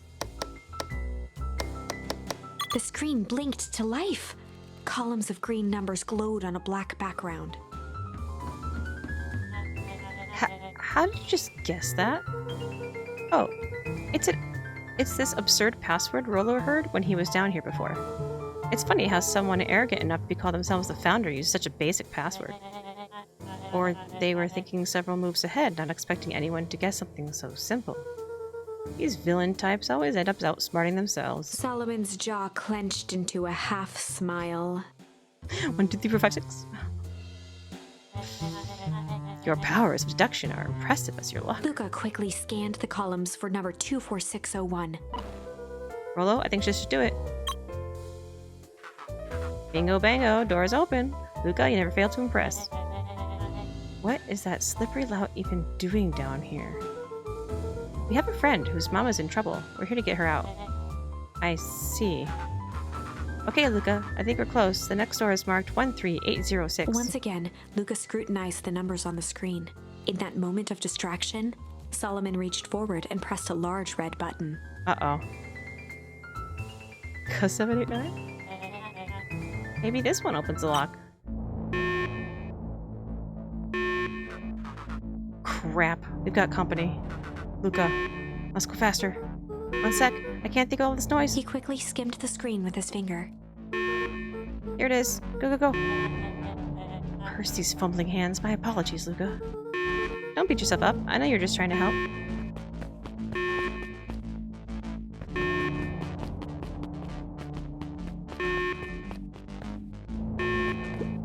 Aw, man. No water cups. Rollo!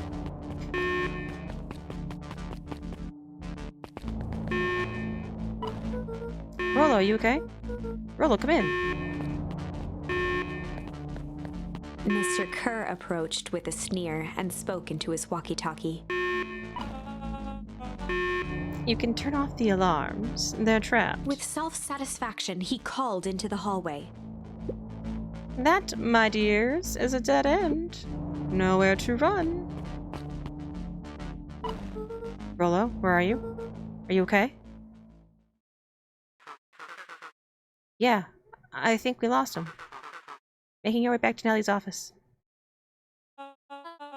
Okay, you two rabble-rousers are coming with us. Nope.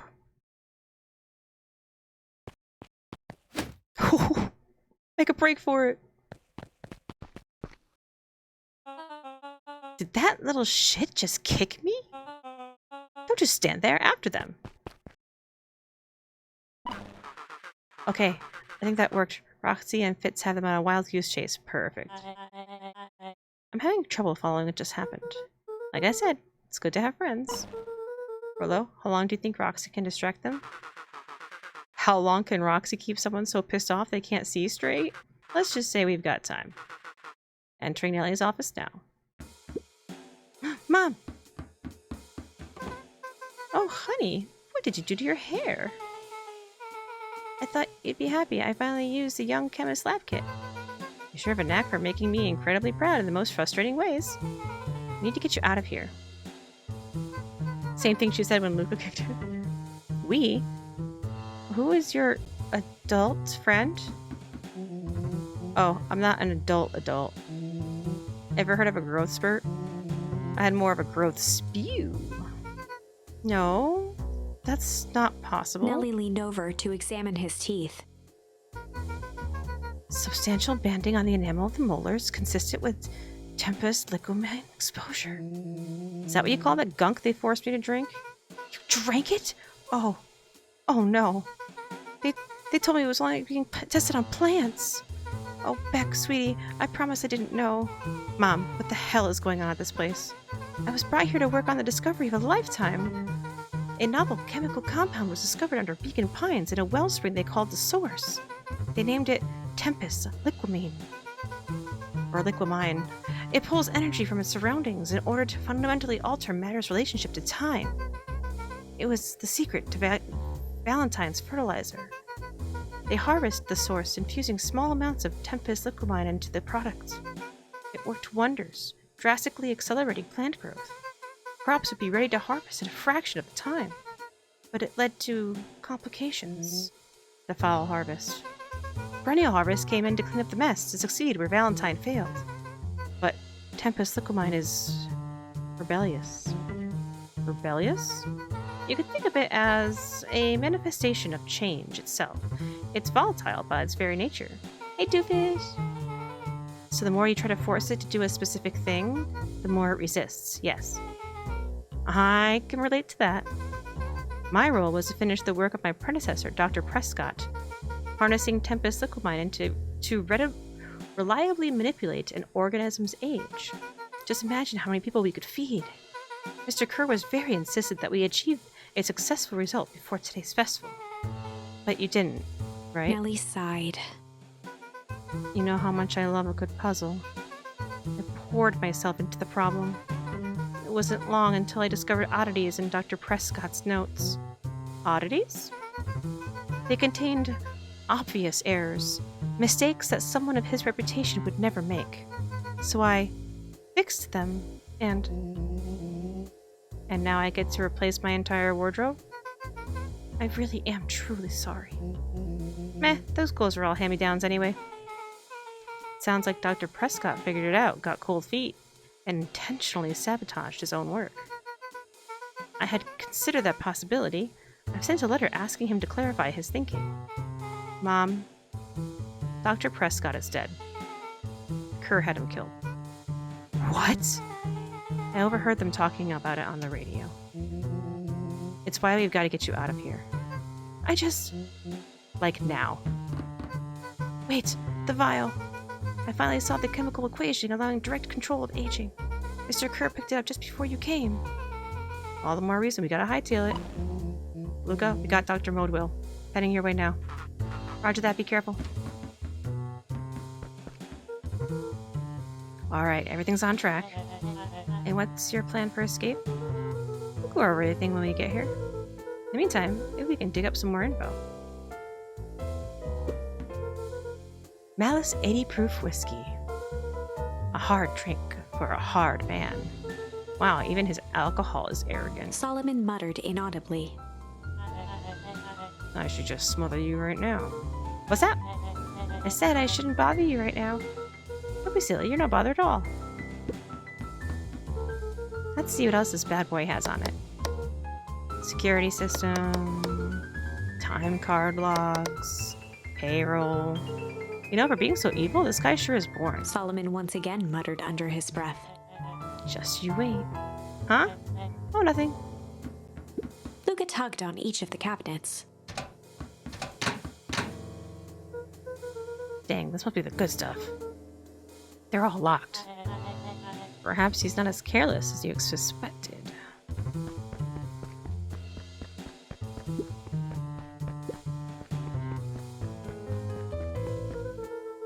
Looks like the founder was helping Kerr plan the festival. Would such a secretive leader be obsessed with a party? Only time will tell. Luca held his hand up to the ashtray. Still warm. Must have been in here recently.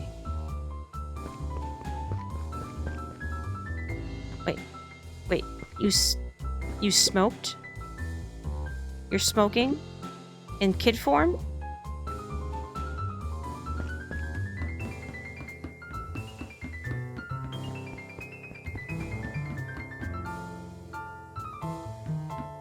I like this detail of the picture of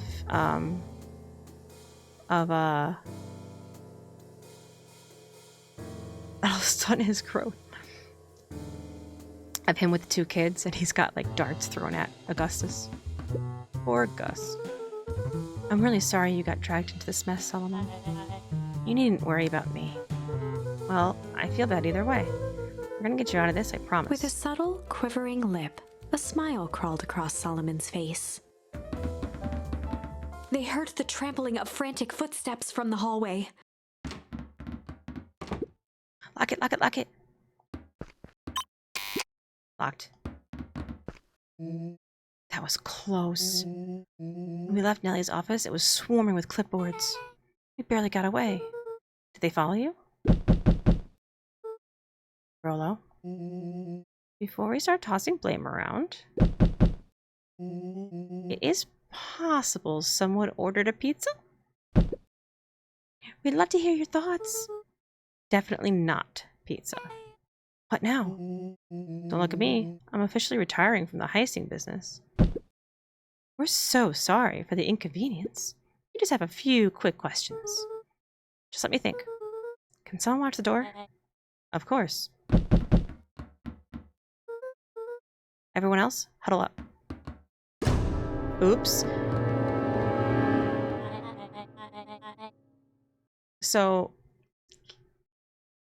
I locked the door from the console, but apparently you were able to unlock it by just touching the door. Jerk. I think this little caper has gone on long enough. Solomon, no! Hush now, child. The adults are speaking. Dr. Modewell, a brief reintroduction is in order. We never met in person, but we have corresponded. You see, it was I who hired you. Solomon, the pathetic orphan child, the powerful, enigmatic founder. Sharper, the fallen progenitor who created this town. Perennial harvest, Valentine fertilizer, all connected by a single thread. Yours truly. But that's... Her eyes searched the floor in thought. Solomon watched eagerly, waiting for the flicker of epiphany. With a sickened look, she peered into his soul. Ha, yes, now you've got it. Tempest, Liquimine, you discovered how to reverse the process? Solomon clapped with genuine delight. Very good, Dr. Modewell. Very good. Though the discovery wasn't intentional. Solomon glanced down, examining his youthful form. And the effects went a little too far for my tastes. That's why you need me to finish Dr. Prescott's work, which you did admirably. Mr. Kerr, the vial, please. Kerr presented it with a theatrical twirl of the hand. May I present to you the eighth wonder Before of he the... could finish, Rollo snatched the vial from Kerr's palm. Ha! Wow, this stuff's pretty valuable. Be careful, you fool. You have no idea what you have in your hand. Actually, we do. You just did a whole evil villain monologue thingy about it. Rollo casually tossed the vial to Luca. gosh, maybe I'll have a taste. Luca jiggled the vial mockingly. Seize him. Luca, over here. Move another inch and I smash it. She held it tightly behind her back. Solomon sighed, speaking in crisp, measured syllables. You have no plan. I'll smash it, I swear. Fine. Risk killing us all. Or, if you're lucky, nothing happens. Then what? Capture you? And grant you much less leniency. He pursed his lips with feigned sincerity. But I give you my word, if you hand it over now, none of you will be harmed. A deep uncertainty washed over Beck. You're a smart girl, Beck. There's no shame in being outwitted by someone smarter than you. We both know there's only one way this ends. She looked to Nellie shakily. With a dispirited nod, Nellie sighed in defeat. Beck slowly approached Solomon. That's a good girl. Beck, don't do it. Can't trust that jerk. I'm sorry. He's right. With apprehension, Beck conceded. Pretty sure it's super soldier serum. Chug it and start swinging. Solomon pocketed the vial and brushed off his shoulder with a sharp flick. Mr. Kerr, you have allowed yourself to be humiliated by a group of children. Report to my office tomorrow for a performance review. The blood drained from Kerr's face. Of course, sir. But first, you have a speech to make. Trot out there and give me my introduction that I deserve. And don't forget to smile. Yes, sir. She gave it back. Oh my god. And to think, all this is thanks to the efforts of Mr. Van Horn. I don't understand. How is this all because of me? I said Mr. Van Horn, silly child. Dr. Walt Van Horn. Your father was always a thorn in my side. I offered him an opportunity to be a part of something great. But the fool was blinded by righteousness. He even broke into my laboratory in an attempt to sabotage my work. Solomon shook his head with gratification. But the universe has a funny way of correcting course. By meddling with a force he didn't understand, Walt showed me its true potential. As fate would have it, Luca, your father's dying act was to grant me eternal life. A muffled applause resonated faintly through the walls.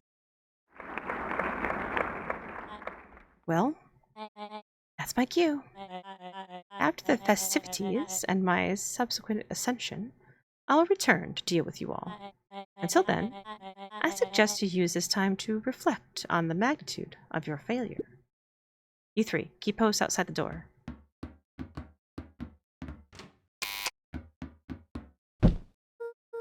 Well, crap. She's at his beck and call. Oh no. No, no. Turbo's gonna get banned too. I can't believe Beck sold this out like that. I'm not sure she had any other choice. Yep, there it goes. So what now? What's the plan? I don't have one. Of course you do. You always have a plan. Rolo. You just need some time. Rolo, it's over. We lost. Hey. I'm sorry, Luca. I did what I had to do. I know, it's just... we were so close. I've got a feeling that eventually, Solomon will get what's coming to him. Time wounds all heals.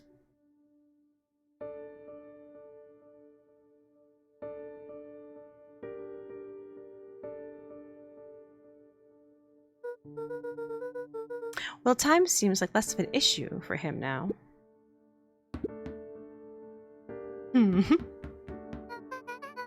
Van Beacon Pines. Luca, there's something you should know. After Mr. Kerr locked me in that office, I had nothing but time and curiosity. I poked around a bit, hoping to find a means of escape, but I found something else. A note, hidden in a false drawer. A sort of note. Dr. Prescott must have sensed his time at Perennial Harvest was growing short. So he left behind a letter with the hope it would be found by his successor. It was a confession of sorts. He left it for me, but its contents... Luca, I think they were meant for you. Why? What did it say? It was about an incident with your mother. Dr. Prescott found her in his lab with a stolen key card. There was an accident. She had been exposed to extreme amounts of Tempest liquamine. The color dropped from Luca's face. Did she? Is she? She survived. Dr. Prescott decided to help her recover. He no longer trusted Perennial Harvest, so he kept her whereabouts a secret. Over time, your mother led him to reconsider the purpose of scientific discovery. Science is often at a vanguard of change, but that doesn't mean it's always right. He realized that no one should have control over something as powerful as time itself. I now believe that's why he began to intentionally sabotage his own work. And it cost him his life. That's a reasonable conclusion. Luca was overwhelmed with emotion.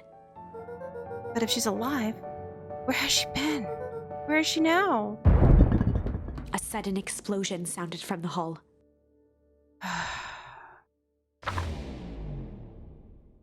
Chapter 8. Comeuppance. Wait, did we not get frozen?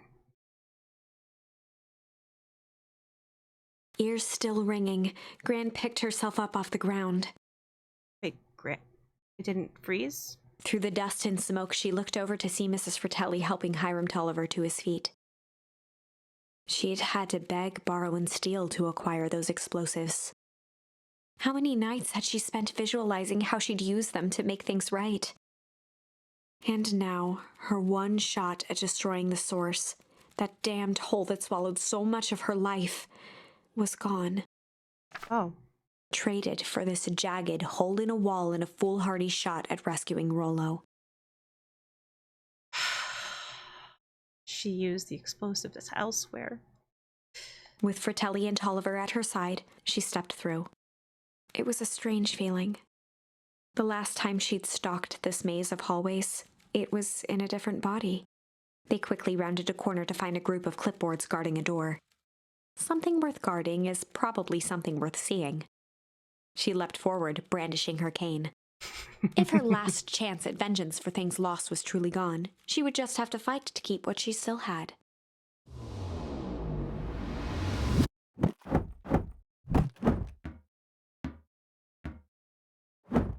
Hells yeah, Gran.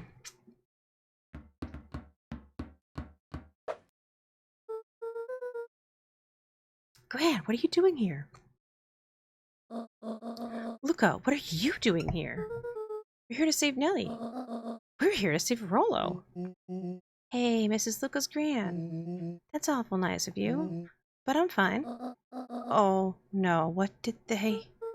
Gran, there's no time to explain. We have to go now.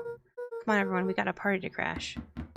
They made their way out from deep within Perennial Harvest, just as Solomon finished up his speech. Thankfully, we can dispense with the formalities from here on out. Solomon pulled a glass vial from his pocket. We've got to stop him. In one smooth motion, he downed its contents. Well, too late. A triumphant smile grew across Solomon's lips.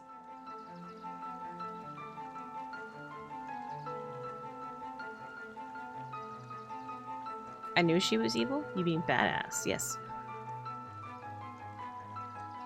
What are the chances that while Beck was holding the vial, she slipped something in it?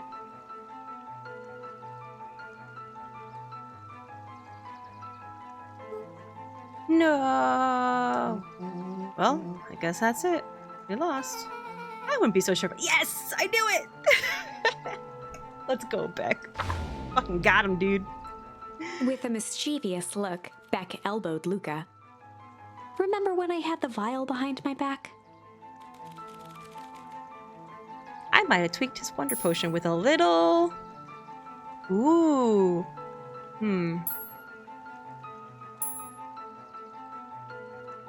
I know, shit isn't an option.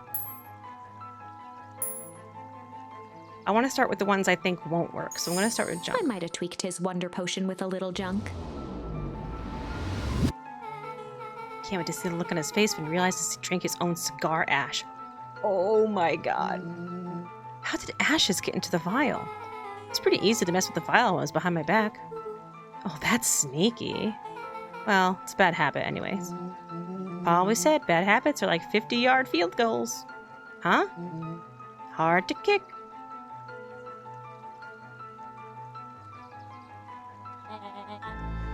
You can all call me Sharper Valentine. His body and face began to contort and expand as he disappeared into a belching green mist.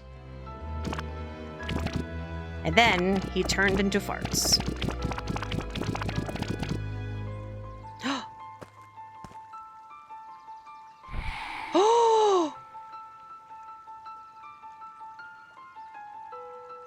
Oh, we fucking killed him. Well, that's one way to kick a bad habit. As the last of what was once Sharper Valentine wafted into the air, the crowd began to disperse, still numb from what they had just observed. Sharper Valentine was gone for good. His end would be a new Tooties. beginning for Beacon Pines. A new chance to let go of the things they had lost and grab hold of a new future.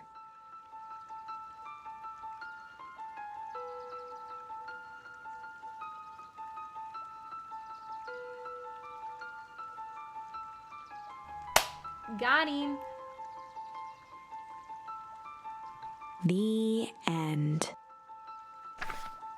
Well, I'd be lying if I said that wasn't a bit gratifying. If that feels to you like a good note to end on, I won't stand in your way. Do I have any other choices besides this last one?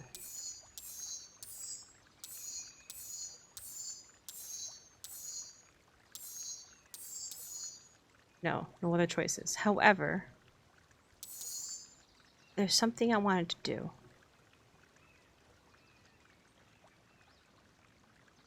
There was only one point in the game when I was able to enter the diner. And that was when I was delivering jam for Granny.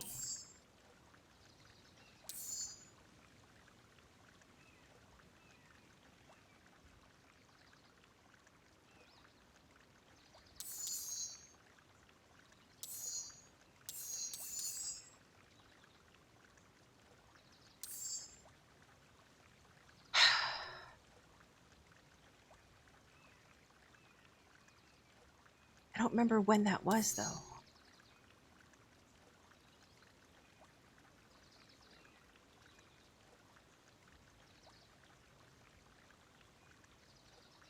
I think it was before the weathering. Weather. Yeah, I think it was here. It's here, but it's it's struggle because change was a dead end.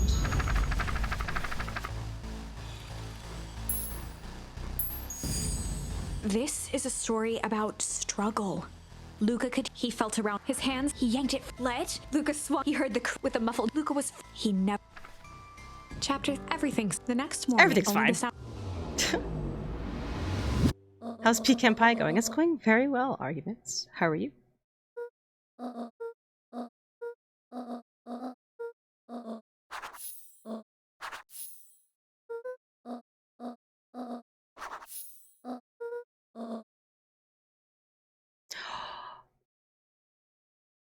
You know what I just realized?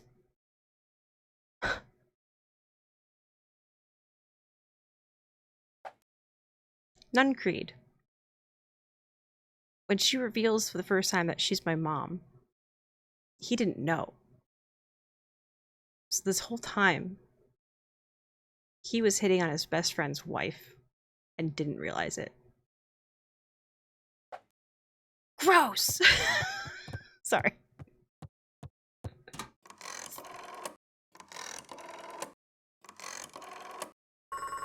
Yes. Can we skip?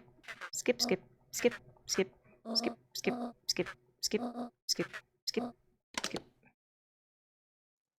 Thank you.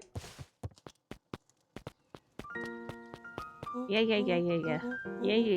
Yep. Uh-huh. Mm-hmm. Yes. Yep. Sure. It's aliens. Yep. Zombies. Yep. Alien zombies. Yep. The whole thing. It's a whole thing. Yes. Well, mission control. Right. Go.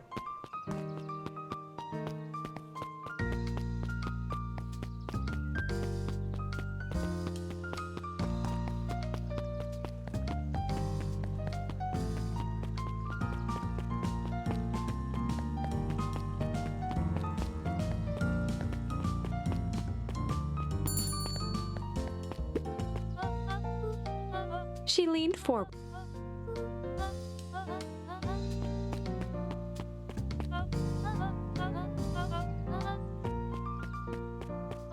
Luca shifted. Mrs. Fratelli lifted. She carefully. Luca squinted at the faded photo of him and his mom at the diner. Memories of that day came flooding back. Aha! Let's see. I served 3 last time. So yeah, I think I got them all then, because that's everybody. Good afternoon, Mr. Tolliver. Achoo! Sorry, these allergies have been killing me. I've been able to smell a thing all day. I almost sold Mrs. Hatch a gallon of spoiled milk this morning. Got anything to help clear out these darn sinuses? Whatever it takes, I just want to be able to smell again. You got it, mister. Oh yeah, we haven't used incendiary yet. Ooh. Pungent. Adorable. It's just like a small patty. Alright. Pungent. And pungent. Let's see how that works. Achoo! Not right? Needs to be a little spicier. Oh, spicy. What was the fire one? Oh, that's just a burnt thing. What about the other one? Ah! Let's try that. I call this one a cod for the common cold. Oh my, that's spicy. And stinky. I'm sorry, I'll try again. No, don't you see what this means? I can smell again. Looks like your father isn't the only doctor in the family. Yay. Hey, Mrs. Hatch, what can I get you? Oh, I'm not terribly hungry. Something snack-sized, if you could.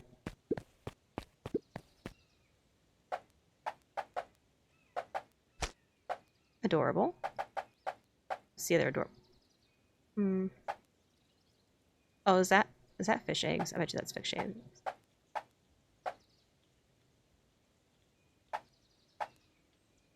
It's like, I don't know if she wants a smiley face or a piece of lettuce. Well, let's go with the smiley face first. I call it the novella. Lovely. You were the fastest sperm. You! You! No one else! Just you! Fastest sperm. Broke through the fucking sound barrier. Into that womb. Des, according to yourself, you are the fastest sperm. Congratulations. Hi, how are you? This just in. Last Chance Diner overrun by gremlins. I'm not a gremlin. I'm Luca. Mr. Wilder adjusted his monocle jokingly. I stand corrected. In that case, would you believe I have a craving for a burger? You've come to the right place. Indeed, I'll have a nice juicy burger topped with onion.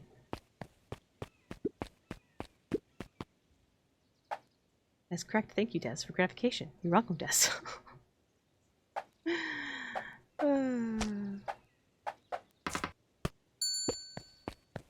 I like how all these things come with a milkshake. Here you go. I call it the Wilder. You know I love a good byline. Many thanks. If it isn't little Luca. Hey, Uncle Nungreed. How come you haven't been around the house lately? Well, your dad and I had a little disagreement is all. How's he doing? Has he mentioned me? Not really. He's been busy lately. Sometimes he doesn't come home from his work before bedtime. Is that so? Well, tell him I'm thinking of him. You seem sad. Nonsense. What can I get you for lunch? Fact of the matter is, I don't have much of an appetite right now. But, Uncle Nungreed, you gotta eat. I'll make you something special. That'll cheer you up. Oh boy. How you doing, homie? I'm doing pretty good. Something special. Lavish? Ah, I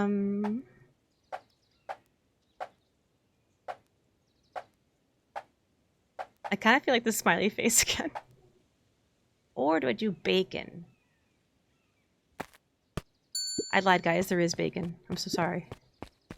There was bacon the whole time. Sorry, Luca. This means I still can't much of it. Hang on. Alright, hang on.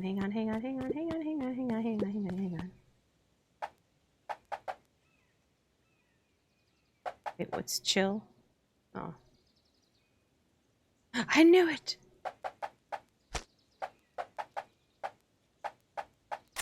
No, I didn't mean the lettuce.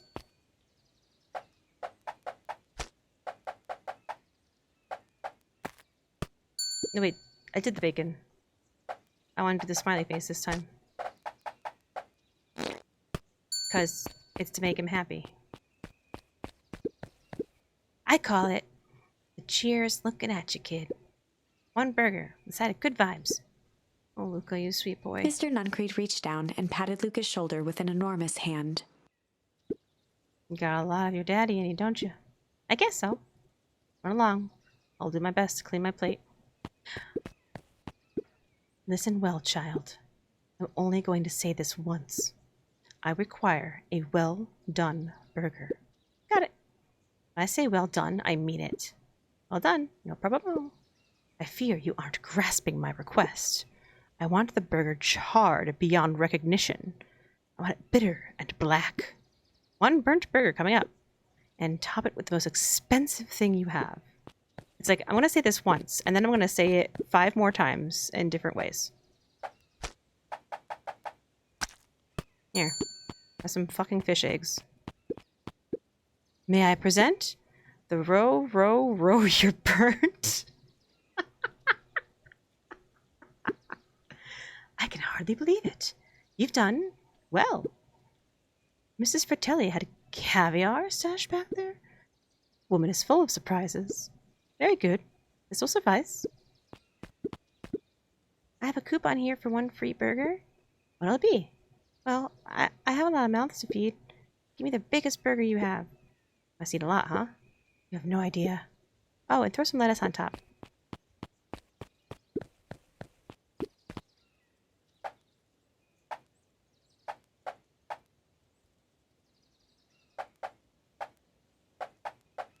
Yeah, I did use all of them.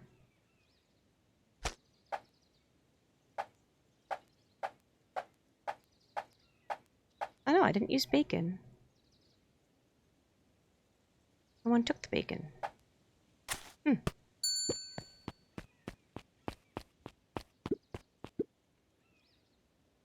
I call it the too much is never enough.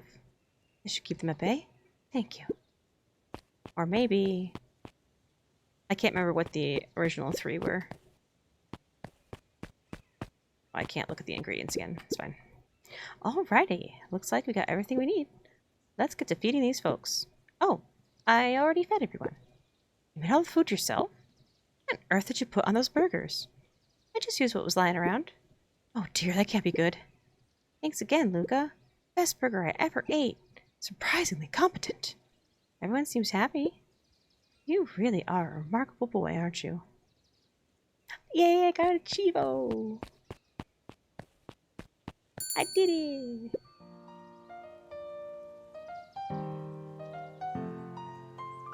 Oh, was it candy and bacon? Perhaps, yeah.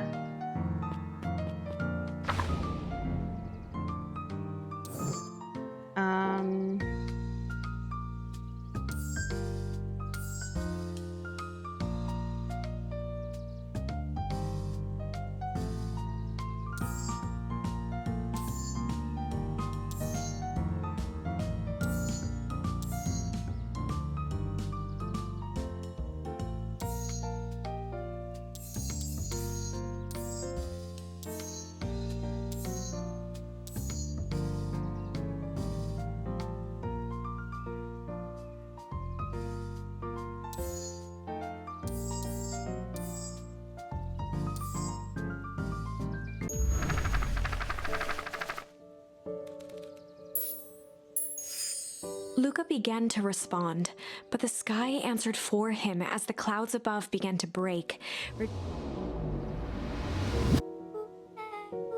Luca stopped him.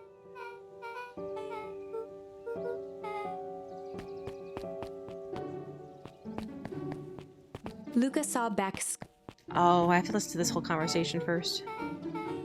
Is there like a skip?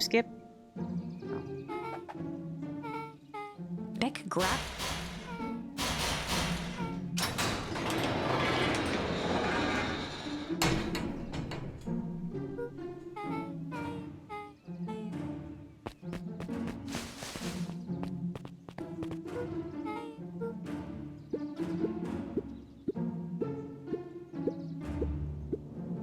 Beck's voice.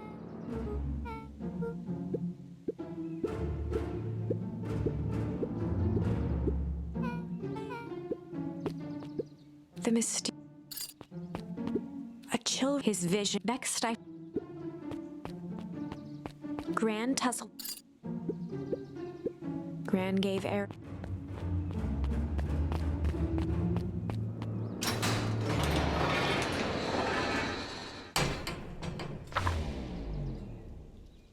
Chapter. What? Lucas, after check.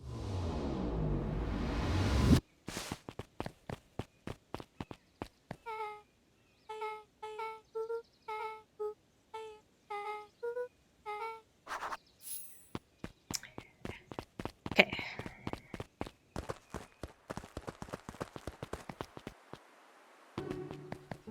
Damn it. The clipboard. Mr. He snatched the clipboard pen.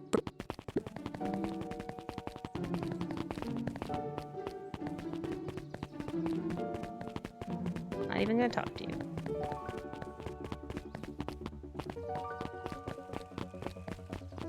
Man. And I was thinking I chose a good one too, and I chose one that was really far away. But we'll get there.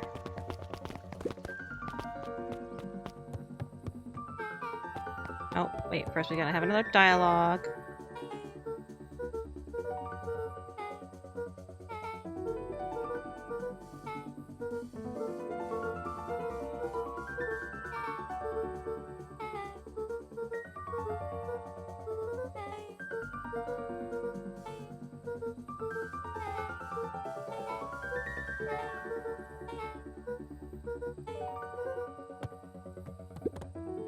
Thank you. Oh. Well, anything new here? Luca tied. If all. Looks like we can use some new bait. So I don't have everything?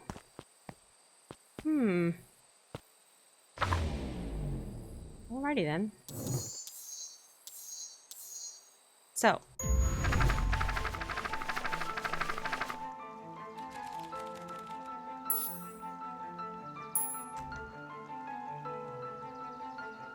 Let's see what change does.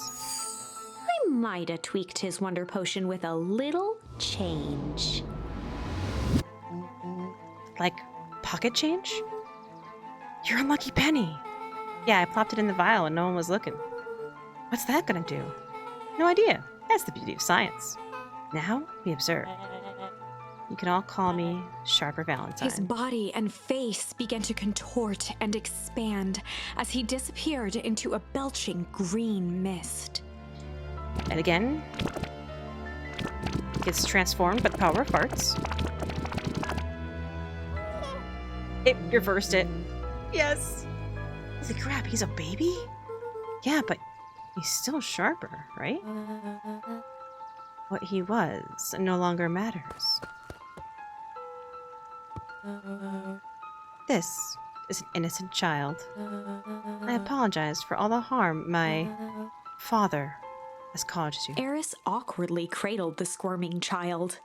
She looked to her brother, her voice shaking with uncertainty. Augustus, what do we do what Valentines always do. What must be done? I'll hurry home and prepare for a crib for a young Sharper. That would be great help, thank you. She looked back down at the infant with equal parts kindness and terror in her eyes. With a shake of her head, Eris addressed the crowd with a stern scowl. Okay, everyone, the show's over. May leave now. Epilogue. Beacon Pines' coldest summer on record came and went without much fanfare. Folks shared what they had, and none were left wanting. The new school year was ushered in by the falling leaves of autumn. After everything Luca, Rollo, and Beck had been through, middle school was bearable. The chill of winter didn't seem to bother people much. They kindled a hope for a better future in their hearts. When spring arrived, farmers planted their crops with a sense of joy and optimism. And as the dawn of the first day of summer came again, its light slowly spread through the shallow valley. It crept over the town square, across the river, past the neglected welcome sign, and came to rest on a young boy sleeping at dawn, his mind at peace, knowing he is here for a reason. Oh.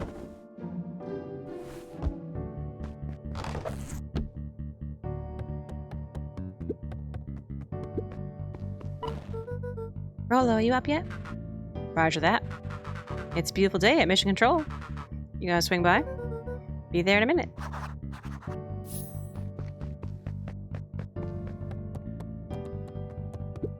Over time, Eleanor began moving Walt's old things out of the closet and into storage. Eleanor had moved back into her bedroom, and now that she wasn't sneaking out late, she even slept there most nights.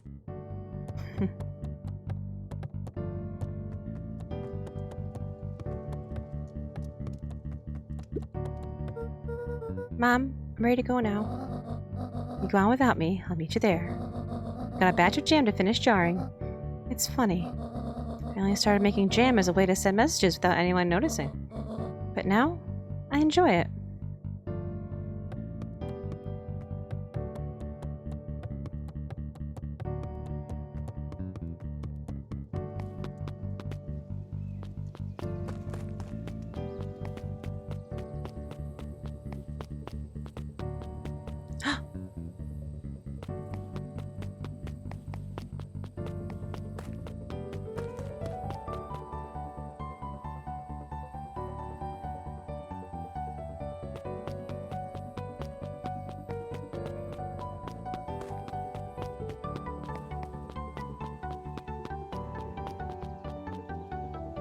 I guess it makes sense to have the stone where his body actually is, but the tree is still there. Nitro jelly? No. The explosives weren't in the jelly at all. That's what I thought it was, but the explosives were destroying the source. Which still didn't get destroyed in this ending. Come to think of it. Heard you and Rollo have big plans for that little treehouse. Yeah, it started getting crowded after we revoked the max capacity 1 Rollo, 1 Luca rule. So we decided to expand.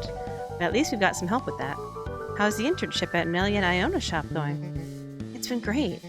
I'm hoping it helps me get into the School of Agriculture up at State. Also, Nellie said she'd write a letter of recommendation, which would be huge. I just can't help but worry about leaving Rollo. He's grown up so fast, but he's still my little brother. Yeah, he had a heck of a growth spurt. I don't just mean grown, literally. This morning, he was up and finished his chores before I even had breakfast. Well, some of that might be his excitement about the treehouse renovations. Don't tell him this, because it'll go to his head, but I'm really proud of that little punk. I'm sure he feels the same way, but he's just too dang proud to tell you. I know.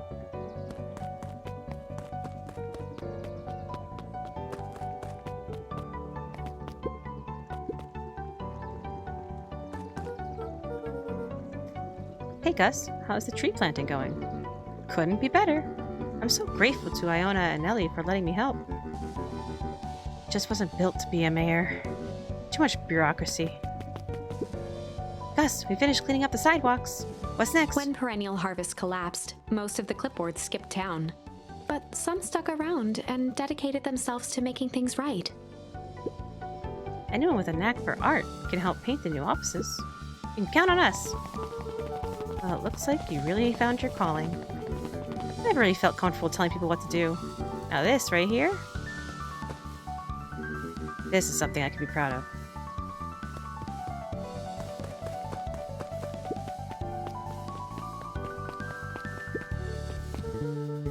I see you decided on a name.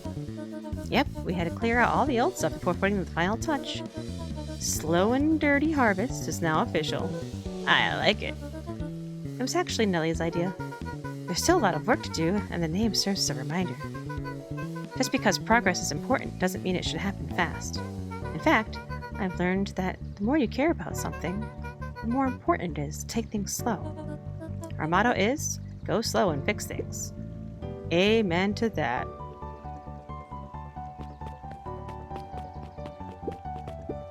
How's the napping this morning? The most underrated part of a good nap is the view. And the view's getting greener every day. Nice.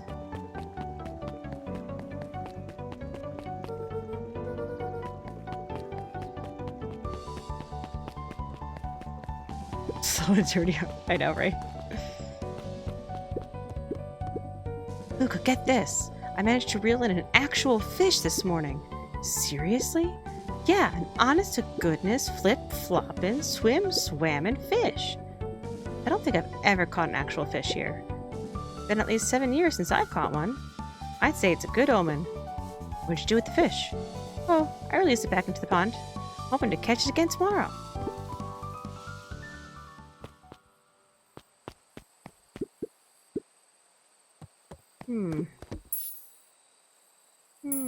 Luca, what fish?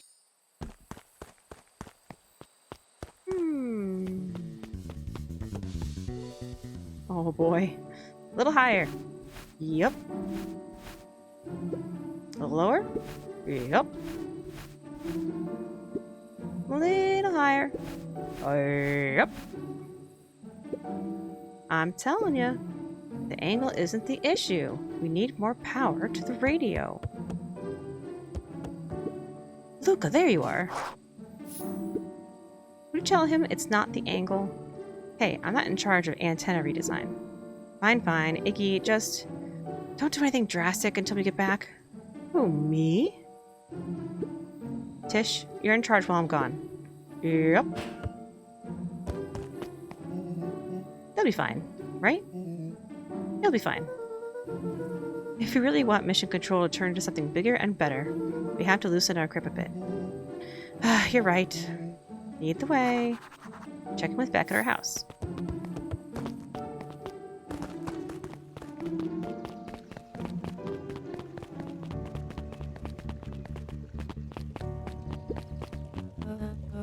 Young Mr. Van Horn. How's little Solomon, or Sharper, doing? Young Sharper seems to enjoy nature more than I, so we do a lot of strolling these days. I love the look on his baby's face. It's just like...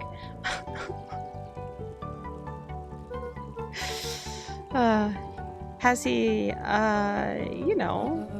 attempted to crawl out of his crib and plot world domination? Yeah.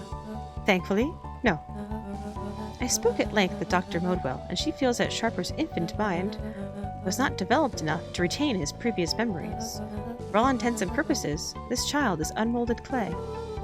Let's hope he's a little nicer this time around. Second time around. That's the objective, yes. But really, all I can do is try and hope. 2 activities I am endeavoring to find less distasteful. Well, I think you're doing a great job, and the whole town is ready to help out however we can. I can't wait to teach him how to throw a baseball. Eris did her best to ignore the tears welling in her eyes. That would be acceptable. What's today's news that needs knowing? I'll give you tomorrow's headline today. Our old friend Patrick C. Montesquieu, aka William Kerr, just performed a stirring rendition of The Iceman Cometh. The Iceman? At the State Correctional Facility. I hear there wasn't a dry eye in the house. Well, I guess he has plenty of time to work on his craft. He looked to his friends with a thankful smile. After everything that could have gone wrong, everything that did go wrong, we made it.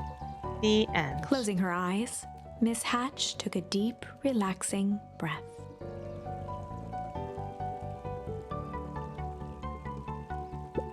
Oh, hello, Luca. How are you? Really good, actually. That's wonderful. Did I miss anything? I think you're pretty much up to speed.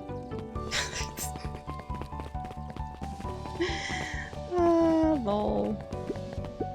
Luca, do you want a biscotti? On the house. I don't really have time. Zariel, you gotta come see this. I finally did it. I pulled the perfect espresso. Aw, Lumi. I didn't know better. I would think you're proud of something. As if I know. It's too late. You are now officially a person that cares. Get wrecked, nerd.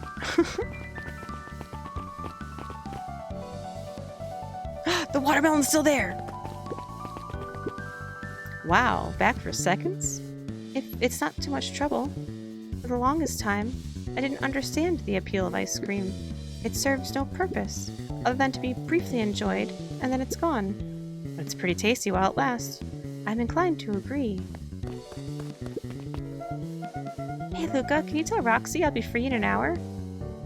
Sure thing. My dad's making me stock the shelves for the summer. He said it builds character. I think he meant to say it builds calluses. Builds character. Yeah, it builds something all right.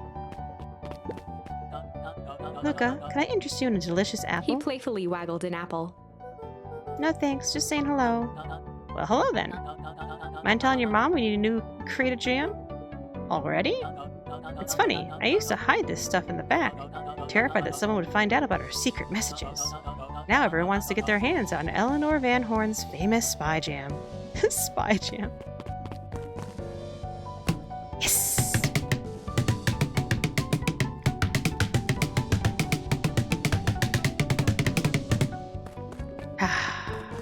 So satisfying.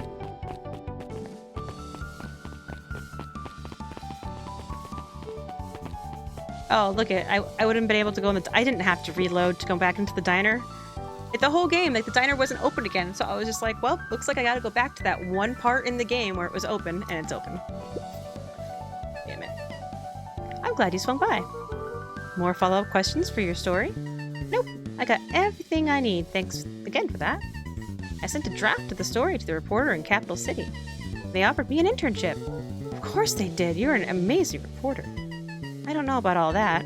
A story about a phony corporation that picked up an entire town of people and moved them to cover up a massive illegal mineshaft full of incredibly hazardous chemicals sort of writes itself, if you think about it.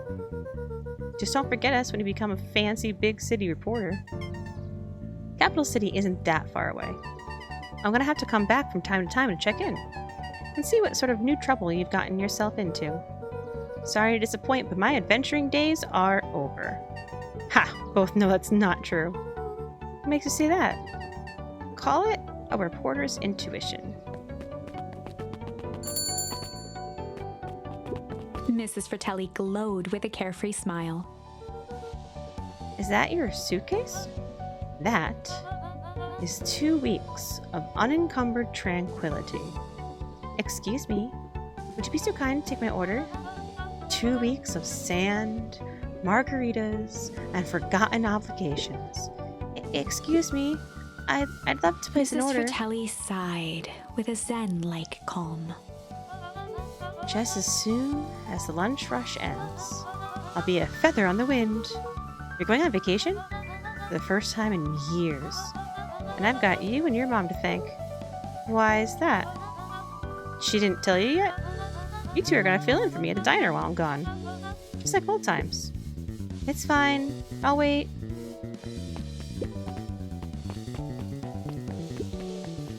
Luca squinted at the memories of that.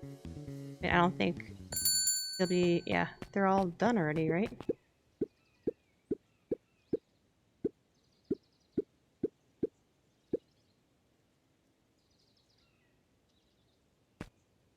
Wait, how do I go back? Oh. That works. Okay.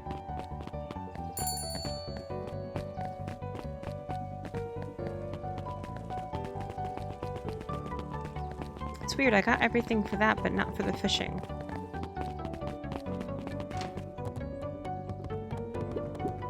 Over the school year, Kato and Bert had become close friends. But did you know that when they covered up the source, they found a new species of fungus? Yep, and they're studying it in the new labs. Did you know that Beacon Pines is now the smallest town in the country? Yep, close to the population before Perennial Harvest moved in. It typically went on like this for quite some time. The clipboards order bread on bread with bread. I can't believe it's over. Yeah, the town's really starting to turn a new leaf. The town? I was talking about Hank Atomic. I just finished the last issue. How was it? As great as always. Hank finally returned to Earth. But I just feel weird now. Weird can be cool. Just means you're ready for something new. Any suggestions? You could ask Mrs. Hatch about what she's always reading. She seems to really enjoy it. Huh, maybe I'll do that. I didn't yell at him about spoilers this time. Spoilers! Luca peeked over Piper's shoulder. Laid stealthily inside a large volume of mathematics was the first issue of Hank Atomic. Ah. Piper, are you reading Hank Atomic? Do you mind not telling anyone? I've kind of got a reputation to uphold. Oh, it's nothing to be ashamed of. Just about every kid in town reads Hank Atomic. Honestly, I'm excited for you. What I'd give to start over fresh, to experience it again for the first time. I guess that's the downside of finishing something nice. At least now I can enjoy it again through you. Promise to tell me about it as you go? Sure thing.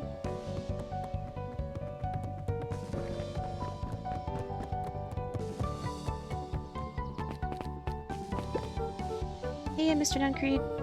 I'm gonna see my dad in a bit. Do you want to come with? Even after everything I did, you'd still... Mr. Nuncreed shook his head. You really are your father's son, aren't you? I don't think I'm ready for that. Yet. Well, you're always invited. I bet he'd love to hear from you. I'll visit Walt in my own time. You run along now. Oh, look at all the little bunnies. With Perennial Harvest gone, the transportation tubes were left unused. Come one, come all. No one's too big, no one's too small. For Jeff's wild ride. Maybe not completely unused. Just one piece of candy. The ride of your life. Who's next? Me, me, me. Me, me, pick me. Put me in. So funny. Guess what? Yesterday, I saw Dynasty's Titius. And that's good? It's great! I haven't spotted one of those in years. At this rate, Beacon Pines is going to become a bug capital of the country.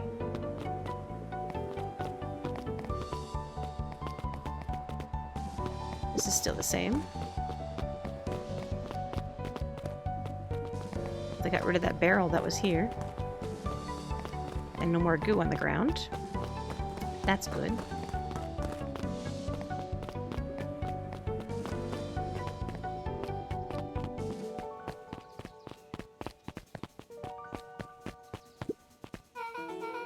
I have news I think you'll enjoy.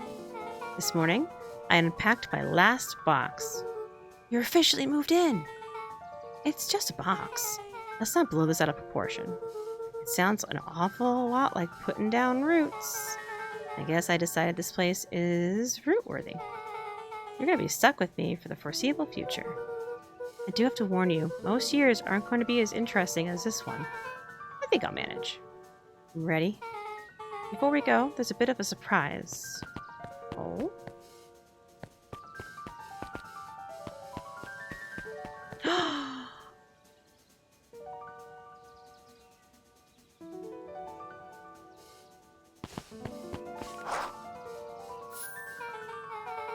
My mom's prepared this tree especially for you. I didn't have to do that. It wasn't just them. Just what the whole town pitched in. We all owe you. It should do okay in the cold of Old Beacon Pines, and thrive as things warm up. That's perfect. When you're ready, take Jeff's wild ride to Old Beacon Pines. She got unpacked after 1 year. I still have some taped after a decade. Oh, man. Because they dug up the tree and moved it when they moved the town. But of course, he's still buried in the old town. Now we're gonna plant a new tree. Ah, you got it. Well, that's a good-looking tree. Being a special occasion and whatnot. This ride's on the house. You're gonna want to hang on tight to that little tree.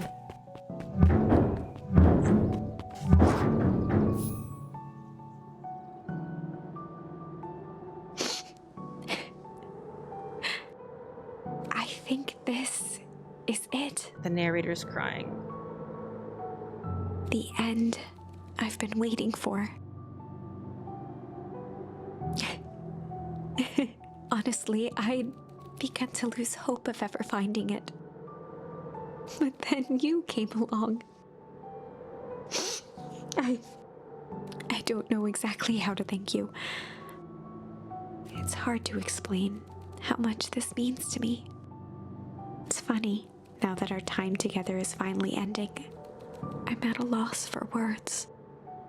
Let's just watch the end together.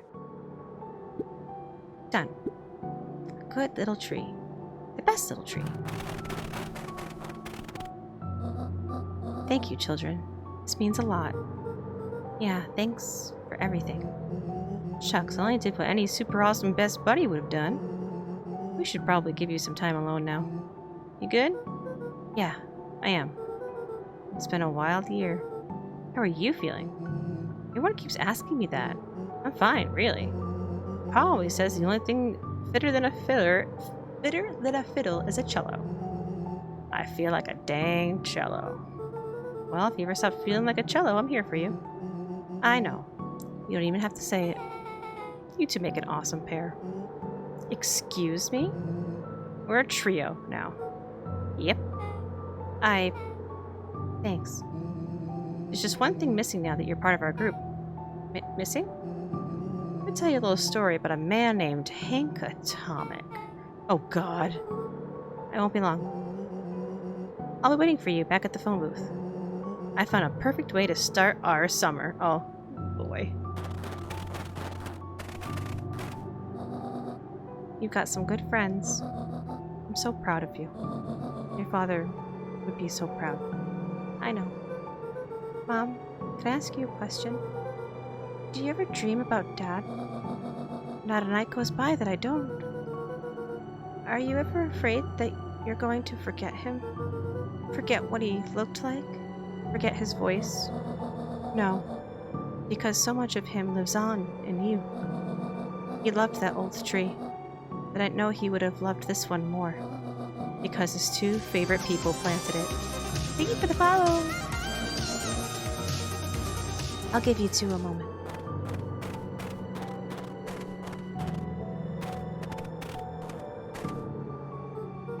Hey, Dad. Dr. Modwell says that over the next few years, this place should warm up, so you won't be so cold for much longer. I think I finally understand why you left that night. There were things you believed in. Big things. Those beliefs were the things that made you, you. You wouldn't have, if you wouldn't have stood up to Harper, stood up for what you believed in, you wouldn't have been the same person anymore. You had to go. But that didn't mean you loved us any less.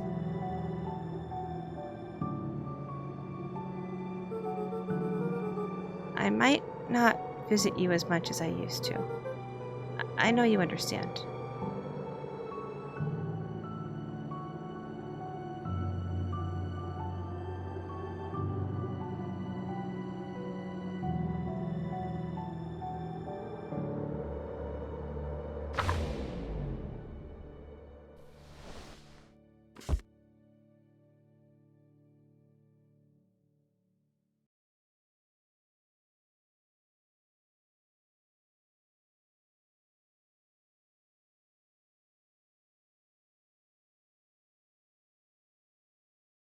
Think the candle's gonna go out?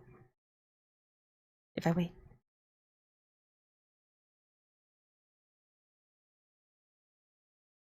If I press a button. Oh! I press a button.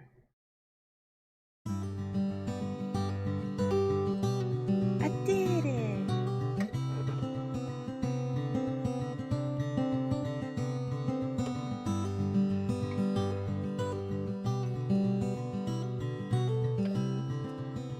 Good job. There's one charm I didn't use yet.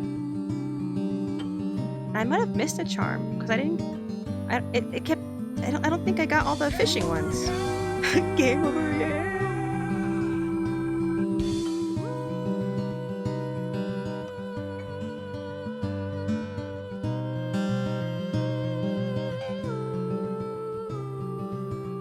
Yeah, Malice the final. Yeah. I want to see what. Maybe that unlocks the final fish. I don't know, because like the fish come from charms, and I already have the Malice charm. But maybe I gain another charm once I use that. We'll see.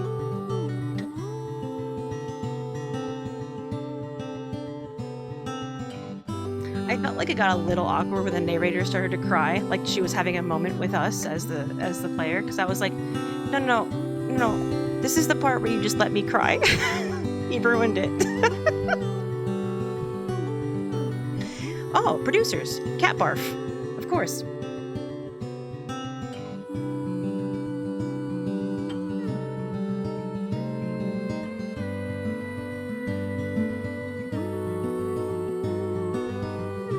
This was really good. Like, I really enjoyed this game. Like, it was, you know, it was more like a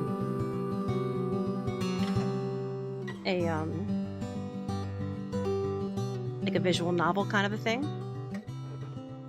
because all you had to do was just make choices and then walk up to things and click on them. But discovering things like hitting the melon, best part is we murdered the bad guy. I know, I was like, wow, that's not the actual ending. Okay, fine, I guess we'll it's like we just turned to ash. I was just like, oh shit, we fucking killed it.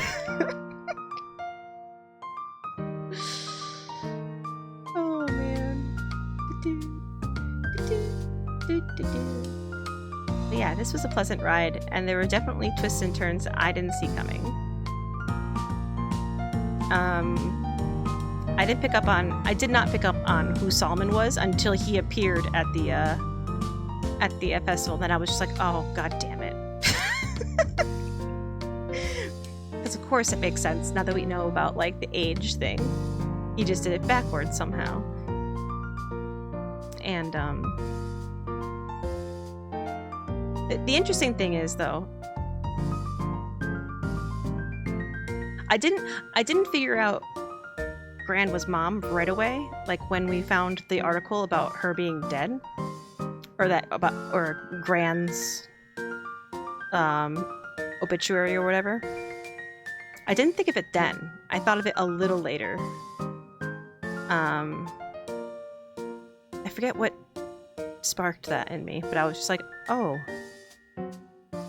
Yeah, that would make a lot of sense, actually. As a way to hide from... She was probably, you know, got too close to discovering something. And so she's just disappeared while still being there.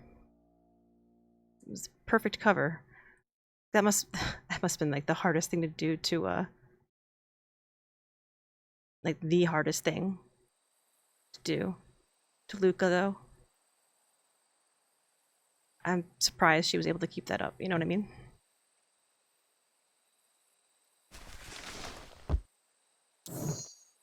Alright. Let's see what Malice does. I might have tweaked his wonder potion with a little malice. Malice? The whiskey from his office. Yep. Dude had an unfinished glass on his desk. Figured his grow juice could use a little hair of the dog. You can all call me Sharper Valentine. His body and face began to contort and expand as he disappeared into a belching green mist. Fart, fart, fart, fart, fart, fart, fart.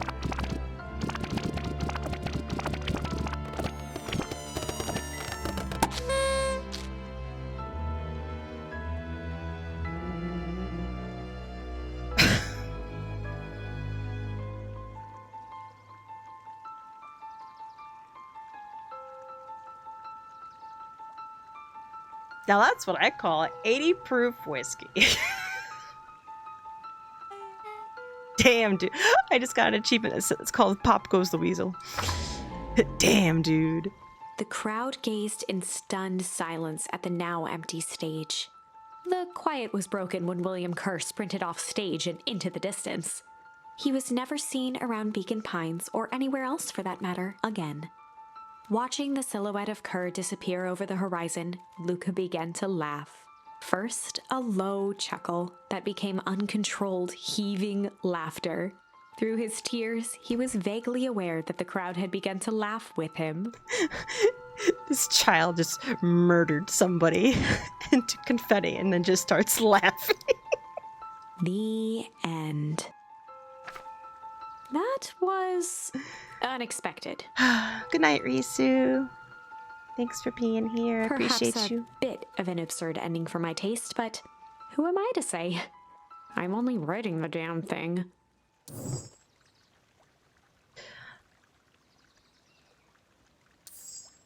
Well.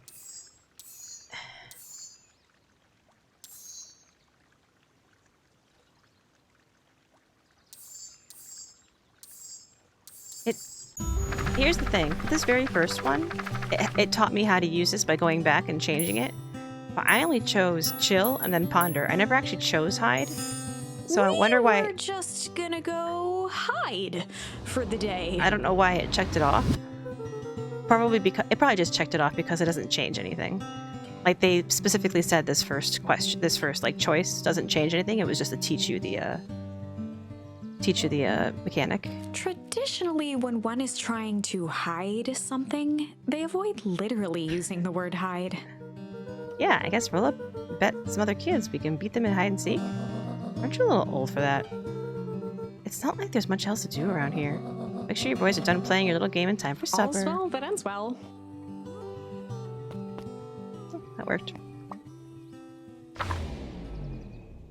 If I could murder bad people by turning them into confetti, the world would be a better and brighter place. It would.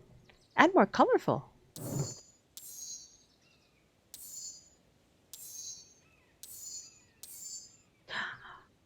I'm so confused. Is there an achievement for the fishing one? Catch all the fish.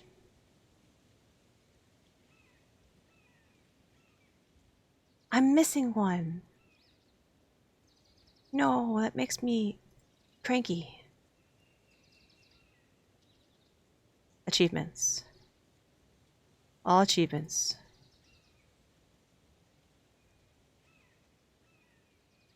No, I don't want to watch a video.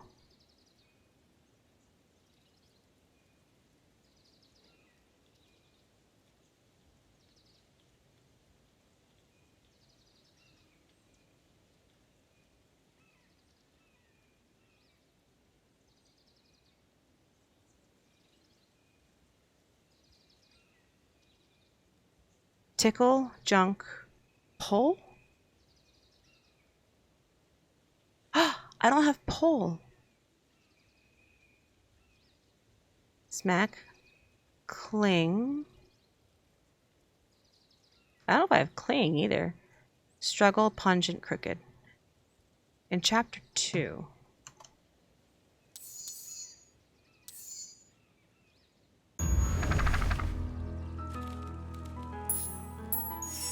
In the past, he found the best way to deal with an enraged Roxy was to be a little shit. Shit.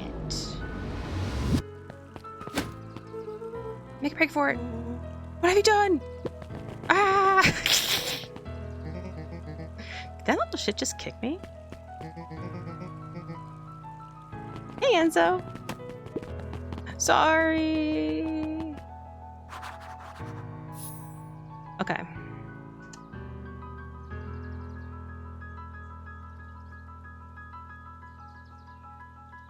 Oh, you can go back into town. Oh shoot, Rolo's waiting for me? But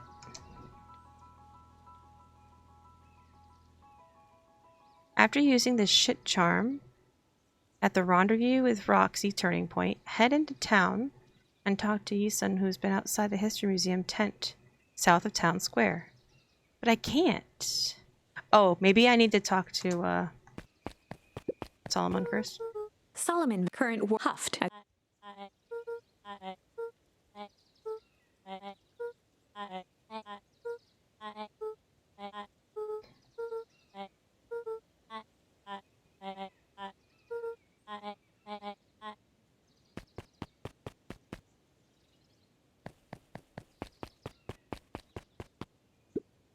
Solomon trifled a gesture.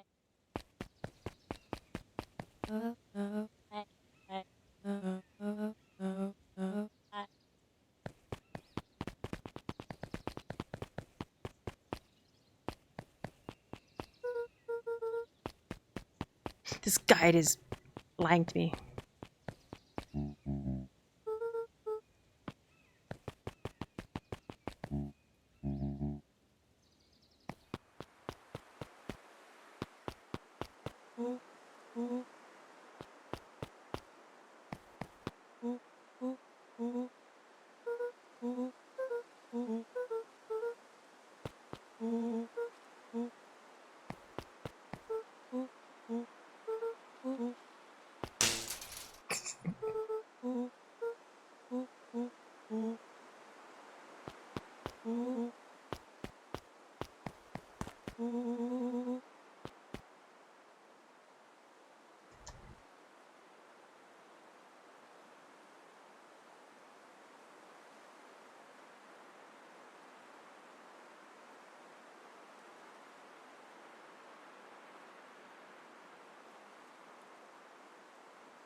After using the shit charm at the rendezvous with Roxy turning point, head into town and talk to Yisun, who will be outside the History Museum tent at the south of town square. But I can't. It doesn't let me go back into...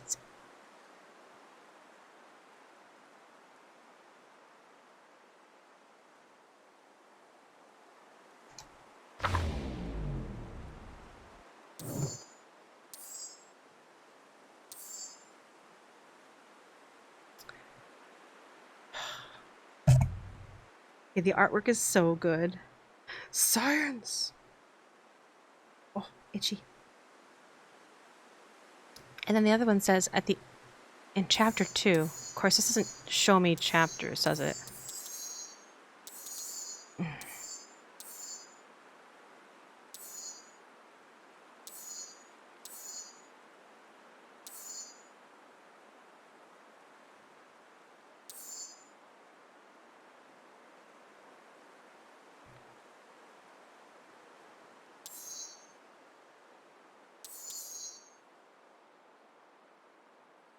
In this one, we either choose to push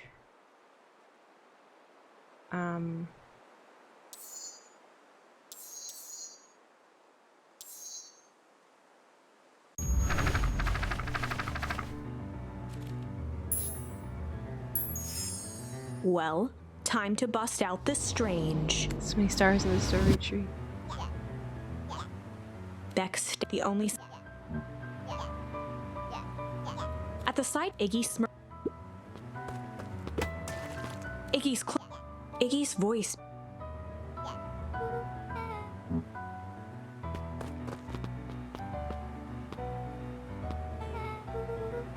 The person at the stream was Rolo.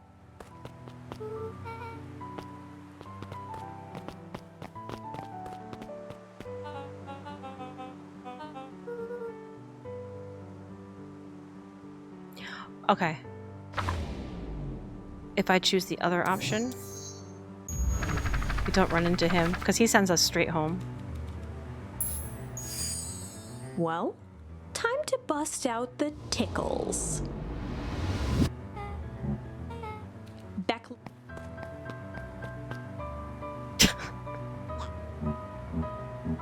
tears. Beck redoubled. Iggy's eyes. Iggy.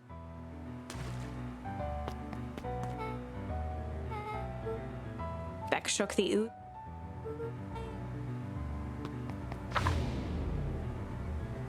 Chapter the best Luca Pop. He'd only just hopefully he. This is chapter 4. Roxy, it was Roxy, but this, her eyes in a torrent of. I bet you I was at the right one. No.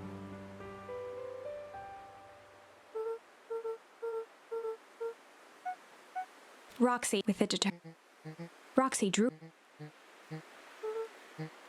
Roxy Yeah, I don't have. Luca Yeah, I wiped don't his have the cheeks option. and gave a quick nod.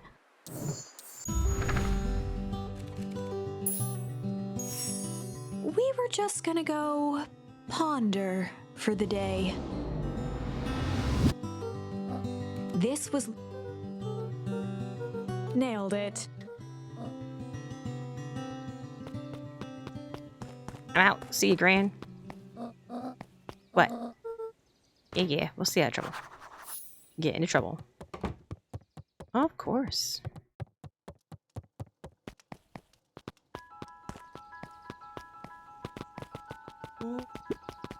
Woo! Dang it, Rolo.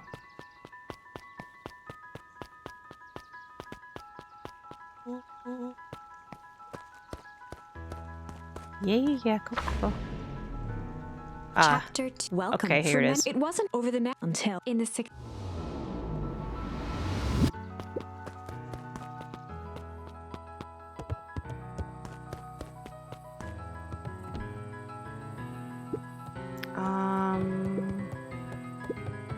Let's see.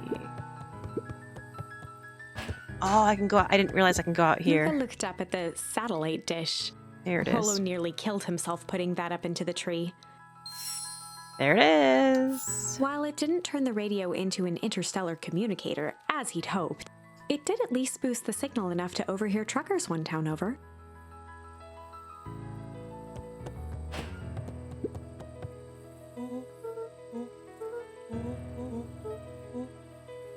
Wait, let me see. Do I have... Wow, don't scroll so fast. What are you doing? Savage flight. Struggle, succulent. Oh, I do have cling. Okay, I have everything I need.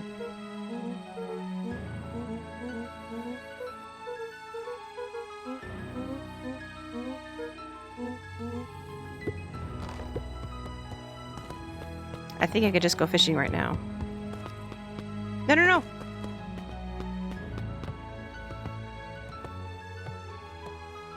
Wait. Do I have to talk to him first?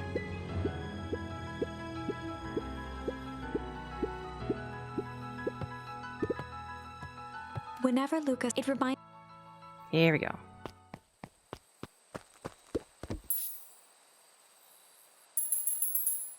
Luca tied a small magnet to the line, fishing with the law of attraction.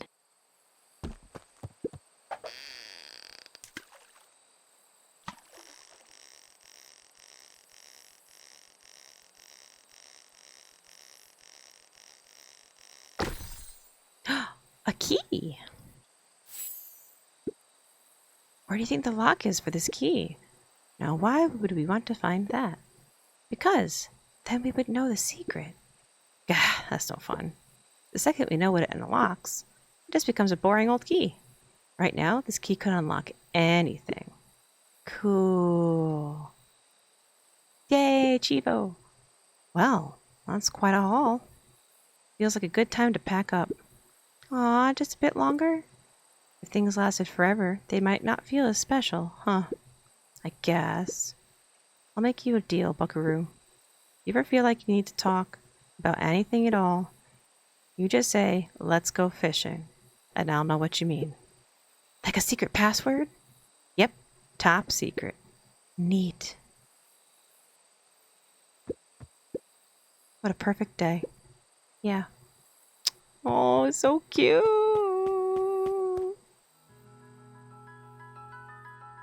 It's so cute.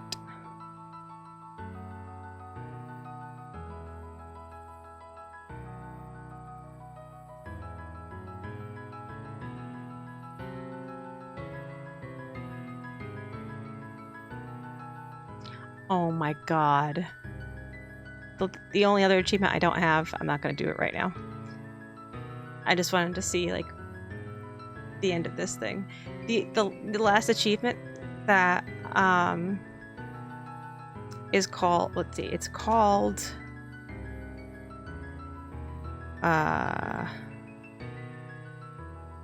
Born in a Barn. And I don't know if parents ever told this to you or anything like that, but I definitely heard it. If you like, we'd leave like the door to the house open by accident. They're like, "We don't live in a barn. Close the door." Was like always a thing. I have to leave the refrigerator, the icebox, in Gran's kitchen open from chapter 1, and then when I get back home in chapter 3, she makes a comment about how I left it open, and that's an achievement. Bastards. How could you? Wow, right? And it's funny because chat actually noticed that I left it open and said something, and I didn't notice. And I was like, oh shit, I want to go close that. And so I went back and closed it. So chat, I blame you. Oh, that just exits the game entirely. Okay. Well, that's that, folks. Let's do a little raid. Real quick here. Oh, geez, I haven't even decided what I'm playing next. Maybe I should play,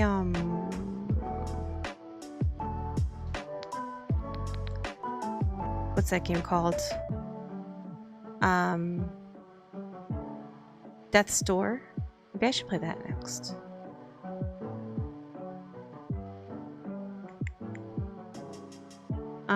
Anywho, I'm not sure when I'll be streaming next. Yeah, blip, blip, blip, blip.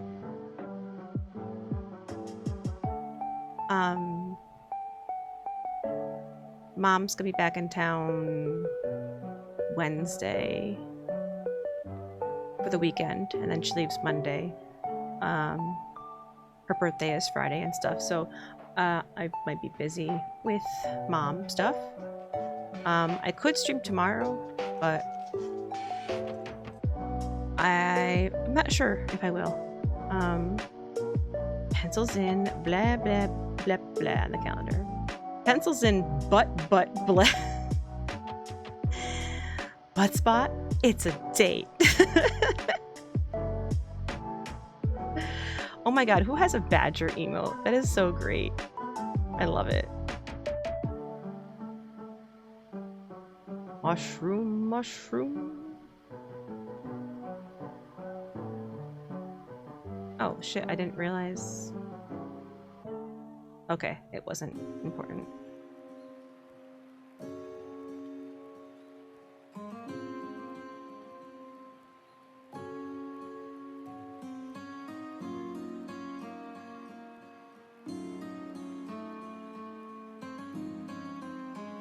So, anywho, since I don't have a schedule, I do announce when I'm going live on Discord and Twitter.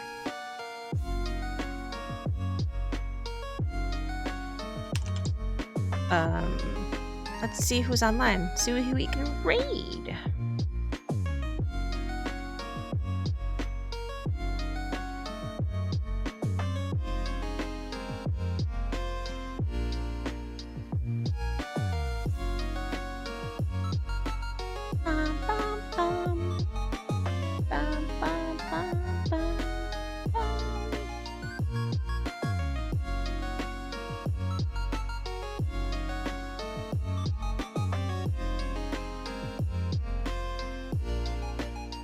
Sorry you just caught the end of it, Enzo. Thanks for being here. There was an old Flash Tower Defense series that had a badger level, 3 waves of badgers, 1 wave of mushrooms, repeat twice, then 1 snake at the end. The snake had the opposite elemental resist weaknesses as the badgers and mushrooms. Oh my god. Let's see. There was an old Flash 2-butt, D-butt series that had a bad butt level. 3 waves of buttgers. 1 wave mushrooms, repeat twice, 1 snake. The butt had the opposite elemental butt cysts weakness. Good one, butt spot. Good one.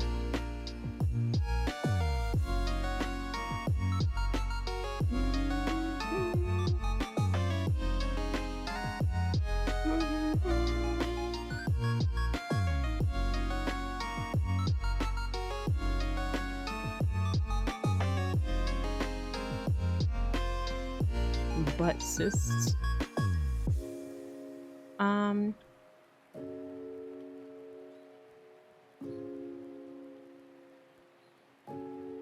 Oh, hey, Sky's on. Let's go say hi to Skylord. He's playing Like a Dragon, Eishin, the newest Yakuza game. We just might be concluding Samurai Business is his title, so he might be towards endgame, just as a warning for people who don't want spoilers. Sky is a cool dude. Hi, Gob. Oh, I'm late. Oh, I'm butt. Sorry, I'm just ending.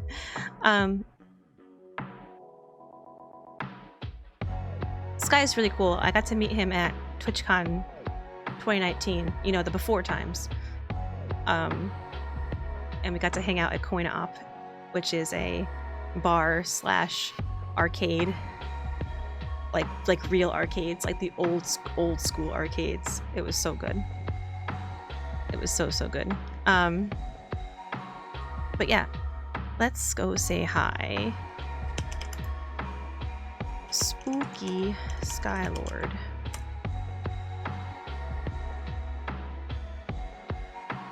Feel free to grab a raid message to spam in his chat, and hopefully I'll see you guys soon.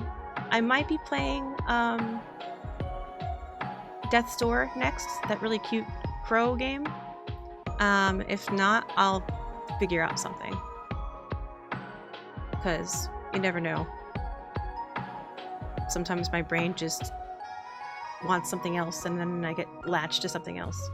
So crow. But yeah, thank you guys for being here. I really do appreciate it. I hope you enjoyed my adventure with Beacon Pines. Not bacon, although we did discover that there was bacon in the diner. So, there was bacon. But I appreciate all of you very much. So, be good. Beacon Burger. And, we'll see you real soon. Okay? Take care. Bye now. Bye-bye now. Bye-bye. Bye now.